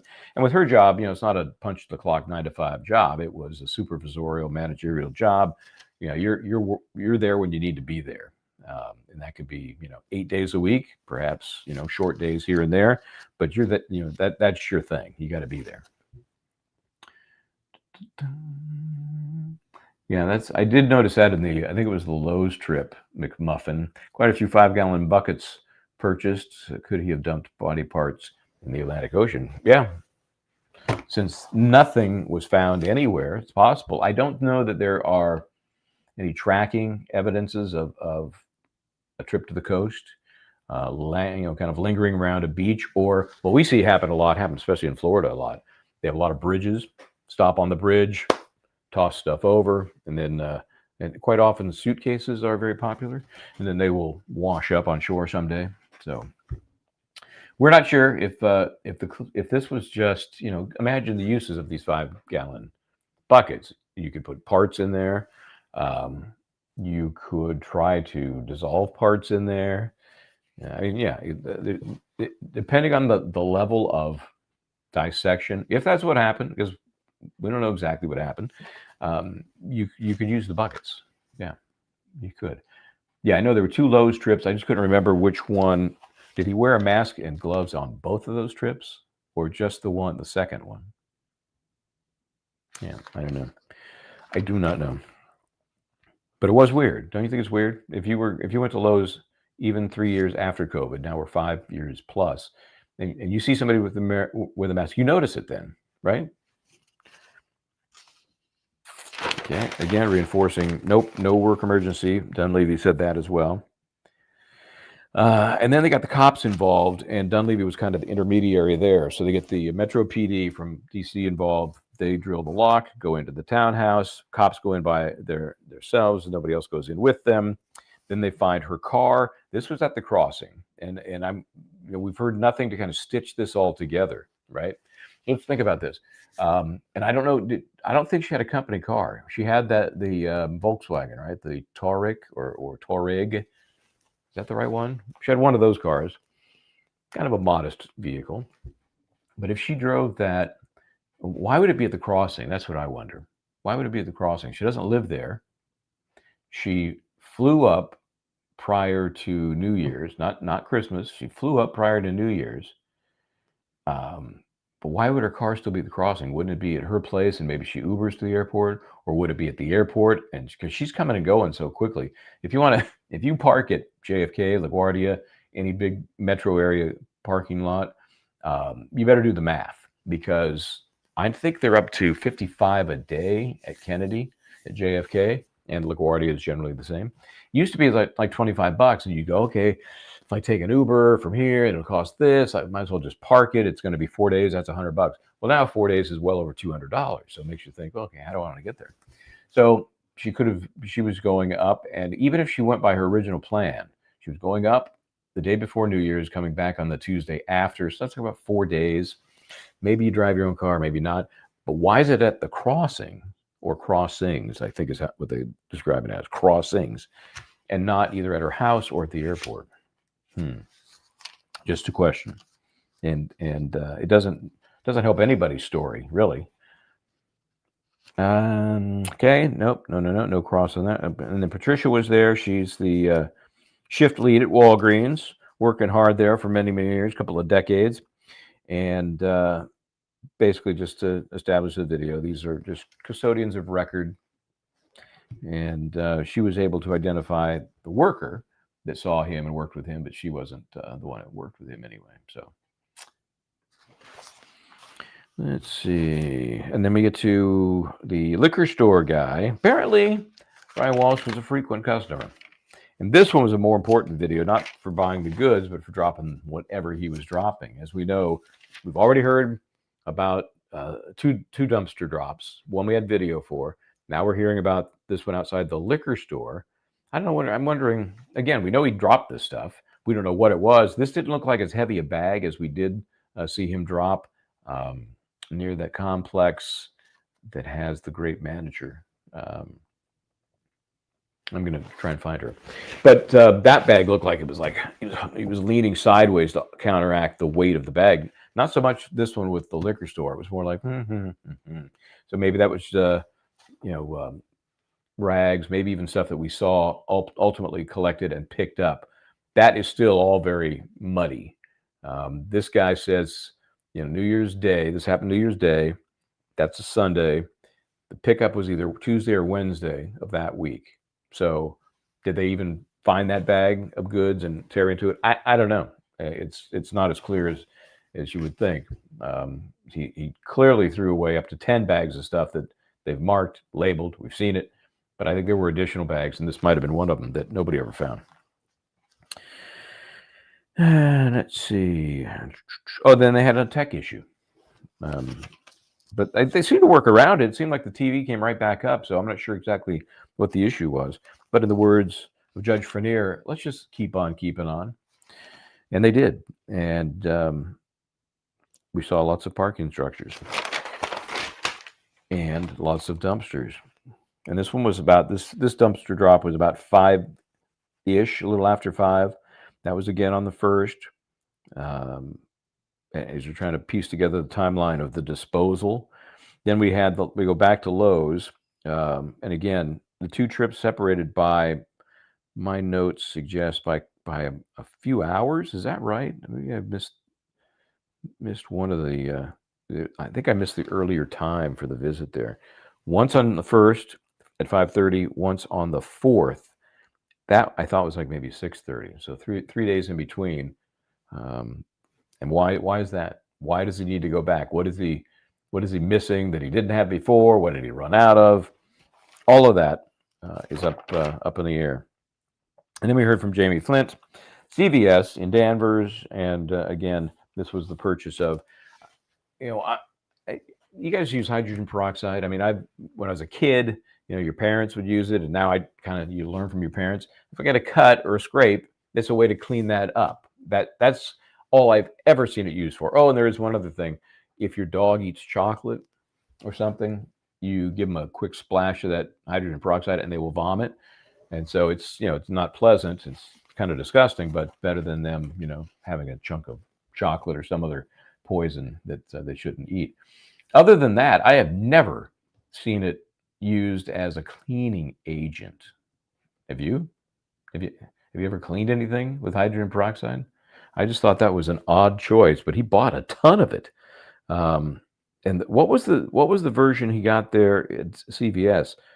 She said hydrogen peroxide, and then the second word I lost. Anybody get that? Or you can clean off nail polish with it.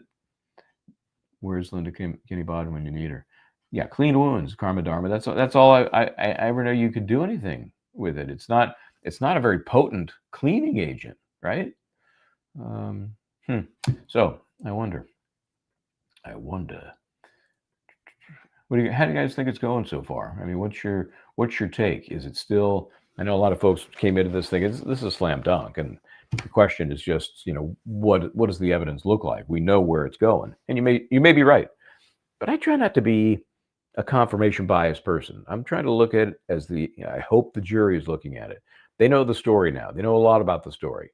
They know that this guy says his wife died unexpectedly, and we know he took care of her body. So do we on the jury know enough yet to think that he killed her? Has the motive been clear enough? Has the intent been proven? And again, I keep circling back to what I think is a very realistic possibility, and that is there was something going on after the party ended in New Year's Eve, just after the folks left. It's now the 1st, and the issue of the boyfriend came up, because I don't see a lot of evidence ahead of time, not yet, that he knew a ton about the boyfriend. So I think he had a clue. I think he had an inkling. And she had not yet come clean. Remember, she wanted to tell him. Anna wanted, according to witnesses, the boyfriend, she wanted to tell him. She didn't want it just, him to just learn. She wanted to be honest about her affair. So at that point, maybe she was honest. Maybe he asked her about it. She said, look, let's have a conversation. He blows up, altercation, verbal, turns into physical, and she dies. To me, that just makes perfect sense. And then now it's clean up on aisle 5, because now he's got a mess and he's not sure exactly how to take care of things. And he does the best he can with his lack of experience. It's a messy business. There's no doubt about it. No doubt about it. So I'm looking at who do you want to see? Who's the witness you're really waiting to see, right? That's other than some of the cops. I think Buchanan, obviously, forma troopa practa. And to the point that I was just making, you're right. They could have charged him with second degree, I think.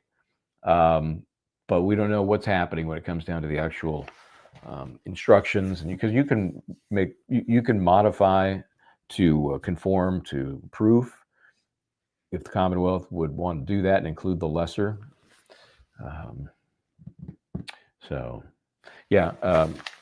Yes, as Dizzy would remind, you don't have to prove motive. I don't care. I don't care if you have to prove motive. You do have to prove intent, and sometimes motive gets you to intent. But I haven't seen in the form of evidence motive or intent to kill. And the jury can do what they want to get themselves there if they need to. There's a lot of witnesses on here that, I mean, if they truly call all of these folks, we are going to be here for another couple of weeks plus. Remember, the judge on Friday said it's going very quickly, and we're looking at maybe 2 weeks more of the evidence, and then you'll get the case. It is moving along. We are on witness number 27. Let me double check my notes here. 27, 29. Jamie Flint was witness number 29. And again, a lot of them custodian of records, they add to the numbers, but substantively, not much going on. So I'm looking though at the list, and there's still we still have some other custodians, Stop and Shop custodians. I mentioned Home Depot, Home Goods. These are just, I would imagine, to establish records for video and or purchases. We haven't really gotten to some of the interesting Massachusetts State Police people. All on the list include Boyle, Buchanan, DeChico, a couple of others that I'm less familiar with. Yeah, I mean, we've had so few law enforcement. I think we've had maybe 6. We had Heather Sullivan, we had Keefe, we had Guarino,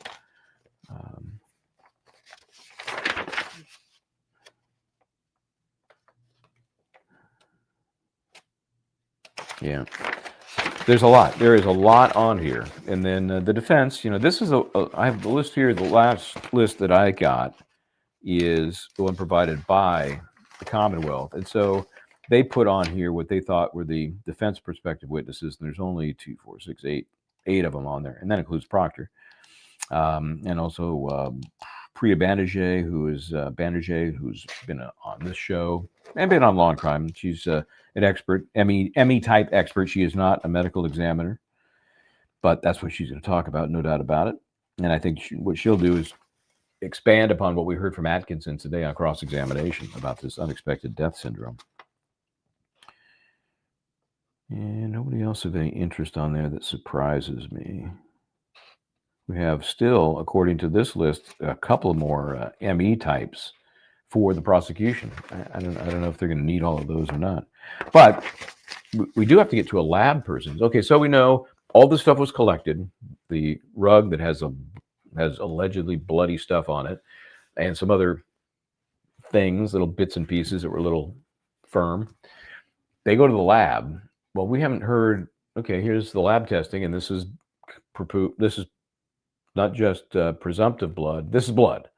And here's the typing, and here's the DNA, and here's this piece, is this part of that. And because we think that those little hard pieces, we think maybe are bone. There was some talk pre-trial about the hacksaw, cutting the bone and like a little piece getting stuck in it. And those, hacksaw, let me reach into my bag of evidence here.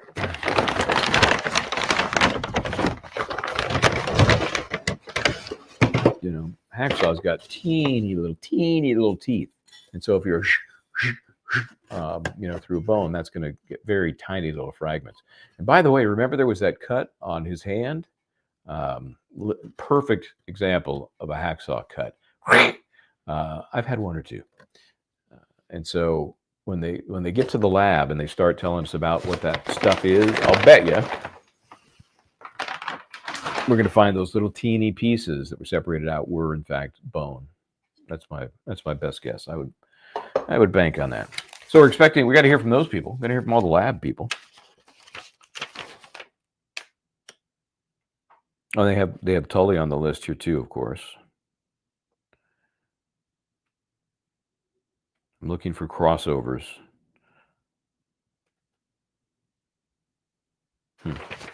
There's one. There's one that I missed. Are there 2 Keefes? We had Connor Keefe. Oh, there's an Edward Keefe, who is a lieutenant. Different Keefe. Okay. All right. So, let me see if we got any other issues going on here. And I believe he's guilty, but I'm not 100% sure they have proved premeditated malice. And I mean, I agree. So, this is the problem from the defense standpoint. It's a benefit to the Commonwealth. People see this case unfold, and they want somebody to pay the price, because what happened was horrible. It was outrageous. It was horrific. It was gruesome. And this guy here, we know had something to do with at least part of that. How do we not hold him responsible? That's the game. And for the prosecution, they know they could get the benefit of that kind of thinking. The defense, they know they're going to be the victim of that kind of thinking, because they can't get inside the minds of the jurors. If they get in that jury deliberation room and they say, has it been proven to you that he had the intent to murder his wife? Well, there was this. No. Was it the intent to kill her? Do you see that? Did you find that? They will find what they need to find based on the evidence and the feeling that somebody's got to pay. And if it's not this guy, I don't know who in the hell it could have been. And if you look at the penalties, of course, the difference is seeing the light of day, never seeing the light of day, right?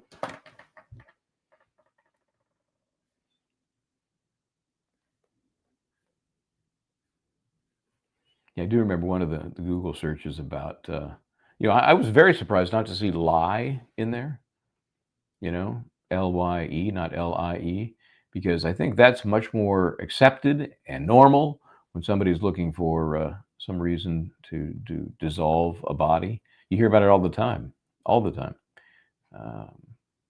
We saw, what was the case I was thinking of the other day? Oh, the Michelle Triconis case and the missing Jennifer Doulos from Connecticut. And they thought they had a grave at one point, and there was some lye involved, but lye is much more common when you're looking for what's the stuff that is more likely to help dissolve a body and make it undetectable. It's lye. You got to go with lye, and he did not do that. It wasn't even on his search list, so that surprised me a little bit. All right. So this afternoon, or for what's left of the 2 hours, they're going to do 2 hours again. I can't believe it's not a normal day today. They are going to drift over past 2 o'clock as well. So I'm hoping they make the shift from some of these less substantial witnesses to maybe law enforcement. That would be nice. Some folks that can stitch together some of the investigative materials that we've not seen yet, and there's got to be a bunch of them because there's just too many holes so far. Too many holes. We have some federal agents we're supposed to hear from, right? And I'm guessing they will be related to the initial contact that Walshe had with first the workplace, and then from there into the DC cops. And let's see what else we got here that again it's on the list. Well, this is interesting. They list I don't know. I don't think this person's going to testify. Maybe I'm wrong. Somebody from the U.S. Probation Office, which certainly it's the U.S. I'm assuming it has to relate to the art fraud. Remember that? The art fraud? I keep threatening to find that artwork, and I'm going to do it. I'm going to do it right now because I got a second. Let me see. Maybe you'll agree that I'm not sure. I don't like his forged version better. See if I can find it here. But he's looking at quite a few years for that, and they'll work it out, federal versus state. They got, let's see what the latest is on that. Stand by. Yeah, the restitution closer to 500 than 4. I kept hearing 444. It's actually 475, and he got 37 months, 3 years, and then 3 years of supervised release. So here we go. Here's let me make sure I can pull this off here. Yeah, I think I can. First of all, I love Andy Warhol. I think he's very inventive, creative. Been to the museum in Pittsburgh a couple of times. Have a couple of T-shirts that rip off his stuff. But some of it's weird. That's and I'm going to share some weird with you. This is the. Are these both the real ones or the? Oh, I see. Here we go. Stand by. I got the fake and the real. So you be the judge. Give me a moment here while I bring all of this stuff up. It's a good thing I'm doing it now. It's one of those things on my list I never quite got around to. Okay. This one, there's one of them. Hold on a sec. Let me grow this thing as best I can so you can see what we're talking about here. Okay, that's one. I need to look. I need to double check, see which one is the fake and which one is the real one. Okay. And again, when you look at these, not my favorite pieces of art. Let me see if there's listing here. I can refresh my recollection on the price that this guy got. 80,000. Yeah, 80,000. Okay. And it was outside of eBay. So it was on eBay for 100, and then they worked some sort of deal after, they took eBay out of the mix, so that he could save on the fee for listing it. Okay, let me get back into here. Stand by. This is, let me see, I'll show you the real one first.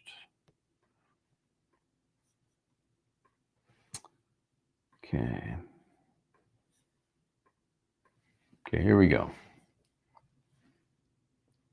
That's the real one. Let me see if I can blow that up a touch. There you go. Okay. Now, it's abstract. I don't know what it is. It looks to me, you know what it looks like to me? It looks to me like your rear view mirror, your side view mirror on a car sticking out. But anyway, those are the real ones. Okay. Now, if I were able to do this, I can't do both side by side, unfortunately. I don't know how to do that. Missy probably knows how to do that. I do not.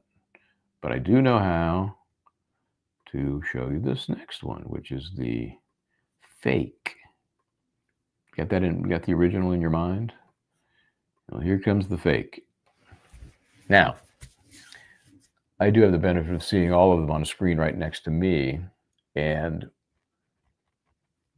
the fake's actually a little cleaner. Like some of the lines are cleaner. The mirror, as I'm calling it, has different tones. This is very yellowish. The one from the legit is more like a rose color. But I don't know. Are you loving either one of them? I don't think I'm looking to shell out $100 grand. I'll tell you that. Yeah, Rosemary, I understand. I mean, I like some abstract art. I think it's interesting, but I'm not even sure what's the motivation for this. What's the message? What is it? And how did you pick these? Maybe these are easier to pretend are legit because they're just so weird. I don't know. No interest. Can't sell you any of these here. Jersey Girl, no, pass. Okay, not even for. Let's see if I can get it for you for 60 grand, and maybe save you a couple of bucks. I do like abstract painting, but none from that artist. Well, harumph. You don't even like. What about? And this was amazing to me that with all the Campbell soup can stuff he did, that's where he made all his dough, right? Made a ton of money on that. Sheila always holding back her real feelings. It's awful. It stinks. It's garbage. Yeah, it's really. I've seen a lot of his stuff, and this is by far the least interesting to me. And I don't even know. I just don't. I don't get it. And I'm not smart enough, I guess. I don't get it. Well, that's a good question. Harmadharma, who was the person that made the fake? That's a good question. I'd have to further research that. I'm not sure that was in some of the most recent stories that I've looked at. Let me see.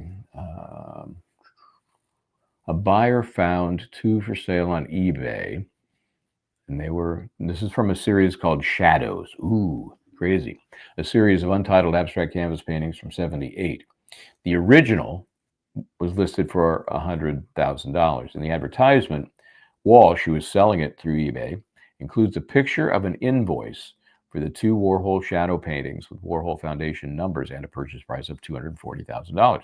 So he's not only selling frauds, but lying about what he paid to get them. The buyer believed the paintings were authentic, and then between November 3rd and 5th of 2016, arranged with Walshe to purchase the artwork outside of eBay for $80,000. Saves that 20 grand. Walshe and the buyer signed a contract which specified that the buyer had 3 days to terminate the contract and get a full refund if the buyer did not accept the artwork. That sounds reasonable, right? On November 7th, the buyer's assistant flew to Boston to retrieve the paintings. So these are bought sight unseen, providing Walshe with a cashier's check for $80,000. The cashier's check was deposited that day into an account that Walshe controlled, and $33,400 was subsequently withdrawn in the following 14 days. Should have taken it all out, dude, since you knew you were ripping them off.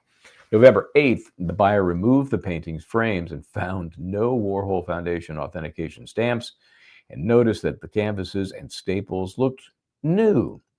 When he compared the paintings to the photographs from the eBay listing, they did not look identical. So what they did was they put the real pictures on the listing and then gave the buyer fakes. The buyer concluded that the paintings he purchased from Walshe were not authentic. The buyer then repeatedly attempted to contact Walshe, who initially did not respond, and then made excuses for the delay in refunding the buyer's money. Walshe initially gained access to the paintings through a victim who was his friend. It's interesting. While visiting the victim in South Korea, Walshe told the victim that he could sell some of the art for a good price. The victim agreed and let Walshe take the 2 shadow paintings. So there's your answer. Some friend in South Korea.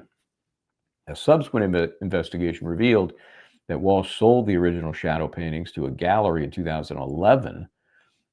Okay, so he sold, those paintings passed through multiple hands until they were sold to buyers outside the country. To date, the government has not regained possession of the original shadow paintings. Additionally, the investigation also revealed that sometime in 2011, Walshe obtained a different set of replica shadow paintings from an artist who did not know Walsh's purpose. In 2015, Walshe sold that set to another victim who resided in France. Acting U.S. Attorney Joshua Levy and Jody Cohen, special agent in charge of the Federal Bureau of Investigation Boston Division, made the announcement. The Lynn Police Department provided assistance with the investigation, et cetera, et cetera. Thank you, thank you, thank you, all of these folks who helped in the process. So there you go. That's the story. And that comes from the United States District Attorney's Office in Massachusetts. Wow. Wow. So what lesson have we learned, children? Don't screw around with art. You know, find something else to invest in, please. I did not know that. You can buy replicas or dupes, but you can't sell them and pass them off as originals. Yes, I can see that. Or you could buy a lithograph or a seriograph. That happens all the time, and they do have some value too because they're done by with a certain process, and they're limited numbers generally, and they are a fraction of the cost. So you can go ahead and try and start selling lithographs as originals. That's not going to go too well for you.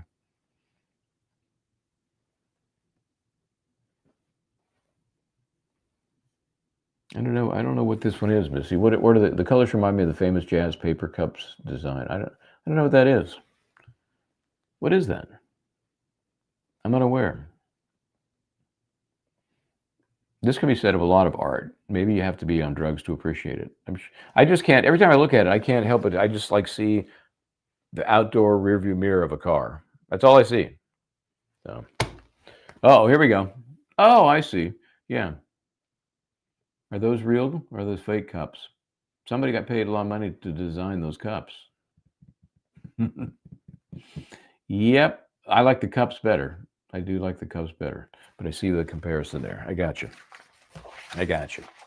Okay.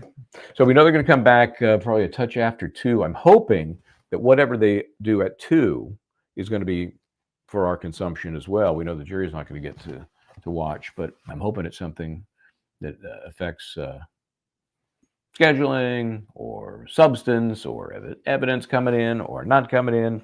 Hopefully that's what's going to happen. Hey, let me take this moment to promote what's happening tonight. We'll have Mark Betterow on tonight. I bugged him yesterday, and he agreed to pop on tonight. So we'll have him on right at 6. We'll grind him for about 45 minutes and then spend a few minutes just kind of catching up for those who haven't been able to watch the trial today, catching up the Walshe case. I would say at this point from the morning session, clearly the best stuff is, and then people keep thinking, well, you're so defense oriented. I'm not. I'm just good lawyering oriented.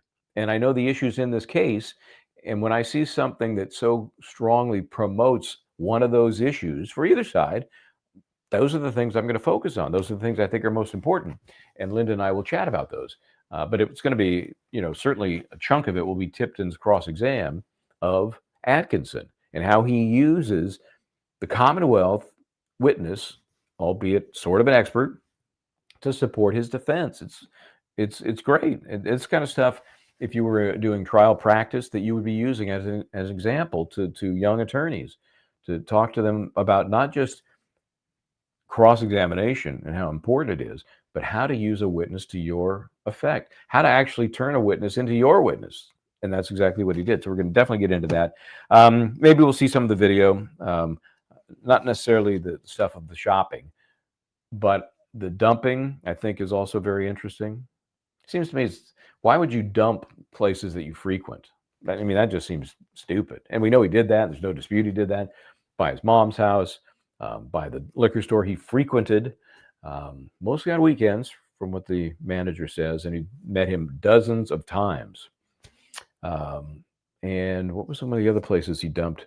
The one that had the video, and our friend, the manager of the complex. I just think if I ever do this, I'm going as far away from my normal haunts as I possibly could to get rid of things I don't want people to find, whatever those things might be. So anyway, I'll mark on tonight. We'll talk about, there was definitely mixed reaction to the hearing from last Friday, mixed even between Linda Baden and myself. You know, we got the new judge, Belazos, Belelos, Bababos, Babibos, Bozo. I wish he had said his name. It's the only name he didn't pronounce for everybody. And I do appreciate the fact that he pronounced or asked how to pronounce Aidan Carney's name just before Cosgrove. And I now call him Cosgrave until he gets the pronunciation of Carney's name right. He, you know, 2 minutes earlier, he hears the judge correctly pronounce it as Carney, but Cosgrave can't figure out how to pronounce his name. Linda says it's intentional. I think he's just stupid. Oh, I get a note here from Diz. I didn't catch this. So they're going to talk about Proctor at 2 o'clock. So I certainly hope that is on the record. Yeah, I hope that's on the record. So again, with Mark Betterow tonight, we'll talk about his, you know, to the degree he can, you know, how he feels about, we got the new judge in place, talk about the process, talk about the challenges, and you know, kind of get his feeling. He's not shy about sharing where he thinks this thing is going to go. There was that one moment where Cosgrave is talking about material that he had presented, and it was literally the day of the hearing. He's providing some discovery. I mean, anyway, so he mentions, he says, some of the material I got from Mr. Betterow, and Betterow's like your dog, because he misspoke. But he went on and on and on before he circled back to say, I'm sorry, I think Mr. Tully, I think, was who he really got it from. Cosgrave. So we'll see what Mr. Betterow's thoughts are on that, among other things. Hey, it's Only Fan. Are we going to be unmuted soon? Are we? We're going to be unmuted? Let's see.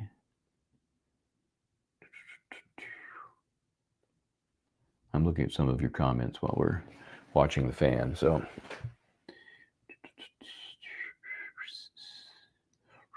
well, I appreciate that. Yeah, he's, you know, I don't like to make fun of someone who's at the end of a career. I won't describe it any more than that. He's at the end of a career. But this case is so full of problems, and he just makes it a bigger joke. You know, how can anybody take seriously what the Commonwealth believes happened in these Aidan Carney cases when he's the face of the Commonwealth? It's a joke. And I continue to cross my fingers and watch each of these players during these hearings, hoping that maybe something productive will happen and they'll get toward doing the right thing. And if that's go to trial on these things, do it. Just do it. Don't quit dicking around with late discovery, hiding witnesses. It's all just, it's theater. And it all started with misleading the grand jury, which of course the Commonwealth thinks was not really a big deal. No big deal. No big deal. We relabeled some of the Aidan Carney shows to look like they were intentional in terms of any sort of intimidation of witnesses. Sure, we did that. Okay. But we just took those words from somewhere within the show itself. So no harm, no foul. What's the big deal? Oy. I haven't heard from anybody in the courtroom today to see who's there, who's not there. I'm assuming that Diana is there. And she is, as you might remember from some of the pre-trial, right up to the time of trial, she was on, it was kind of confusing. She was on one witness list, not on the other, but thought to be on, you know, there was real confusion as she sat there in the court. Well, now she's not on this combined list that I see from the Commonwealth, but that doesn't, it's not inclusive. I'm 100% sure of that. And it only has for the defense, like I said, I think it's 10. There's an 8. Let's see, 2, 4, 6, 8. 8 witnesses, including Michael Proctor, on the defense list. So, what do we take from the fact that the judge wants to talk about the Proctor facta today? Does that mean that it's eminent? Does that mean that the defense case might be starting sooner rather than later? Not in the next day or so, but what if it's next week? Wouldn't that be interesting? Yes, it would be. So, and you know what it's going to be about in general. It's going to be the scope of Proctor's testimony. How deep are they going to get into all of the stuff that came out, not just in the Karen Reed case, but then came out in subsequent disclosures related to this case and many other cases? If you're the judge in this case, you know you've got to create some tight guide rails, right? Obviously, it has to relate to this investigation or some sort of deception that can be proven and somehow related to this investigation. You're not going to be able to just go in there and start reading text from the Karen Reed case. I mean, that's not happening. But there's so much we don't know about that discovery that was protected by the feds. Remember that? It's got to be destroyed within 30 days of the end of the Karen Reed case. That was extended a couple of times so that everybody could get their hands in there and see what's helping my client, what's not helping my client. There should be some very specific stuff that they found that they'll be using in the defense of this case. And we just have no clue what it could possibly be. Is Proctor's role in this case anywhere near as substantial as it was in the Karen Reed case? Don't know that either. It's a mystery, but I think maybe we get a little light shine on that with what we hope to be the hearing in open court prior to the jury come back, and that's what we're waiting for now as the fan spins, as the fan spins, as the fan turns. There's somebody else I was looking at here that I was anxious to hear from. And it was an expert, not one of the cops. I'm still amazed they have two more medical experts that they're allegedly going to put on for this case. We did hear the name of one of them during the discussion with Atkinson, and that's Mindy Hull. Mindy Hull. She's in the same office with him, and so she assisted Atkinson, I suppose, in some capacity. Let me see if I can find my note about that. Might give us some sense of what specifically she was there to do. Dr. Mindy, she was the chief ME. That's right, she was the chief ME, and her name came up in the context of Cross because she actually has done papers on and has presented, as they say, on sudden unexpected death. So again, to support the defense position that that's what happened in this case. That's why the defendant is not guilty of murder. So she's going to come and testify. At least she's supposed to. She's on the list. And of those that are on the list, I would think she's there to support whatever those findings are that we've not yet heard about. You know, what are the actual red marks? What are those? What are these little hard things that may be like bone fragments? So the lab person, let me see if I can find the lab person that I would hope would be coming sooner rather than later, because that's going to be critical stuff. We have a lot of lab people on here, a lot of them. Let me see if I can shine a light on my lab people here. Yeah, we've got, holy cow,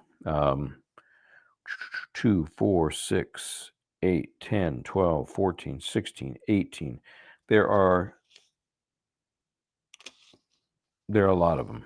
There are a lot of lab people. I don't know if this is poorly separated or not, but they are listed, and they got to be. I'm hoping they're next, or at least sooner rather than later, because they need to connect that up. We need to know what that material is, confirm what we think it is, and we need the lab people. We need the lab people to do that.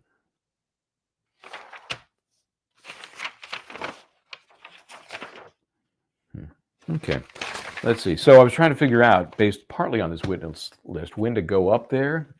And, you know, it's a crapshoot. So I'm very curious about the procta facta. If we're going to learn enough here in terms of scheduling, this may give the court an opportunity to say, well, prosecution, when do you expect you're going to be done?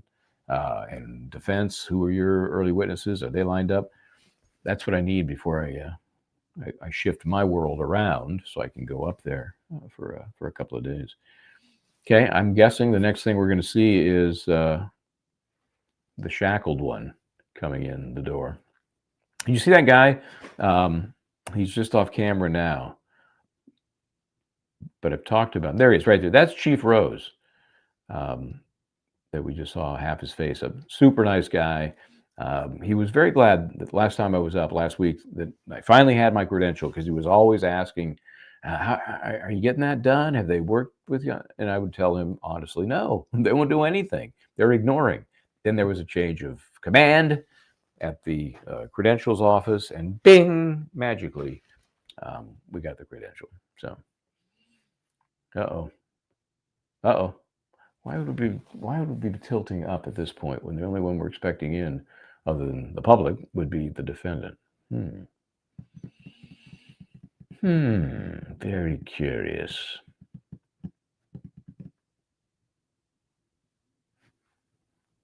I got nothing. I got no idea why they would do that. I thought, let's go back to the fan.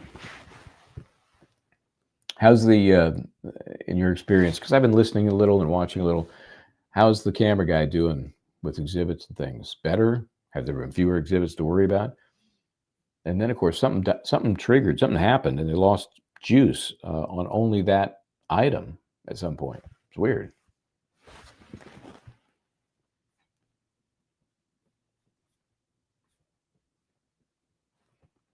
Yeah, I see. It's I counted about 24 lab people. I don't know if they've just misordered them on the form and they didn't put a secondary caption where they needed to, you know, like to indicate fewer than it seems. But yeah, we need those people. We need them. We need them.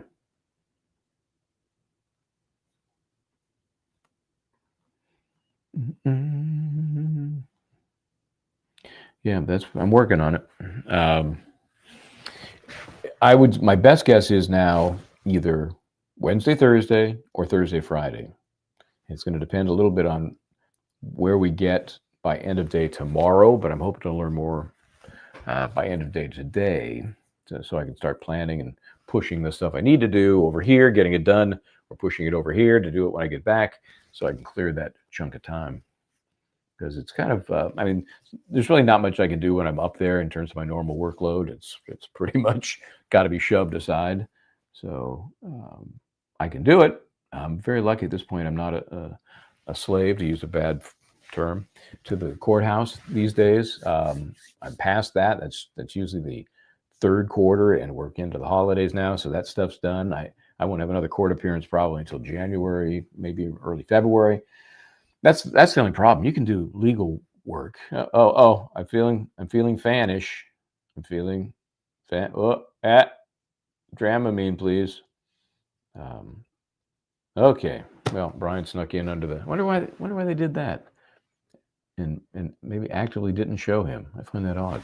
Anyway, I can work around most of my legal work if it's not got to be in court at a certain day. That's the key. That's what gets you. So. And that's the effort we make here at Just to Serve TV. Doggone it. We're trying to give you as much of our free time as we can. We just got to build other stuff around it. Who wants to see Brian Walshe testify? Anyone? Anyone? Okay, so this is a good sign.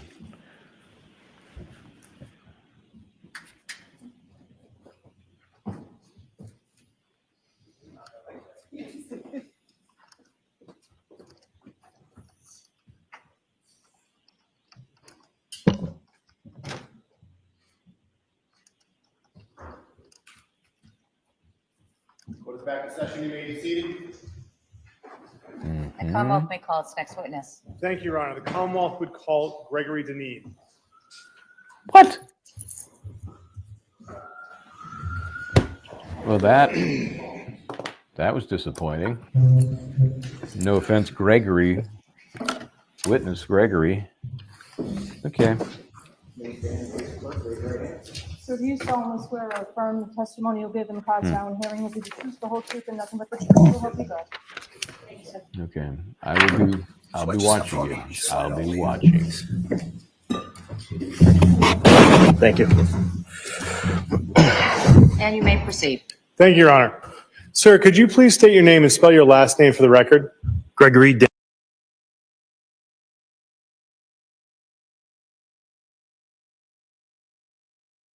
Dineen, Dinneen. Where do you work, sir? For Ahold Delhaize USA. What is Ahold Delhaize? Ahold Delhaize is the parent company of Stop and Shop Supermarket. And do they have a company, Food Lion? And what is your role for Ahold Delhaize? I'm an investigation specialist assigned to the New England division. And how long have you been with them? Approximately 25 years. And as a result of your role there, do you have access to surveillance videos? I do. Now, your area, does it include, you said New England, Swampscott, Mass? It does. I'd like to ask some questions about the Stop and Shop in Swampscott. What does it have as far as surveillance video? It has color cameras inside the building as well as exterior cameras. And do they record to a server or they film or whatnot?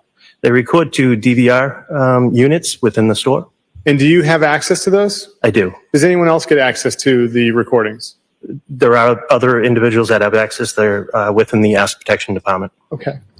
And sir, are you familiar with videos that was turned over by your company to law enforcement in January of 2023 from the Swampscott Stop and Shop? I am. Have you had a chance to review those before today to make sure that they haven't been altered in any way? I have. And in doing so, did you sign a tag to a thumb drive to confirm that those were the videos? I did. And sir, let me ask you this. Your videos, are they kept in the normal course of business? They are. In good faith? They are. Your Honor, may I approach? You sure can. Thank you, Your Honor.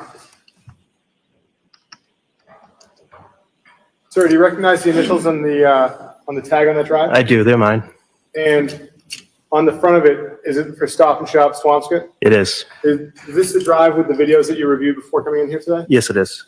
The Commonwealth would seek to enter the Stop and Shop videos from January 1 of 2023 in Swampscott as the next exhibit, Your Honor. Any objection? No objection. The Stop and Shop thumb drive from Swampscott Store 1123 is now in evidence as 199.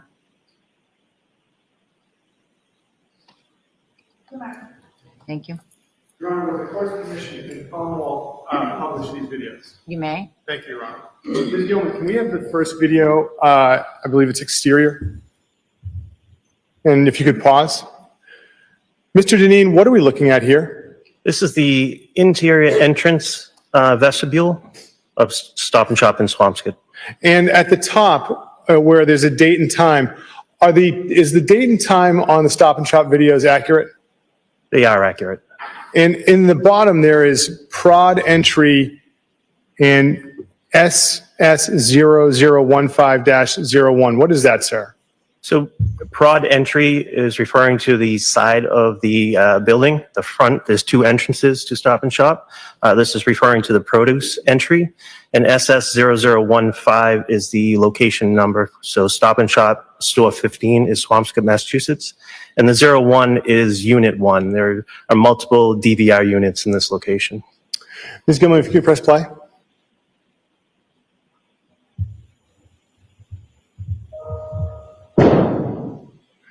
Now, Ms. Gilman, can we have the second video?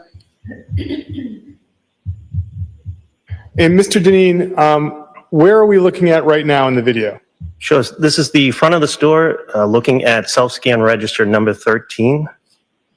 And sir, the SS015-02, I understand that's the store code, but what does the 02 mean? The 02 is referring to the DVR unit that it's recording on. So again, there's multiple DVR units in this location.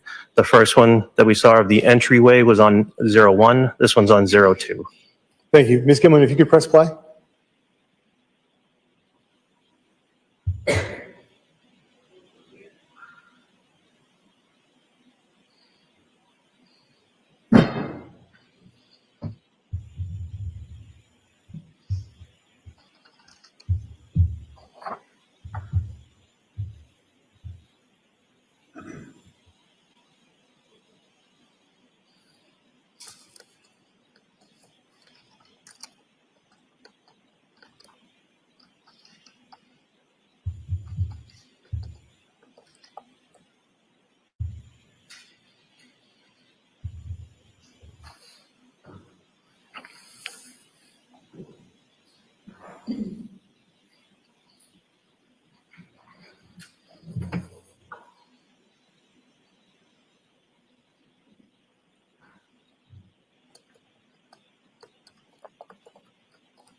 Thank you, Ms. Gilman. If you could close out of that, please. Thank you. Sir, does Stop and Shop in Swampscott create receipts for its sales? They do. And are those also kept in the normal course of business They are. and in good faith? They are. And is it created at the point of time when the transaction occurs? It is. And did you have the opportunity to review a receipt that was produced for your company that corresponded to that transaction? I did. Your Honor, may I approach? You may. Thank you, Your Honor. Mr. Deneen, do you recognize the object I'm handing you? I do. Is that the receipt that your store produced that corresponds to the transaction from the Swampscott video? It is. The Commonwealth would seek to have this marked as next exhibit, Your Honor. Any objection? No objection. The receipt for the transaction reflected in 199 is now in evidence as 200.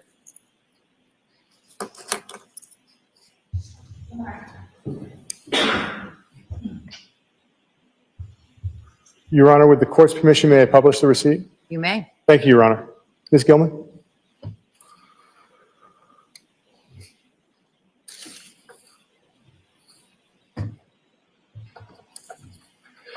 So, directing your attention to Exhibit 199 on the screen, sir, what is the store is 15, so that corresponds to Stop and Shop Swampscott? That's correct. Okay. And what does the cashier number mean? Cashier is listing as 880013, which is a self-scan register cashier number. And what does POS mean, sir? POS is the register number. And again, the number 4 refers to self-scan. And transaction number? Is 148. And sir, with this, can we scroll down, Ms. Gilman? Thank you. Excellent. Sir, what is the date and time on the receipt? The date is January 1st, 2023 at 6:56 p.m. And what was the total cost of the purchase? The total cost with tax is $11.56. And was it a cash or was it a credit card? It was a cash transaction. I have no further questions for the witness, Your Honor. Any cross? The witness may step down. Thank you. Sir.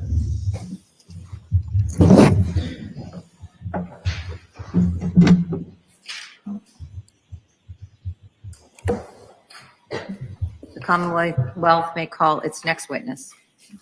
The Commonwealth would call Matthew Sheehan.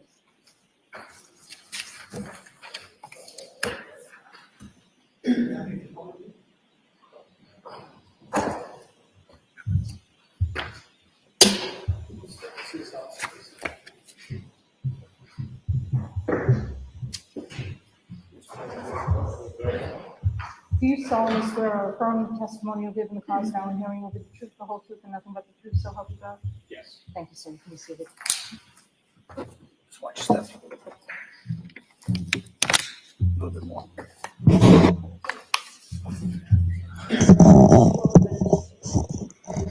The 50?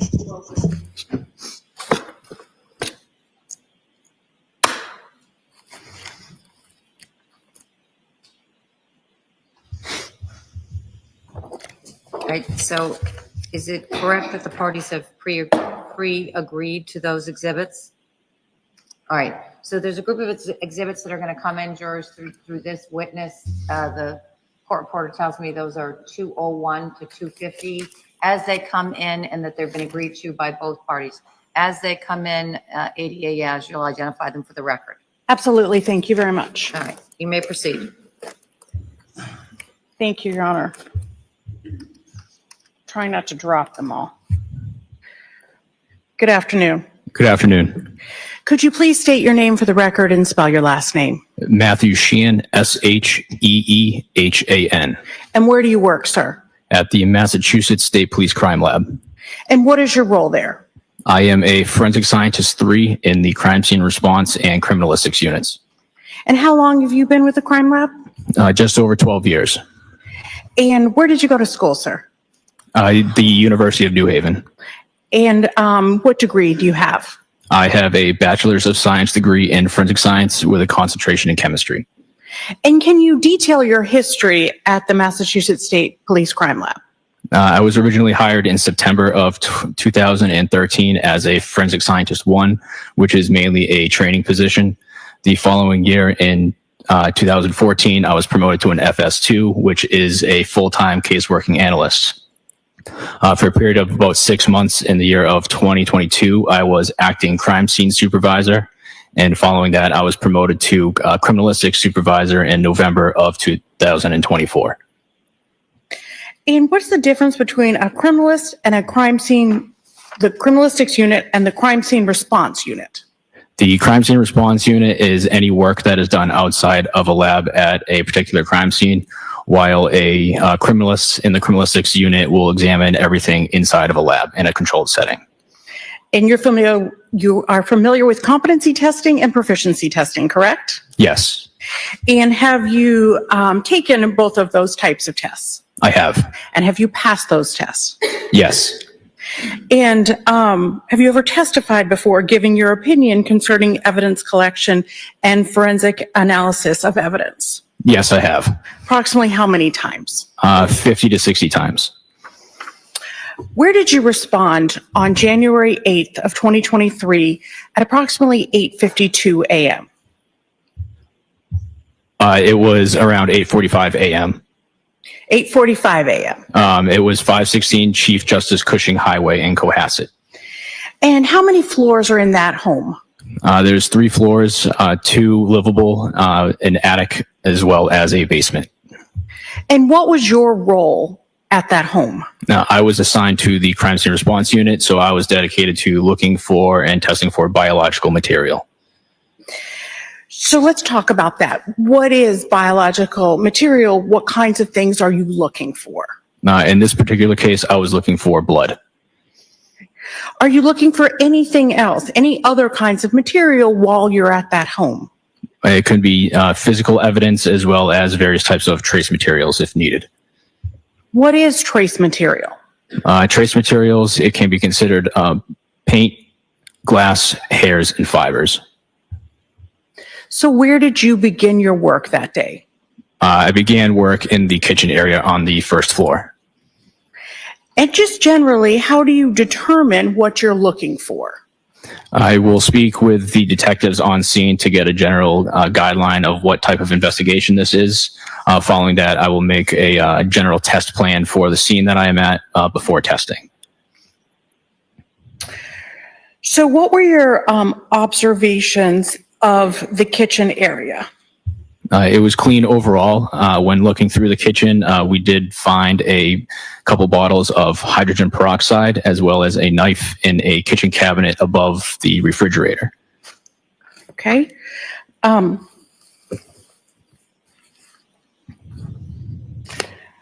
this point, I would like to place into evidence what's already been marked as Exhibit 201, that being SLD 7597. And I would ask to publish that for the jury. All right, and what is SLD 7597? Exhibit 201, that being the area that he's discussing in the kitchen, the hydrogen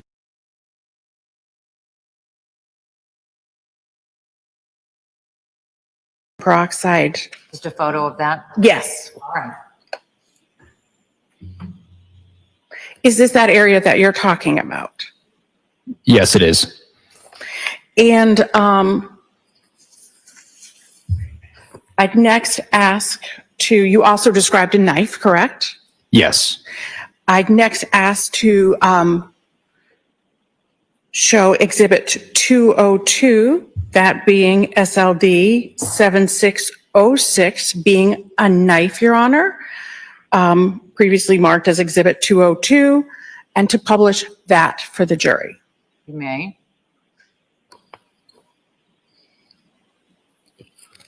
And Mr. Sheehan, do you recognize that? Yes, I do.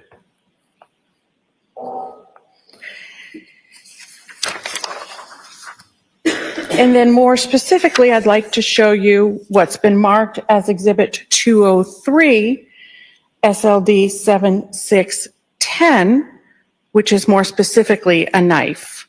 May I publish that for the jury, Your Honor? You may. Is that the knife you're referring to? Yes, it is. Thank you. Mr. Sheehan, what kind of testing did you do? I performed a screening test for blood on the blade of the knife. And can you describe what the screening test for blood is? The screening test is a two-step color test where a small portion of question sample is put onto a test swab. And after that, 2 chemicals are added to this test swab. If there's a bright pink color change, the test is positive. And if there's no color change or to something other than that pink color, the test is negative. And what were the results? The screening test for blood was positive on this blade. And did you perform the screening test anyplace else? Yes. And where else did you perform that? As on the hydrogen peroxide bottles, as well as on the kitchen sink area. And what were the results that you found for the kitchen sink and the hydrogen peroxide bottles? On all of the bottles, as well as the sink knobs, the sink basin, and the sink drain had all screened negative for blood. And what can cause positive results besides human blood? Various types of food materials, such as vegetables, as well as various types of legumes.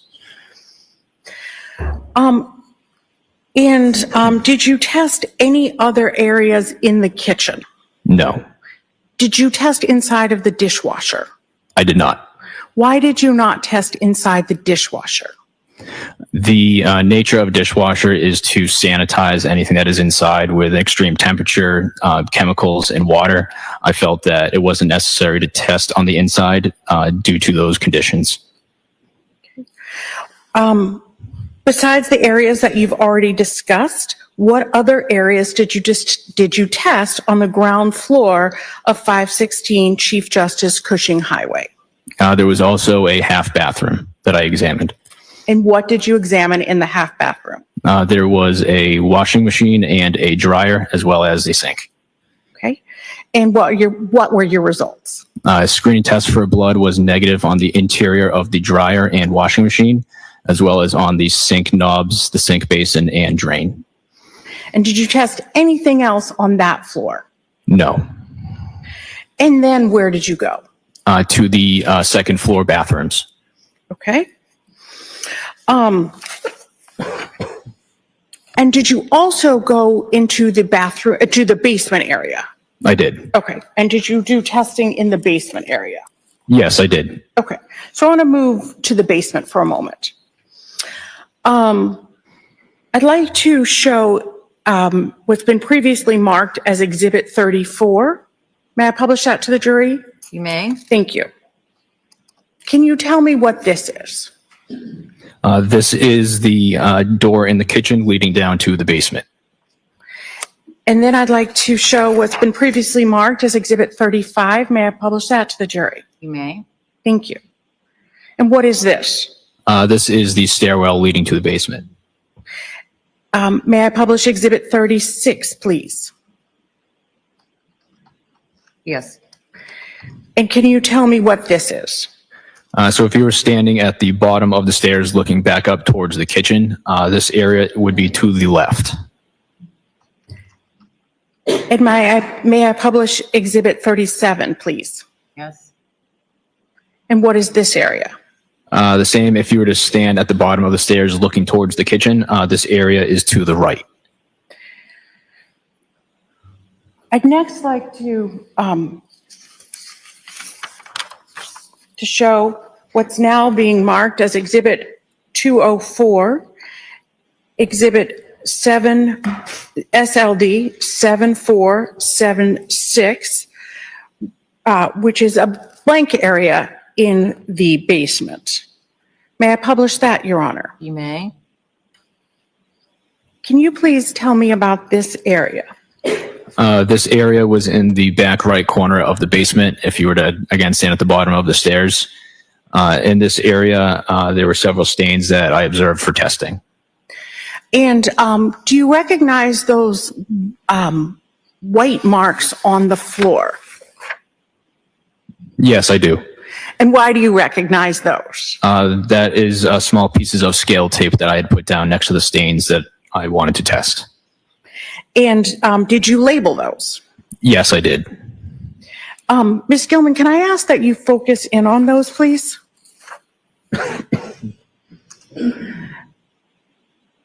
And can you tell me, Mr. Sheehan, what those are? These are stains B, C, D, and E. Stain A is upwards and to the right. These are purple stains that I observed for testing. Thank you. I'd now like to go to the next exhibit, which has been previously marked as Exhibit 205, SLD 7479, which is the ceiling of the basement. May I publish that, Your Honor? You may. Can you tell me about this, Mr. Sheehan? This is the area of ceiling directly above that small area in the basement. So what type of testing did you do on the areas that were A through G? The testing that you had shown us through the markers? On stains A through E, I did the screening tests that I talked about earlier, and all of those results on A through E were positive for blood.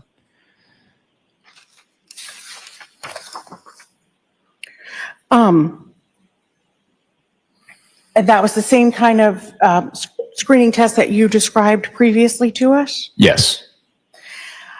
I'd now like to show what's been marked as Exhibit 206, SLD 2482. This is Exhibit A. May this be published? Yes. Do you recognize this? Yes, this is stain A. And this is something you previously explained to us. Yes. And was this one of the areas that you tested? Yes. And was this positive? Yes, it was. And was this done, how did you learn that this was positive? By doing the screening test.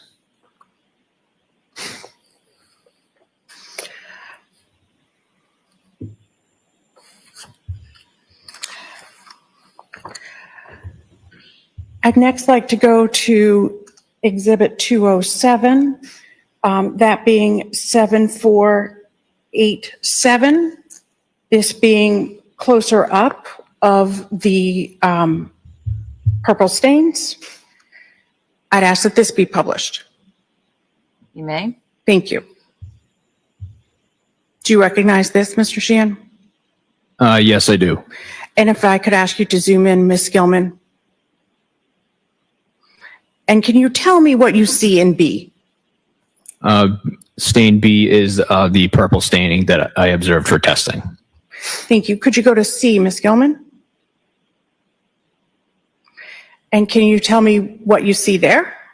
This is stain C for testing. Thank you. If you could go to D, Ms. Gilman? And can you tell me what you see there? This is stain D. And could you go to E, Ms. Gilman? And Mr. Sheehan, could you tell me what you see there, please? And this is stain E. Thank you. If we could now go to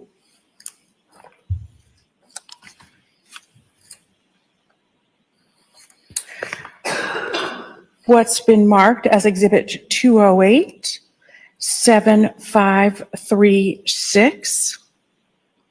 And I'd ask, and this is the stair, I'd ask that this be published for the jury. You may. Thank you. Can you tell me what this is specifically? This is the bottom step in the basement. The bottom step was broken. And specifically, what do you see with your writing on it? On the right side of the broken piece of stairs, there was an additional purple stain. I labeled it as stain F. And if you could zoom in on that, Ms. Gilman. And is that what you're referring to, Mr. Sheehan? Yes. Thank you. Ms. Gilman, I'd ask that you now show Exhibit 38. And Mr. Sheehan, what is Exhibit 38? This is their stairwell leading to the kitchen with a support beam directly below it. Below it or behind it? Behind it. Okay. And that support beam is significant, isn't that right? Yes. And why is that support beam significant? There was an additional stain, as I labeled it as stain G, that was on the base of the support beam. Your Honor, I'd next ask that we publish Exhibit 209, which has been previously marked, and it's 7556, and that is stain G. You may publish it. Thank you. And what is this? This is a close-up of stain G.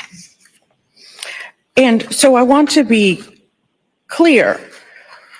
What type of testing did you do for A through G? The screening test for the presence of blood.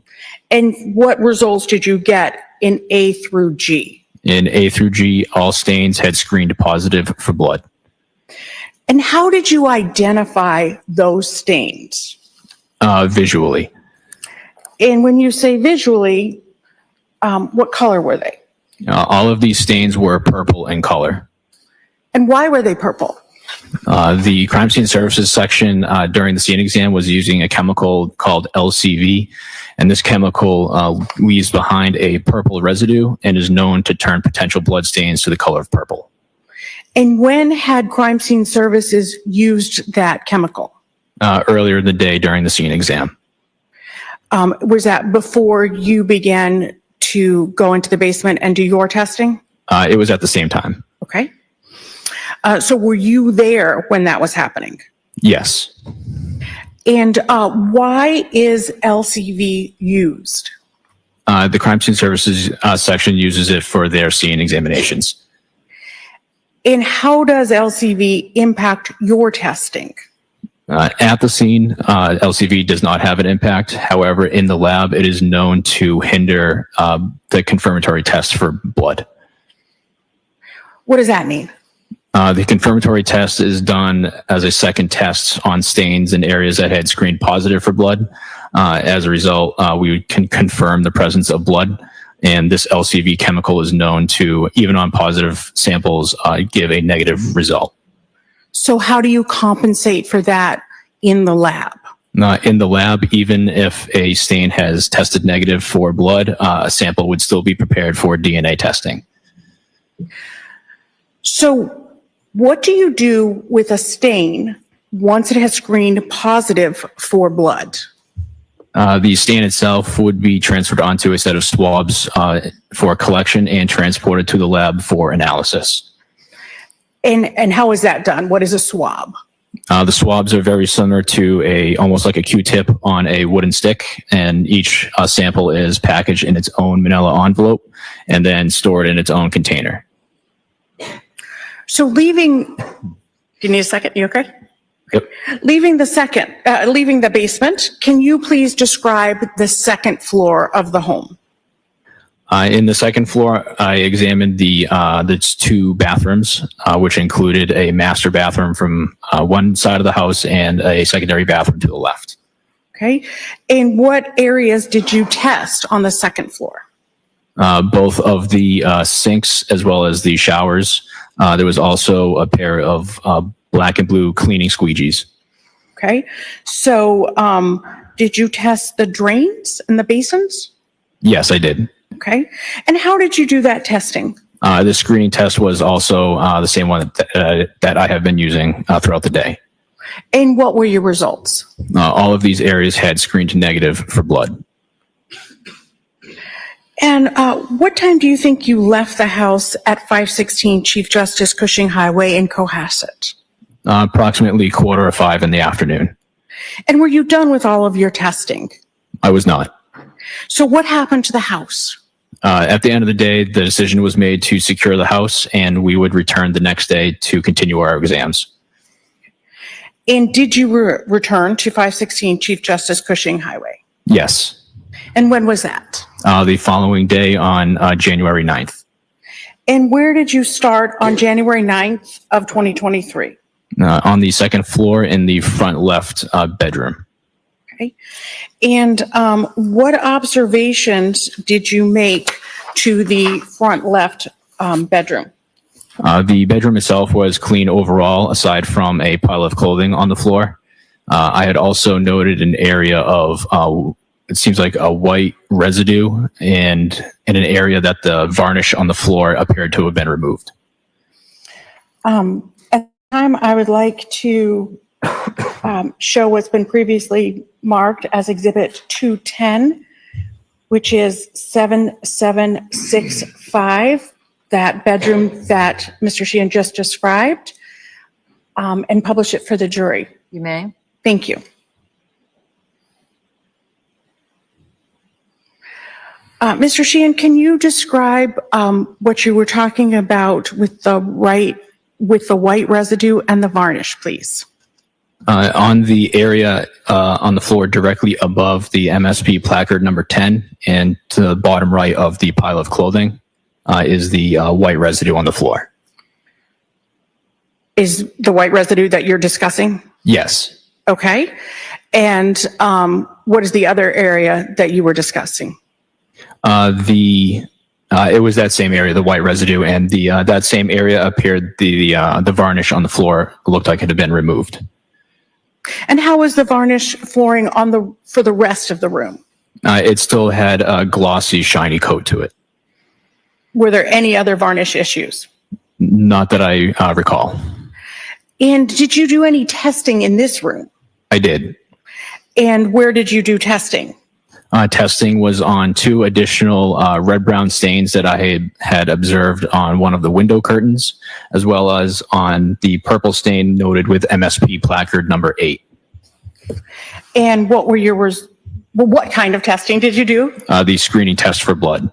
And what were your results? On these stains, I had labeled them as stains H and I, as well as MSP placard number 8, were all negative. And H and I were the windows? Yes. Okay. And did you go back to the room later? Later on, yes. Okay. And why did you go back to that room? At that time, the decision was made to, the crime scene services section was going to remove a portion of the floor. So I removed myself from that area so they could remove the flooring. And did you direct them to remove the flooring? No. And so did you go back after that was done to look at the room? Yes. Okay. And at this time, Your Honor, I would like to show Exhibit 211, which has been previously marked, and that is 7808. And I would ask to publish that with the flooring removed. May. Thank you. Do you recognize this? Yes. And is this the area you're talking about that was removed by crime scene services? Yes. Okay. And did you do further testing? I did not. Why not? There was no visible staining for testing after the crime scene services section had done their exam. So while crime scene services worked on the floor, what did you do at that time? I returned to the basement for a second exam. Why did you return to the basement? It's not often where I get to re-examine an area that I had already examined, so I wanted to go back to see if I had missed anything. And what, if anything, were you looking for? Potential blood stains. And where did you first go? At the top of the stairs, looking down, I observed a red-brown stain that I had labeled as stain J on the wall of the stairwell directly into the doorway. At this time, Your Honor, I'd ask to publish exhibit, which has been previously marked as 212. That would be 7793, that being stain J. You may. Do you recognize this? Yes, this is the area of stain J. Ms. Gilman, can you zoom in just a little bit, please? Thank you. And where is stain J? Stain J is to the right of the scale. It is not visible in this photo. Okay. And what did you do with the stain? I did the screening test for the presence of blood. And what were the results of the screening test? The screening test was negative. And then where did you go? I continued down to the basement. Okay. And where did you go in the basement? I returned to an area of black trash bags as well as that back right section that I had examined the day before. At this time, I would ask to publish Exhibit 213-7797, the area that Mr. Sheehan just described with the black trash bags. You may. Do you recognize this area? Yes, I do. And what is this area that you're talking about? This is an area in the basement that was a little to the left of the area that I examined the day before, towards the back wall. And I would also ask to publish Exhibit 214-7802, which is a close-up of that area. You may. Thank you. What is this area? This is the stain identified as stain K. And what testing did you do of stain K? I did the screening test for the presence of blood. And what was the results of that? The result was positive. And what did you then collect? A sample using a set of swabs was collected from the stain. Did you collect anything else from the home that day? That day, no. Thank you. So what did you do with the swabs that you collected from the house at 516 Chief Justice Cushing Highway in Cohasset on January 8th and 9th of 2023? I had brought these swabs back along with the knife from above the refrigerator back to the lab to be submitted. For what? For DNA analysis. And what did you do with the swabs at the lab once you got there? The swabs were submitted into our computer system called LIMS. And were they given a number? Yes. And what's the lab number that they were given? The lab number for the case was 23-00596. And is that a unique lab number for this case? Yes. And how is the lab number kept? The lab number is kept identified for each individual case in our computer system. So aside from the collection of the evidence at the house, did you then do further work at the Massachusetts State Police Crime Lab on this case? Yes, I did. And what procedure do you follow to ensure that you prevent contamination? In the lab, I work on one item at a time. And in between items of evidence, I will use bleach to clean my work area and any tools that I'm using, and as well as wearing PPE, which would include gloves, a mask, and a lab coat.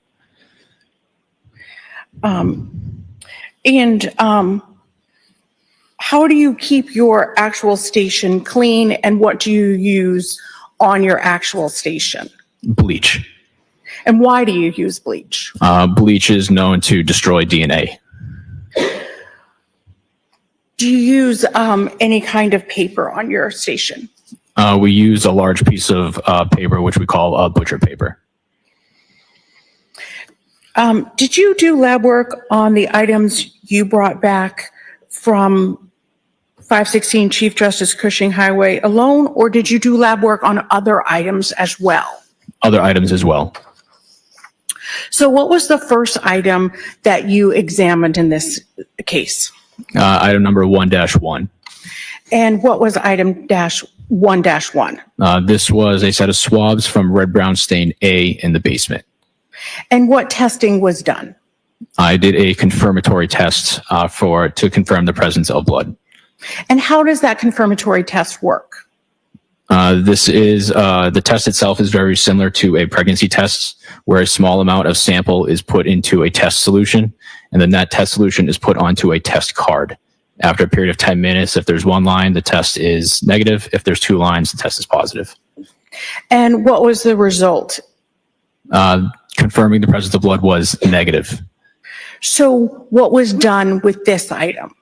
In this particular case, because the LCV chemical was used at the crime scene and the stains were purple, I preserved the sample for DNA testing as item number 1-1.1. So that was the number that it was given for DNA? Yes. Okay. And did you assign any of that sample for DNA testing? Yes, I did. And was that the one that you assigned? Yes, 1-1.1. Okay. And did you examine item 1-8, the knife from the kitchen? Yes, I did. And what testing was done? I did not do any further testing. I did a collection for potential DNA analysis. Okay, why didn't you do any testing? In order for a complete lab exam to be done on an item, there needs to be a visible stain in order to have enough testing for the confirmatory test as well as DNA testing. In this particular case, because there was no visible staining on the blade, the sample needs to be treated as something called quantity limited or QLIM, where the entire sample needs to be used for DNA testing. So what was done with this item? A sample was collected from the knife blade as well as from the handle. And was it preserved for DNA testing? Yes. Okay. And why was that preserved? To answer any type of forensic questions. I want to ask you about item 5-1, which was swab K from the basement floor. Correct. What testing did you do on swab K from the basement floor? I did a confirmatory test for the presence of blood. And what was the result of the confirmatory test? The confirmatory test was positive, confirming the presence of blood. And I'm sorry, I should have shown you Exhibit 215, Exhibit Image 1205, which is the knife. May I publish that? May. So this was the knife that you just told us about, that you was QLIM. Yes. Thank you.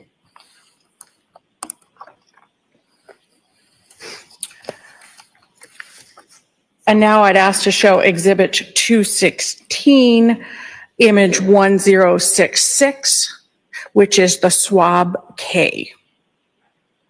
May. Thank you. This is the swab that you described? Yes. Thank you. And then you said that it was positive, and I'd ask next to show Exhibit 217, Image 1067, which is the positive test. May. Thank you. This is that, for lack of a better term, like pregnancy test that you described to us earlier. Correct. And this is how you know if the test results are positive. Is that right? Yes. When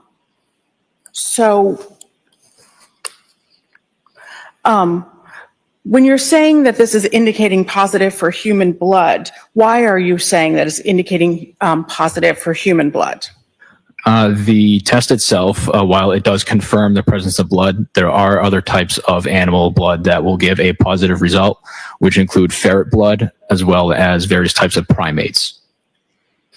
So why did you not do the screening test for the swab? The screening test was done at the crime scene, at the house, during the original collection of the sample. And so what did you do with this sample? The sample was preserved for DNA testing and given item number 5-1.1. And was this assigned for DNA testing? Yes. And what was item 7-9? 7-9 was a pair of tin snips. 7-9 was a pair of tin snips. At this time, I would ask to publish Exhibit 218, image 1081, from the lab, the tin snips. You may.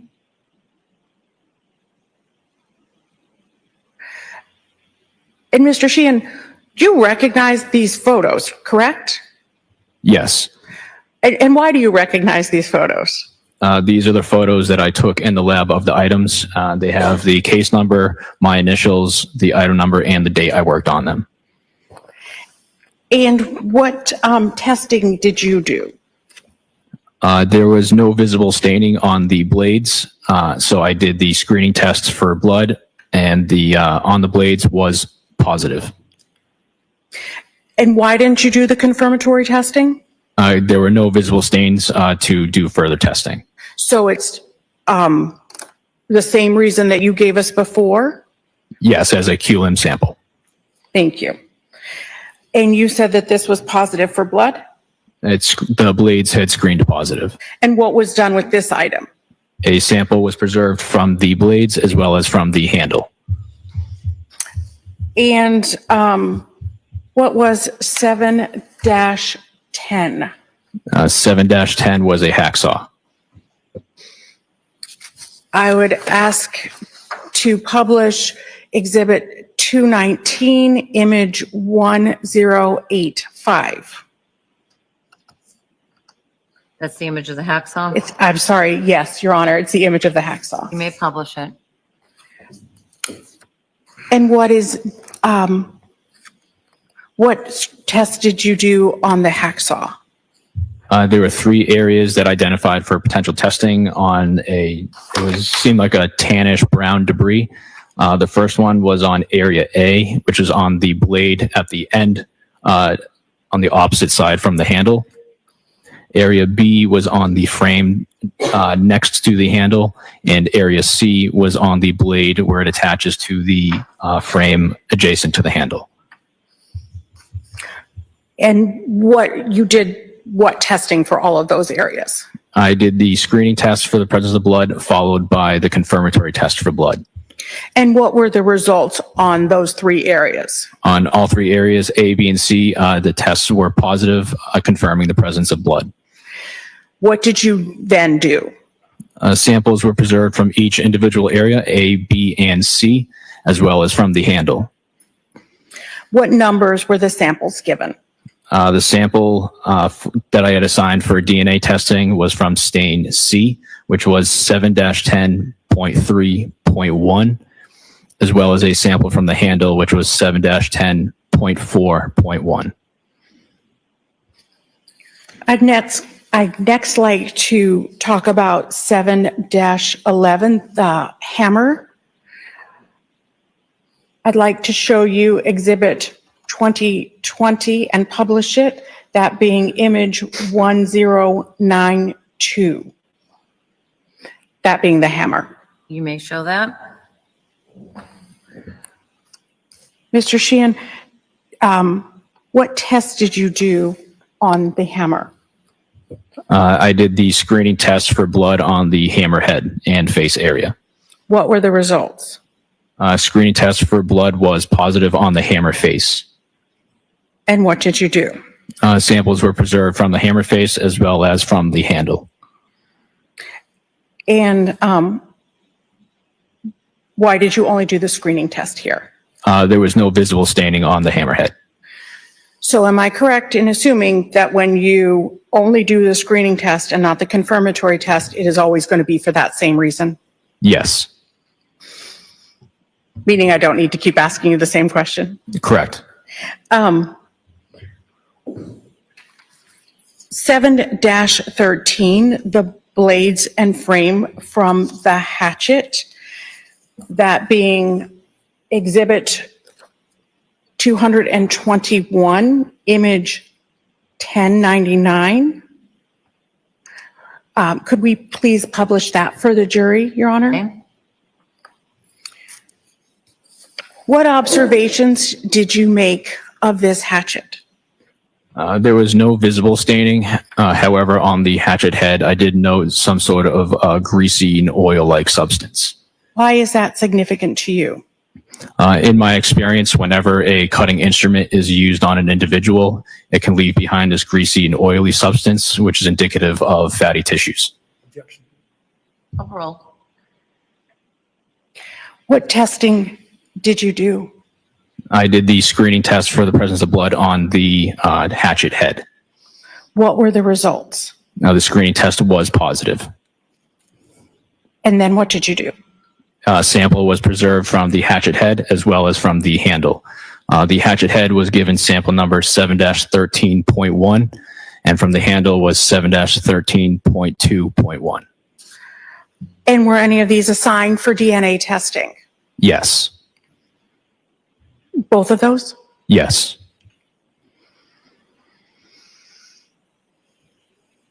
I'd next like to discuss 7-14, the Craftsman shears, and I'd be referring and asked to publish Exhibit 222, that being image 1103. May. What testing was done, Mr. Sheehan? The screening test for blood on the blades and frame of the shears. And what were the results? The screening test was positive in this area. And what was done? The sample was preserved for potential DNA testing as well as a sample from the handle. I'd next like to ask you about 7-18, the Tyvek booties. I'd like to refer and publish Exhibit 223, image 1223, and publish for the jury the Tyvek booties. You may. Can you tell me what's in this picture? This is a picture of one of the booties, a part of item number 7-18. How many booties were there? There were 4 in total. Okay. And what else is in this picture? It appears to be some sort of insulation as well as painter's tape. And what does this picture show? Is it everything or just an example or something else? Since this item was submitted as 4 booties, I took an individual picture of how they were packaged separately so that I could keep track of each individual one. And is that why there's a number 2 at the bottom of that photo? Yes. And what did you do to this? I performed the screening test for blood. And what were the results? All of the testing was negative. Moving on to 7-20, the sample from the plastic painter sheets. How many painter sheets were there? If I recall correctly, there was 5. Okay. And was each painter sheet given its own number? They were originally submitted to the lab all as item number 7-20. And during the fingerprint process, the analyst had removed and given each sheet its own sub number under 720. The one I examined was 7-20.5. So I'm going to ask to show you and publish Exhibit 224, image 1261, the bag of plastic sheeting. Number 5. Thank you. Do you recognize this? Yes. And is this what you were describing to us? Yes, it is. This is the packaging for the plastic sheeting. And then I'd ask to publish and show you Exhibit 225, image 1264, and have you explain the content of the bag? You may publish that. 1264. Yes, Your Honor. Can you describe that? This is one side of the plastic sheeting. In size, it's estimated to be around 8 feet by 11 feet. And what observations did you make? There were two areas of light red-brown staining that I observed. One that I gave as area A was on the bottom right corner, and area B was on the top left corner. And what testing did you do? On area A, I did the screening tests and confirmatory test, as well as from stain B. And what were your results? From stain A, it had screened positive. However, the confirming test was negative. On stain B, the confirming test was positive. Is there a reason that A is negative and B is positive? It is possible that stain A was not blood, or there was not enough sample on the swabs I had collected for testing to be detected by the test. So what did you do? A sample was preserved from the area B, which was 7-20.5.2.1. And was this assigned for DNA testing? Yes, it was. So what were items 9-1 through 9-6? 9-1 through 9-6 were swabs that had been collected from a gray Volvo. And did you examine those swabs? Yes. And what did you do to preserve those swabs? All of these swabs were treated as a quantity limited sample, so no testing was done. They were all cut up and put into tubes for potential DNA testing. And were any of those assigned for DNA testing? Yes. And which one? Item number 9-4, which was a swab from trunk mat number 1. And 9-12, I'd like to talk about now, the jacket, the black jacket, and I refer you and ask to publish Exhibit 226, image 1119. You may. Thank you. What observations did you make of this? There were various like tannish brown stains on the exterior of the jacket. And were there stains? Not red-brown. They were tannish brown in color. And did you do any testing? Yes, I did. What kind of testing? I did the screening test for blood on all of these stains, as well as from all the unstained areas of the jacket. And what were your results? Screening on all of the stains, as well as the unstained areas, was negative.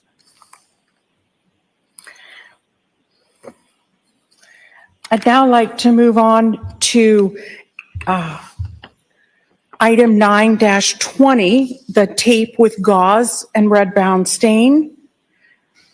And I'd like to refer to and publish Exhibit 227, image 0899. May I publish that, Your Honor? May. Thank you. Do you recognize that? Yes. And can you explain what this image is of? This is a picture of the, it actually turned out to be some sort of like tissue paper or paper towels, but I had rolled them out for a picture of the overall item. And did you make any observations? Yes, I did. And what were your observations? There was red-brown staining on a lot of the item, so I identified two areas as area A, which is on the center bottom, and area B, which is on the top right. And what testing did you do? The screening test and confirming test for blood. And what were the results? On both of these areas, A and B, I had confirmed positive for blood. And what did you do?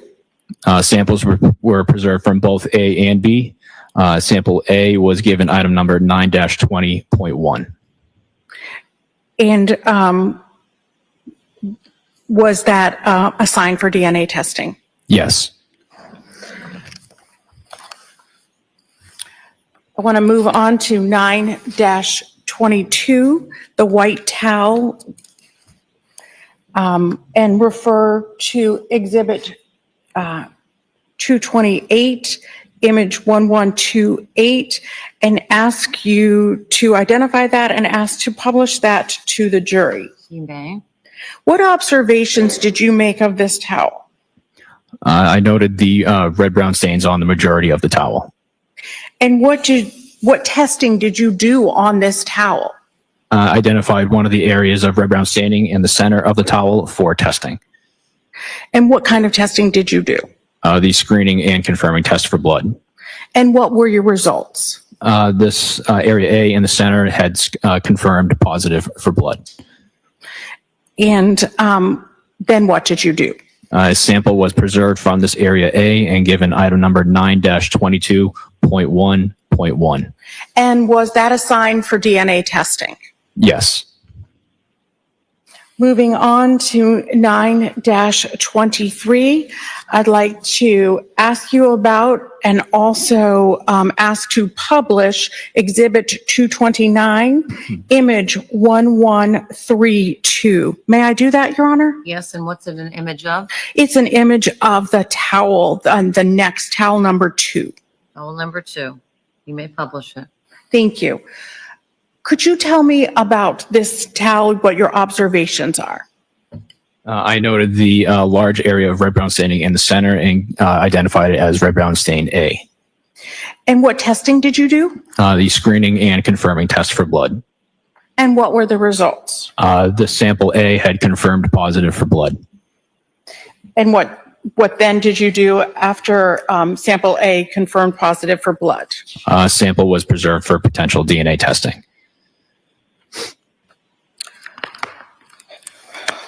Moving on to item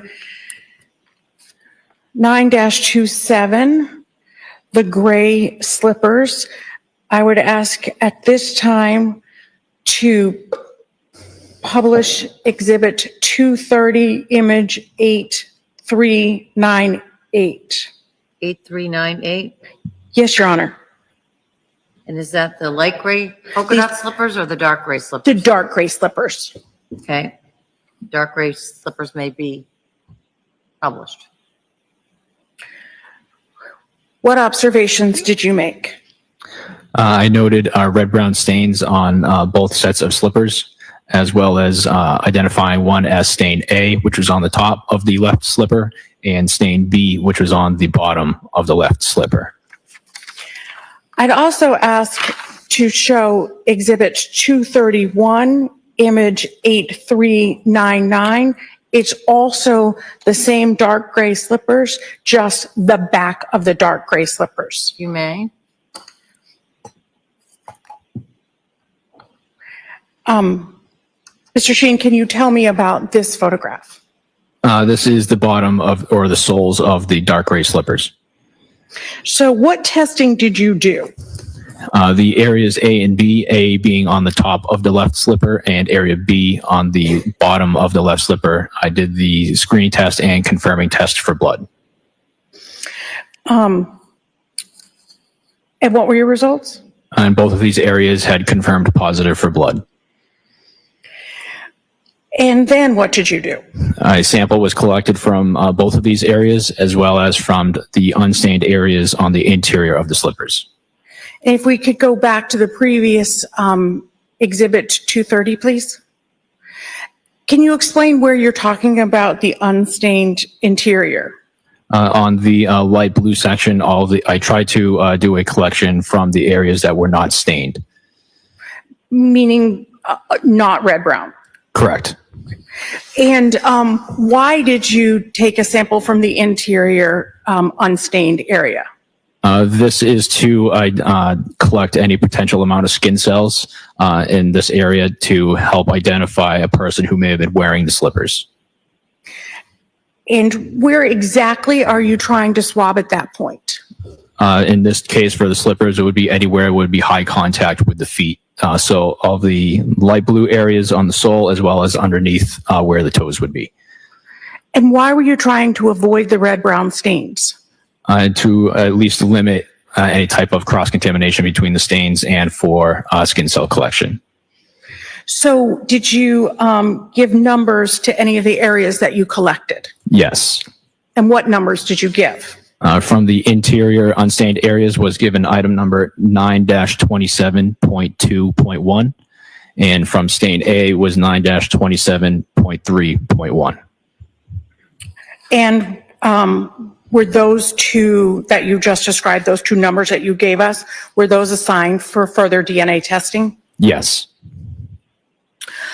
I'd like to talk to you now about 9-28, the apparent hairs. And I'd ask to publish Exhibit 232, image 1200. IMG _ 1200, that being apparent hairs. You may do so. What observations did you make? On this item, there was a section of red-brown staining in the center of the apparent hairs, which I had done the screening and confirming test for blood. And what were the results? The red-brown stain identified as stain A was confirmed positive to be blood. And what did you do as a result of that? A sample was preserved from this and given item number 9-28.1.1. And was this assigned for DNA testing? Yes, it was. Did you do anything else with this item after the blood testing? Yes, I did. And what did you do? I examined 2 of the hairs for classification. And how do you classify a hair?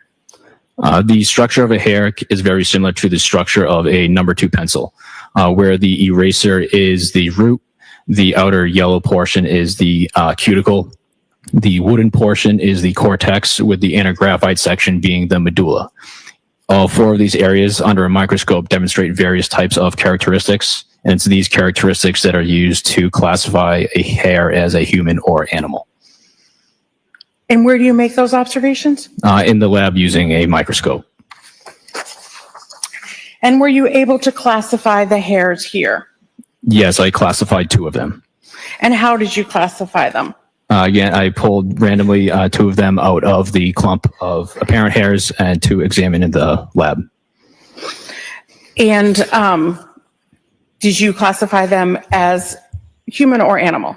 One of them I had classified as being consistent with a human hair, and the second hair was consistent with an animal hair. I'd ask now to publish Exhibit 233, image 0018. That being a hair number 1. You may. Mr. Sheen, can you tell me about this image? This is the root of the hair that I identified as being consistent with a human hair. And you said this was the root? Yes. And can you tell me why you characterize it as human hair? Due to the nature and the shape of the root itself, as well as other characteristics from the shaft and the medulla.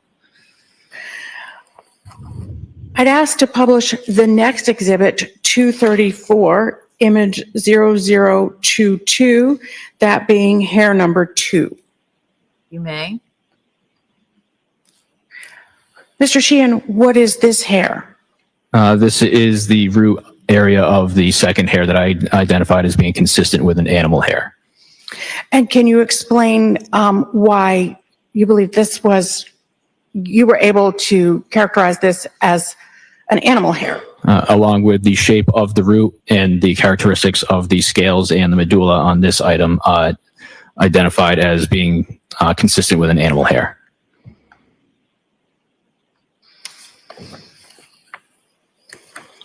I'd like to now move on to 9-30, the sample from the stain on the wipe from bag 4 and the sponge. And I'd ask to publish exhibit 235, image 1195. And generally, what is 1195 of? The sample from the stain on the wipe from bag 4 and the sponge. You may publish it. Do you recognize this, Mr. Sheehan? Yes, I do. And what observations did you make? There were red-brown stains on the wipe, as well as there being these yellow-brown debris on the sponge. What test did you do? I did the screening test and confirming tests for blood on the wipe portion and the screening test on the yellow-brown debris on the sponge. And what were the results? On the area A from the wipe had confirmed positive for blood, and the yellow-brown debris on the sponge was positive as well, and that was preserved as a QLIM sample. And then what did you do? Samples were preserved for potential DNA testing. I now would like to move on to 9-31, the cutting of the piece of rug from bag 5, that being image 1110. And that's exhibit 236. And I'd ask to publish that, Your Honor. You may do so. Do you recognize this? Yes, I do. And what observations did you make?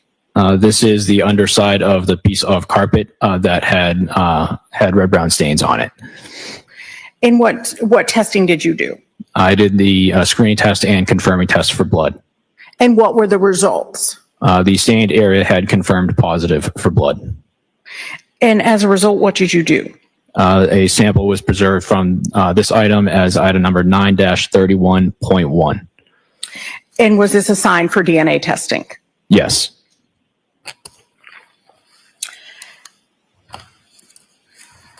Looking next at 9-32, the Tyvek suit.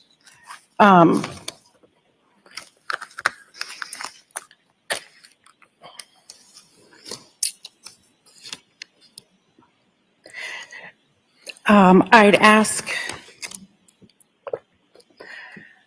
to publish exhibit 237, image 8388. You may publish that, 8388.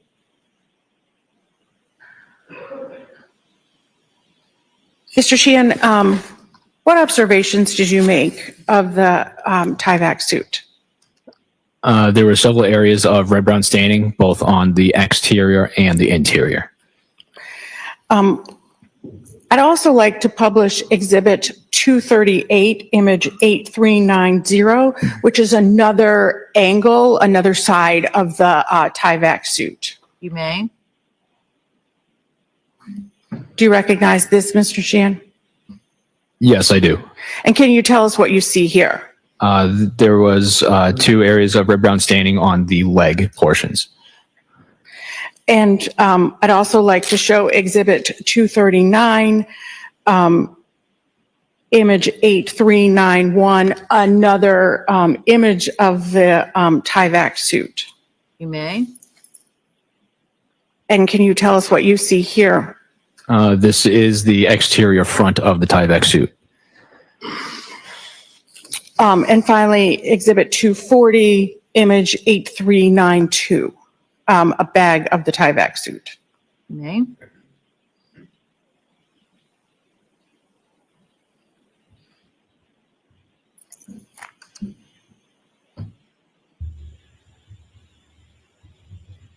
Ms. Gilman, 8392. Thank you, Ms. Gilman. And do you recognize that?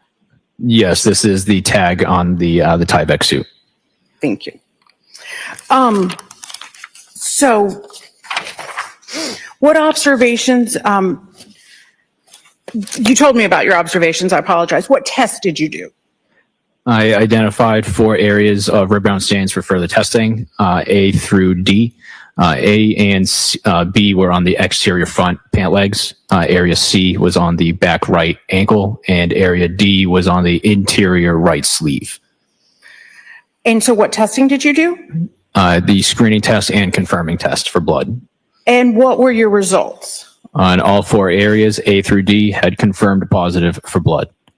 And I'd ask to show exhibit 241, image 8393, that showing those results.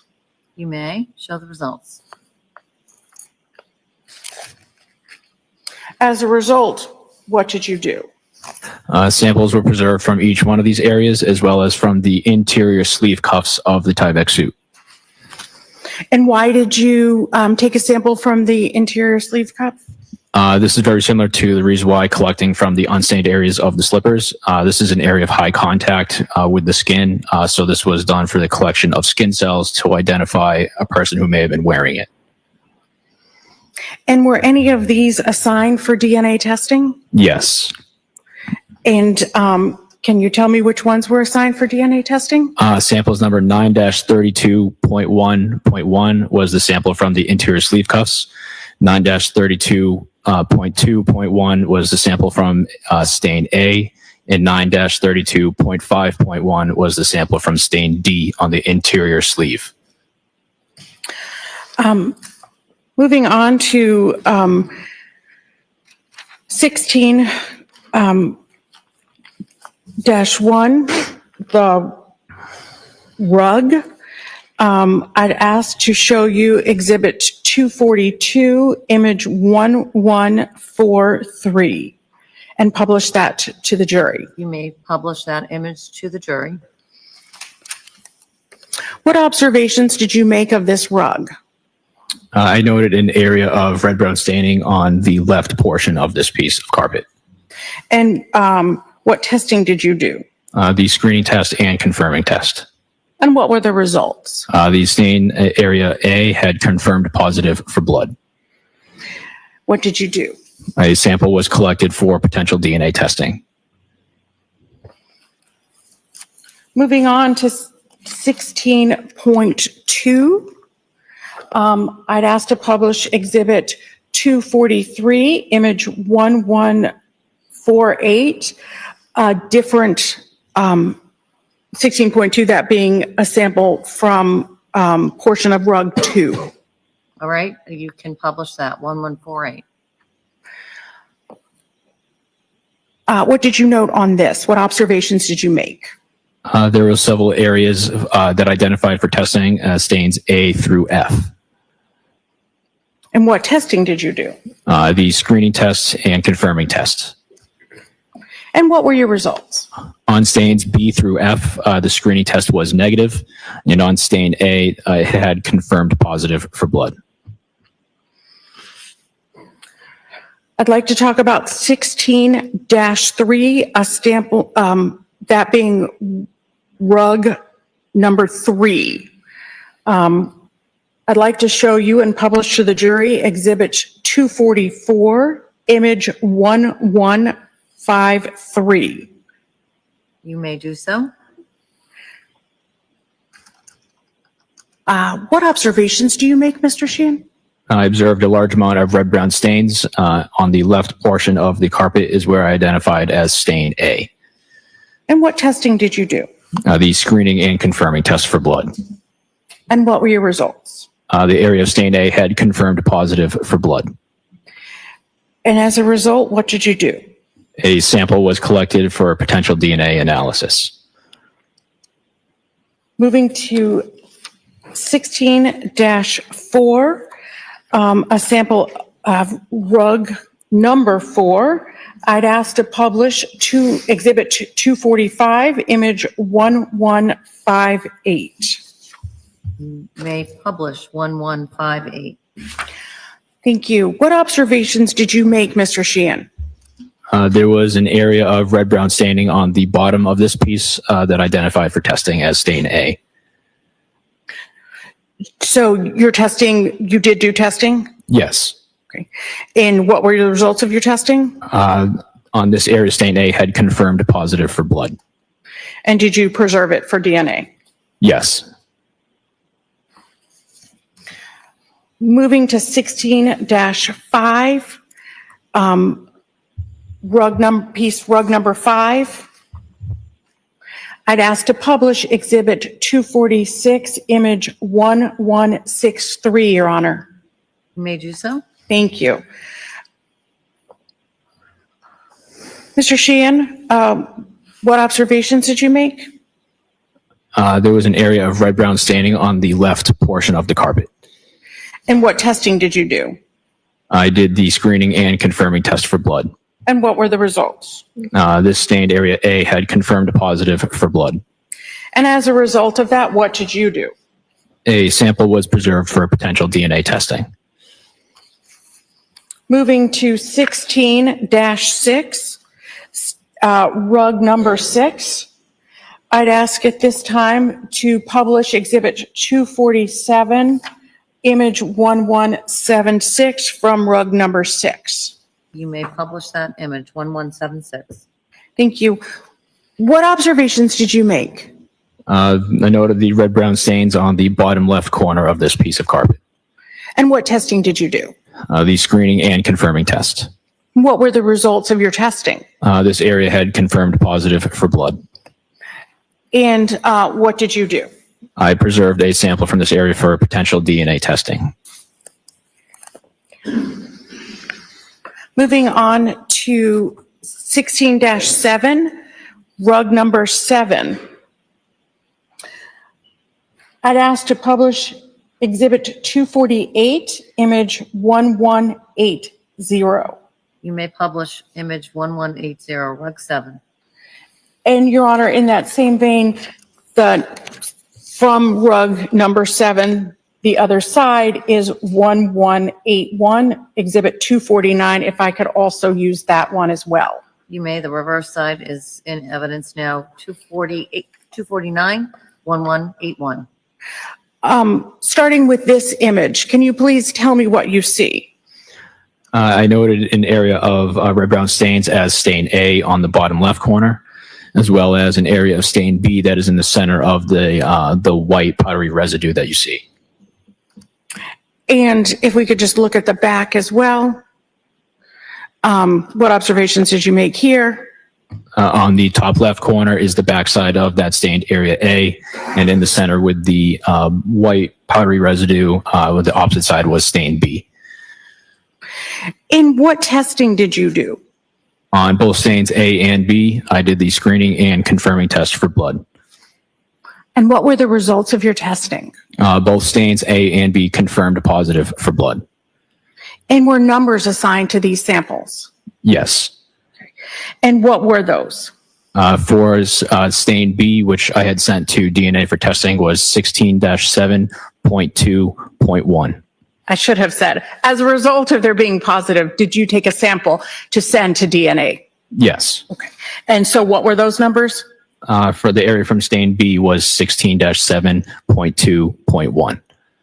And was anything assigned to go to the DNA testing? Was that 16.7.2.1? Yes. Was anything else with this item? Yes, I collected a small amount of the white powdery substance to send to another unit for identification.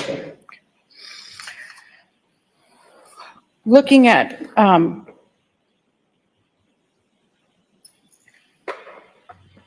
16.12, I apologize. And I'd ask to publish Exhibit 250, image 1187, that being hair. May I do that, Your Honor? You may do so. What did you do to examine this? I examined 5 random hairs from this clump for identification. And what tool did you use? I used a set of tweezers to remove it from the sample and then visualize the items underneath a microscope. And what classification did you make? On all 5 pieces of hair that I removed, all 5 had classified as being consistent with a human hair.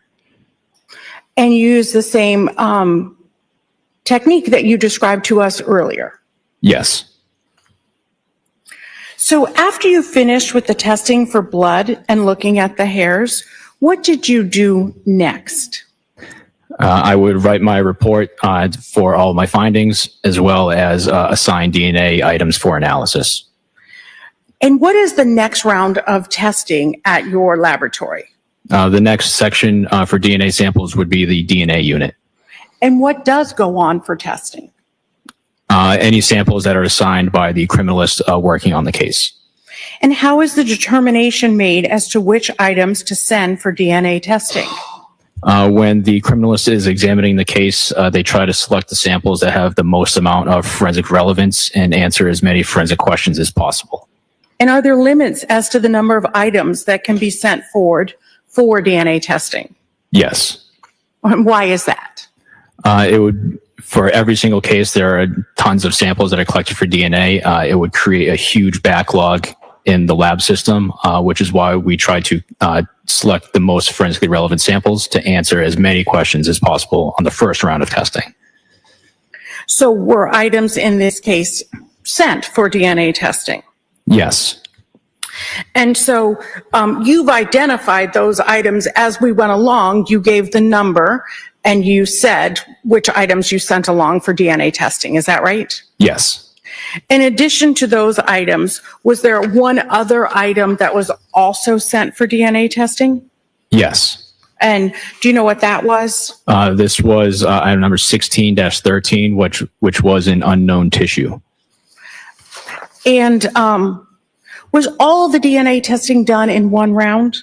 No, it was not. Were there multiple rounds of DNA testing that were done here? Yes. And who does that next round of testing? No, that would be the analysts in the DNA unit.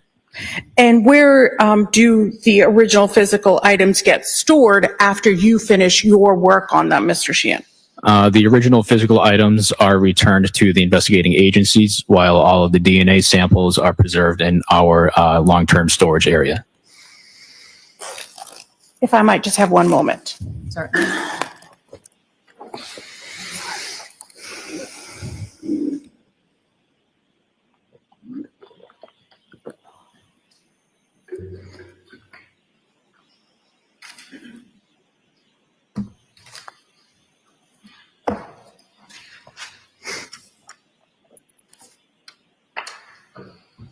Well, I do have a few more questions. What is luminol? Luminol is a type of test that is used by various agencies. It's very similar to that of LCV. And does fingerprint testing affect DNA testing? No, it does not. Does fingerprint testing affect your testing? There's various chemicals that are used for testing, but again, those are known by the unit and the lab. So measures are taken in order to still do DNA testing in case of negative results. And what effect of applying cleaning products to blood stains would impact your testing?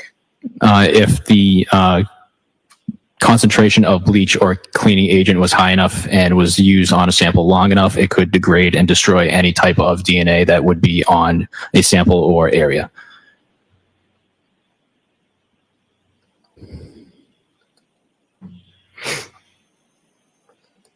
Thank you. Cross-examination. Good afternoon. Good afternoon.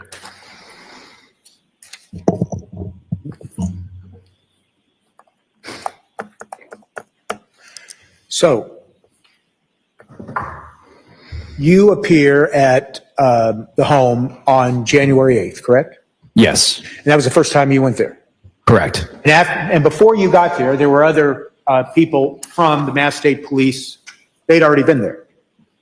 In previous days, when I had responded to the house, we had all arrived at the same time. Okay. But you understand, don't you, Mr. Sheehan, that there had been multiple officers in and out of that house over a period of multiple days? Yes. And you understand, don't you, Mr. Sheehan, that those officers had gone in and out of that house, not wearing any protective garments, not wearing any protective booties. They went and they inspected certain rooms of that house, correct? Yes. And you understand, don't you, that when you go to collect samples from a scene like this from the home, it was very important to maintain the integrity of the home before you collected samples, correct? Correct. Now, believe me, I'm not questioning your expertise, your training, your experience. Let's be clear about that. But when you try to make conclusions about a sample that you collected in a certain part of this home and then another sample that you collected in another part of the home, knowing that other people had been in and out of that home in the days leading up to you getting there, you can't tell this jury how certain samples or biological samples were first deposited in certain areas of that home. No, I cannot. So let's talk a little bit about that bedroom area that you told us about. Do you recall testifying that there was something that looked like white residue or something like that on the flooring of one of the bedrooms upstairs? Yes. And you noticed that on January 9th of 2023, didn't you? Yes. And in fact, in your report and your notes you wrote, you specifically stated that when you were there on January 8th, you didn't see that, correct? I don't recall if that was in my report or not. Okay, was it in your notes? No. All right, let's come back to that in a minute.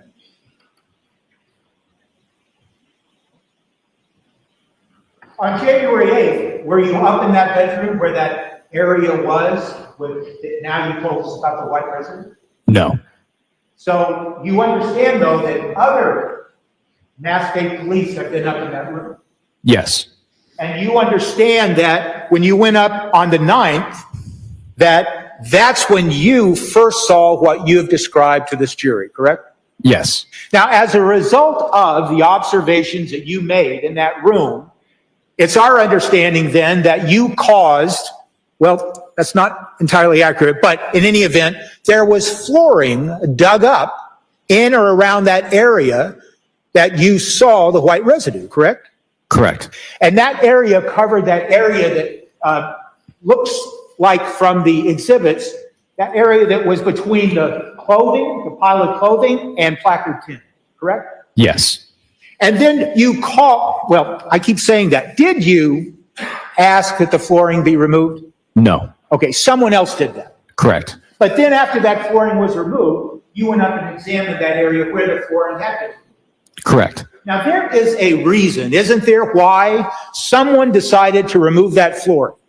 There's a reason for that, right? Yes. And the reason would be because they were looking to see if there was biological evidence that had deposited itself between the spaces between the wood flooring planks, correct? Yes. And that is a common thing that you have seen in your examination of flooring, that something like fluid blood or fluid biological, some other substance, flows between the crevices or the where the flooring butts up against each other, correct? Yes. And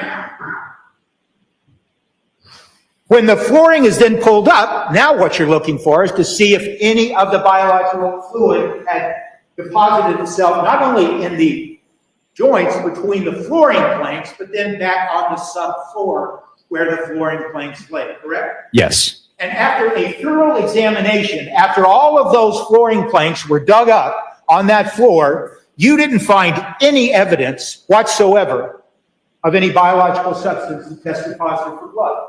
Correct. And you didn't find any evidence of biological substance that tested for anything else up there after they ripped out that floor, correct? Correct. There is nothing in the examination of that bedroom that indicates that any biological substance whatsoever had been deposited on the floor, is it? Yes, that is correct. Now, is that the same room that had a hole in the ceiling? Yes. And what did you do to test any of that area surrounding that hole in the ceiling in that same bedroom? I did not test it. Did you go up into the attic and examine the attic that surrounded that area where that hole was? No, I did not. From what I recall, that it looked like it was undisturbed. What do you mean by that? The insulation area. The insulation area in the ceiling? Yes, directly above the hole. So to you, when you say undisturbed, it looked like maybe someone hadn't even been up in the ceiling because the insulation had been undisturbed, correct? Correct. And so if someone had been up in the attic, and based on your experience and training, you would have expected maybe to see that insulation having been disturbed. Is that what you mean? Yes. And then did anybody point out to you, Mr. Sheehan, that the parts of the ceiling from the hole had been maintained in a drawer in that same bedroom? Yes, they did. And did you ever examine those pieces of ceiling? I recall visualizing them, but they had no staining on them, so I did not go any further with those. So just focusing now on the hole in the ceiling, you didn't see anything of any forensic significance. Can I put it that way? Yes. And when you noticed the insulation in or around that hole, you didn't see that it had been disturbed as if somebody had been up in that attic, right? Correct. And then you examined the bits and pieces that had been maintained in the drawer of the cabinet, the nightstand, whatever we want to call it, in that room, and you didn't see anything forensically significant about those pieces either, did you? Correct. And then as we talk now about the flooring that was pulled up and examined in that same room, you didn't find anything forensically significant about that flooring, did you? Correct. You have, and is that the same room that you saw what you thought were red-brown stains in or around the curtain areas? Yes, stains H and I. Okay, and what did those stains turn out to be? I'm not sure. They had screened negative for blood. Okay, so it's fair to say, isn't it, that sometimes you see red-brown stains when you're examining a scene, and since they look and are characterized as red-brown stains, or in your report you use RBS, am I right about that? Yes. You see something and you call it RBS, and then you go to test it, and it turns out that it's negative, correct? Yes, that's fairly common. Right. And so was there anything else in that bedroom that was forensically significant to you when you examined that bedroom? No. Mr. Sheehan, you are aware of the fact that the baseboard, some of the baseboard in that same bedroom was removed, pulled away from the wall, right? No, I'm not aware of that. Was baseboard removed in any of the rooms in that home? Let's check to see if there was biological evidence behind the baseboard. I'm not sure. You're not saying it didn't happen. You're just saying, to the best of your knowledge, you didn't do it, correct? Correct.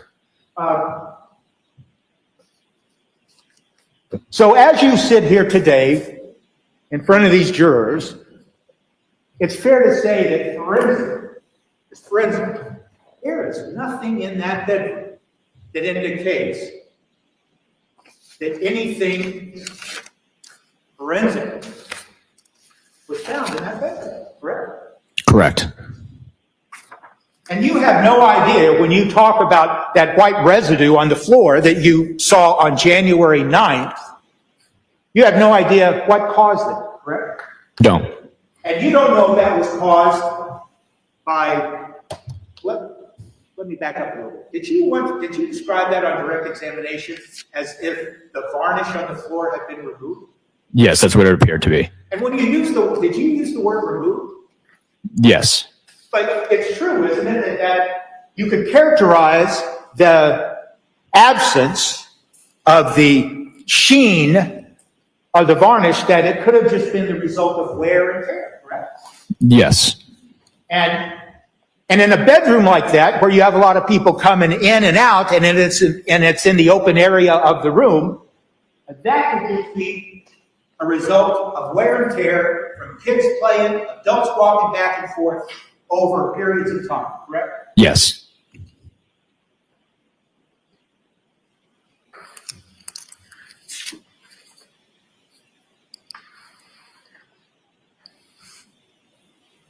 Did that bedroom have a closet to it? From what I recall, it was like it was a closet, but there was no doors on it, if I recall correctly. Okay. And did you examine the interior of the closet? Yes. Did you find anything of forensic significance in the interior of the closet? No. Did you find anything of forensic significance on the door trim or anything of the sort? I did not. When you examined that room, Mr. Sheehan, was there a bed in there? Yes, there was. And did you examine the bed? Visually, yes. And did you do any testing on any parts of the bed? No. Did you notice that on the bed in that bedroom, there was in fact sheets and bedding still intact there, correct? Yes. And did you cause to test any of the bedding on that bed in that room? No, there were no visible stains for testing. Okay. And it's fair to say, isn't it, when you're examining a scene like this, even though you don't see visible stains, you may, based on your training and experience, think, well, maybe I should just check that to see if there's anything there that I can't see with my eyes, correct? Correct. Now, you have tools, don't you? You have chemicals. You have processes that you've been trained on so you can see and if you can detect the presence of a biological substance that you cannot visually see, correct? Yes. And can you just tell the jury a little bit about that? It's called a general screen. This general screen process could be done on any area of surface as long as it's hard or even in fabric of nature. It's called a general screen because there's no visible staining on it. Are you familiar with the word occult? Yes. Occult blood? Yes. Means non-visible. And so it's fair to say that you have been trained and you have experience where you can try to find or detect the presence of occult blood, correct? Yes. And in this case, in this home, in this room, you didn't even see any cause or any reason for you to check if there was occult blood or anywhere in this room. Correct.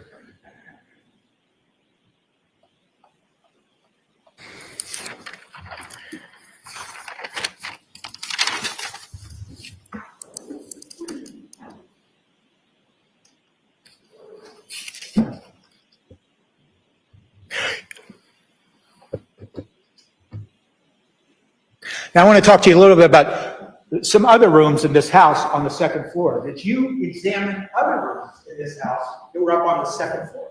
No, only the bathrooms. And there were 2 bathrooms, correct? Yes. And was one, can you just tell the jury where the bathrooms were on the second floor? On the second floor, there was one directly in front of the stairs as you reach the second floor. And then the second one was in one of the other bedrooms. Now, I thought I heard you say, and please correct me if I'm wrong, that with regards to both bathrooms, you examined and tested the handle faucets, correct? Yes. Why did you do that? Generally to see if there was any type of biological material on a person's hands if they had used the sink to try to wash off. And in your experience and training, and in examining these scenes, you often find evidence of biological sample, including blood, on the handles of the sinks, correct? Yes. And that's true, isn't it? Especially where someone has tried to clean up a scene where something bad has happened, correct? Correct. And in this case, in both bathrooms, on the second floor, on the same floor where that room was that had the hole in the ceiling, you found no evidence of any biological or forensically significant biological sample in either one of these bedrooms, correct? Correct. It's fair to say, isn't it, that based on your training and experience, when you're not just looking at those handles, you also looked at the drains, didn't you? Yes. And why'd you look at the drain? If you were washing your hands, that's where all of the water would go. And in fact, what happens is, isn't it, that if someone has a biological substance on their hands and they're trying to hide it or get rid of it, and they wash their hands, that biological substance can flow down the drain, but it also can remain in the seams or where the drain connects to the sink, correct? Yes. And that is a source, often, based on your experience, where that's where you find examples of biological substances that rest between the seams, I'm going to call them, and that's not a good word, but a seams of where a drain fits into the sink point, right? Yes. Because people can try to clean that up. If they want to hide where something happened, they can try to clean that up, but they don't think well, when they try to clean it up, they might not be able to clean up what went in between the seams of the sink drain and the sink, correct? Yes, I would say that's accurate. Okay, and that's why you look at it, right? Yes. Because Because even though someone might try to clean up, they don't know that that's where the biological substance may rest, correct? Correct. And that same thinking, that same process of investigation that you've been trained and you have experience doing it, that was kind of the same thinking you used when you went up and looked at the pulled up floor that someone had pulled up, and you looked at the flooring and the subfloor to see if anything had been deposited there. Someone might not have known could have gotten there, even though they tried to clean the floor, right? Correct.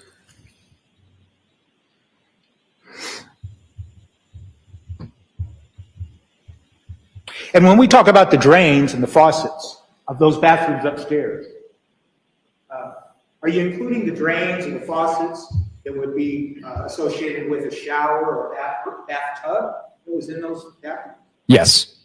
And once again, after all the testing, we found nothing in the bathroom, correct? Correct. It was forensically significant, correct? Yes.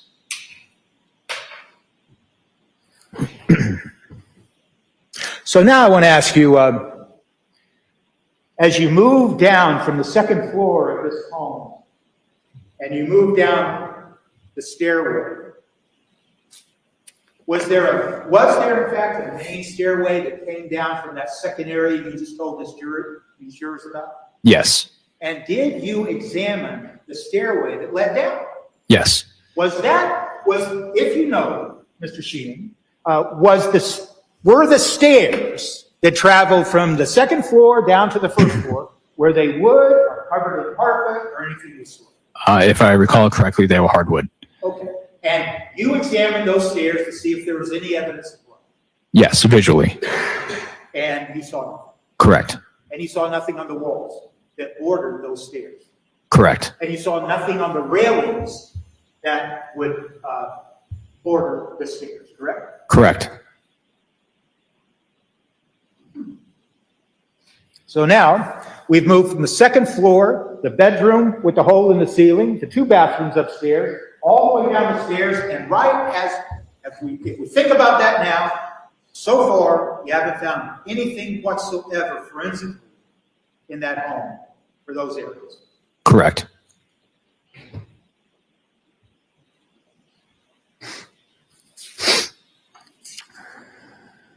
Is that a good place to stop for today? It's the best place, yes.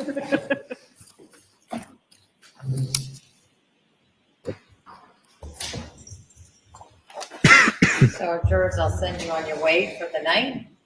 I hope you're bundled for today. It's going to be cold. I think it's getting colder tonight. So make sure you're bundled for the morning. I'll see you back here ready to work at 9. Before I leave, I remind you, jurors, go on any social media or any news media. Don't speak to anyone about this case. Don't do any research about the case. Continue to have open minds as you evaluate the evidence. Have a good night. All rise to the court, please. Close your notebooks, follow me.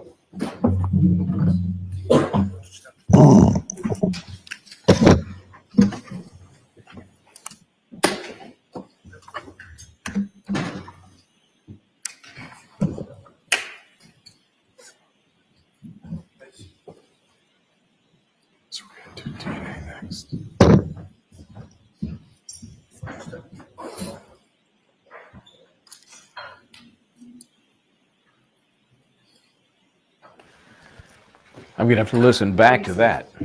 Let's see if the judge has any follow-up, any cleanup for the day.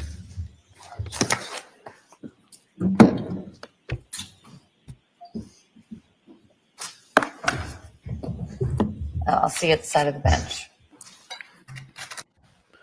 That's not fair. Did you hear that hot mic moment there? I got to listen back to it. But it was a whisper from Brian Walshe, either a general observation or something about the evidence that had come in. So we'll hang here for just a little bit. I'm going to let you go, and then we're going to regroup at 6 o'clock. Don't forget, Mark Betterow is on tonight at 6. Linda Baden is back as well. And we'll hit some of the high points from today at the end of the show. Then I got to go play tennis. So at 7 o'clock, I got to be off. And there's just a few tidbits I think that we can squeeze in after we work Mark for as long as we can work him, find out what's going on. The next phase of the Aiden Carney saga regarding the witness intimidation issues. So interesting, ask and you shall receive. We were saying, when are we going to get the lab people? Come on, we got to get the lab people to kind of connect all these dots. I don't know, and they're doing it in dribs and drabs here. We're getting the sense that a lot of the substances that they found, the reddish brown material, was in fact blood. A lot of it wasn't, though, and we still don't know DNA-wise. Now, we fully expect that the human blood that was found is going to be Anna Walsh's, but still, it's like pulling teeth here. So that this guy takes things and then sends them on to the lab, Mr. Sheehan. He does the presumptive testing, and then he does the confirmatory testing for the blood, and then he packages it and moves it on down the assembly line to find out about DNA. So, and of course on cross, it's all about cross-contamination and what you didn't test and what you could have tested but didn't. Like, I think the bedding material, the sheets, etc., I think that might have been an interesting place to do some checking. But this guy said, basically, I looked at it with my naked eye, it was fine. And I think Tipton did at least a decent job of saying, well, aren't there ways to do more than that? And couldn't you have done more than that? But we'll see where he goes when he picks this up tomorrow. We're still hearing more and more about the hole in the ceiling with no real impact. Yeah, did you see the hole in the ceiling? It's in that room. That's the master bedroom. Nothing really found in there at all, except for a whole hole. And then bits and pieces of that sheetrock were in the nightstand. None of that seems to have any impact on what was found, what they're talking about, and ultimately proving whether or not Brian Walsh murdered Anna Walsh. Did you like the Sponge Buddy? Some call it Sponge Buddy. Some call it what's the other thing it's called?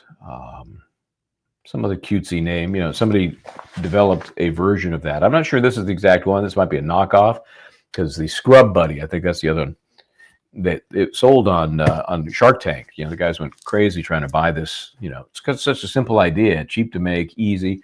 It had that one is round, 2 eyes and a mouth, and then little like ripples on the top, which signifies some hair. The one they had here was just round all the way around. I think a knockoff of the Sponge Buddy. Next time I run over to Home Depot, I'm going to see which one they have.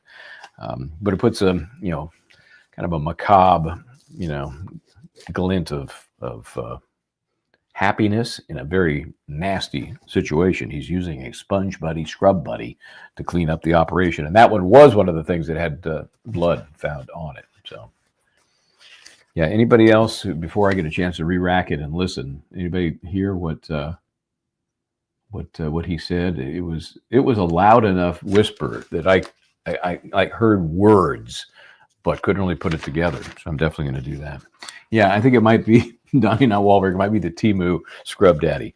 Those bastards will knock off everything that they can get their hands on. What a great idea. I mean, that's, such a simple idea. You're humanizing a cleaning device, and people scramble to buy them. And then it led to other versions of it, slightly different personalities, a lot of different colors. That's the human spirit. That's ingenuity. Second floor. So we saw a lot of stains on the basement floor. So much for the search that said, how do you get blood off a basement floor? He must not have followed whatever his answer was in that Google search, because there were lots of spots that turned out to be blood on the floor. And then a little spot of blood by the railing at the top of the stairs on the right side, just against the molding. And then on I'll call the spine of the staircase. This is a very cheap, simple staircase where it's really just steps, a spine down the middle, and then it's attached to each side. It's I wouldn't want to be carrying a lot of heavy things up and down that staircase. But on that, that was like a big swatch. It was like about a 5-inch chunk of smear on that spine, which turned out to be blood as well. So you start to get a vision of stuff being hauled up and down those stairs either after the work in the basement was done to separate body parts, or was it because there was some altercation upstairs, not in that bedroom, of course, because there's nothing found there, but maybe the altercation was on the rug that we saw with Anna's picture. Remember that early on? That was right there on the main floor. Maybe that's where any initial violence took place, and then moving all of that down to the basement for further dismembering, that led to blood on these different parts of the staircase. It's almost like just a ladder. It's such a basic conveyance. It's not really a staircase at all. She says the hot mic moment was something about DNA, which would make sense, Brian Walsh, if that's your suggestion. I don't know. I saw Brian's lips move and a whisper. Now, you're right. It could be Greg Connor, the Commonwealth District Attorney, being picked up on his mic at the same time Walsh is just saying something to his attorney totally off mic. Absolutely right, correct. But I'll have the forensic team take a look at that. We'll send it to the lab. We'll have a few folks, put their brains together. We'll run it forward and back like the Zapruder film. And the next thing you know, it'll be inconclusive. So, and I keep seeing notes on here, Commonwealth not calling Proctor. Well, that's what we assumed from the beginning. He is on the defendant's list. So if he is called at all.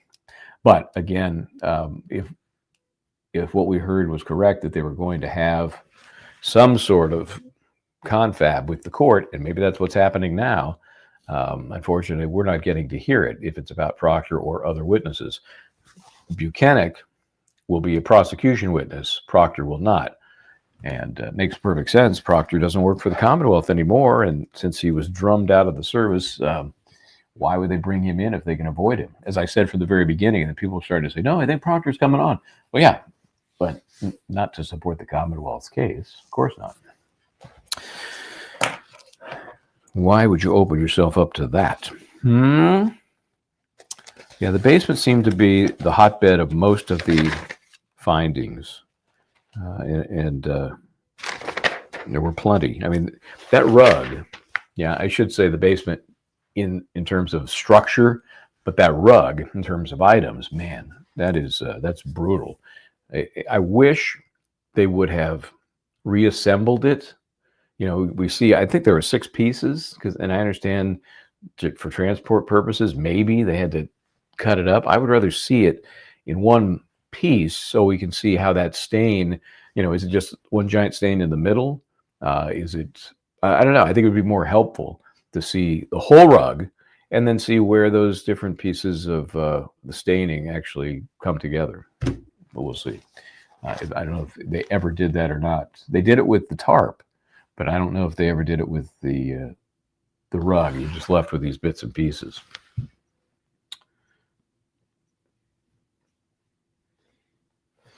Yeah, yeah, we don't know. We don't know where the deed was done, and we don't know if, again, it was dismemberment after an unexpected death, or was it an altercation that led to the death, which then led to the dismemberment and the disappearing of the body.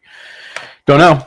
Do not know. And if you were wondering about, I mentioned this earlier, the fact that they don't have the second degree or passion, heat of passion charge in there for murder as a lesser included.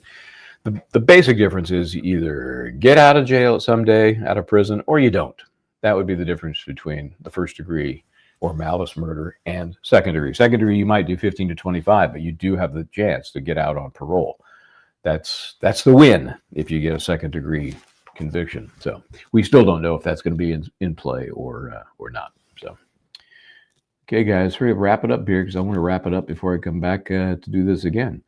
Don't forget, oh, they heard me. Here comes Tipton. Okay, let's see what we learned, if anything. Final, anything from the Commonwealth? No, Your Honor. Final, anything from the defense? Have a good night, everyone. Thank you, Your Honor. All rise, please. Trying to read her head nods. Walsh seems to be half smiling about whatever it is she's just told him. So I'm assuming whatever they just chatted about had to do with upcoming witnesses, and we are not being told a damn thing. So we'll have to wait and see what happens. Okay, I'm going to get out of here. We're going to come back at 6 o'clock. Don't forget Mark Betterow is coming on. We'll talk about the Aiden Carney situation, where they're going, what they're doing, what the impressions are of Mr. Betterow, of the new judge, to the degree that he can. I'm confident that both I and Linda, well, at least me, have been more open about our concerns. I think she's happy with it.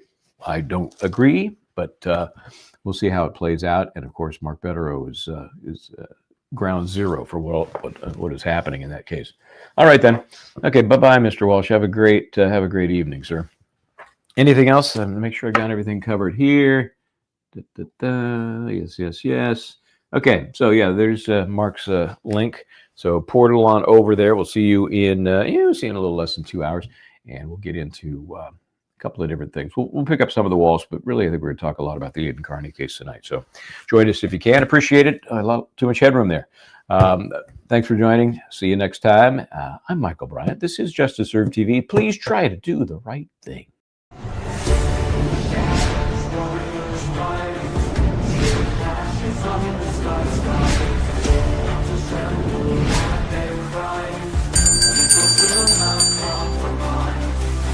Riding flames, they try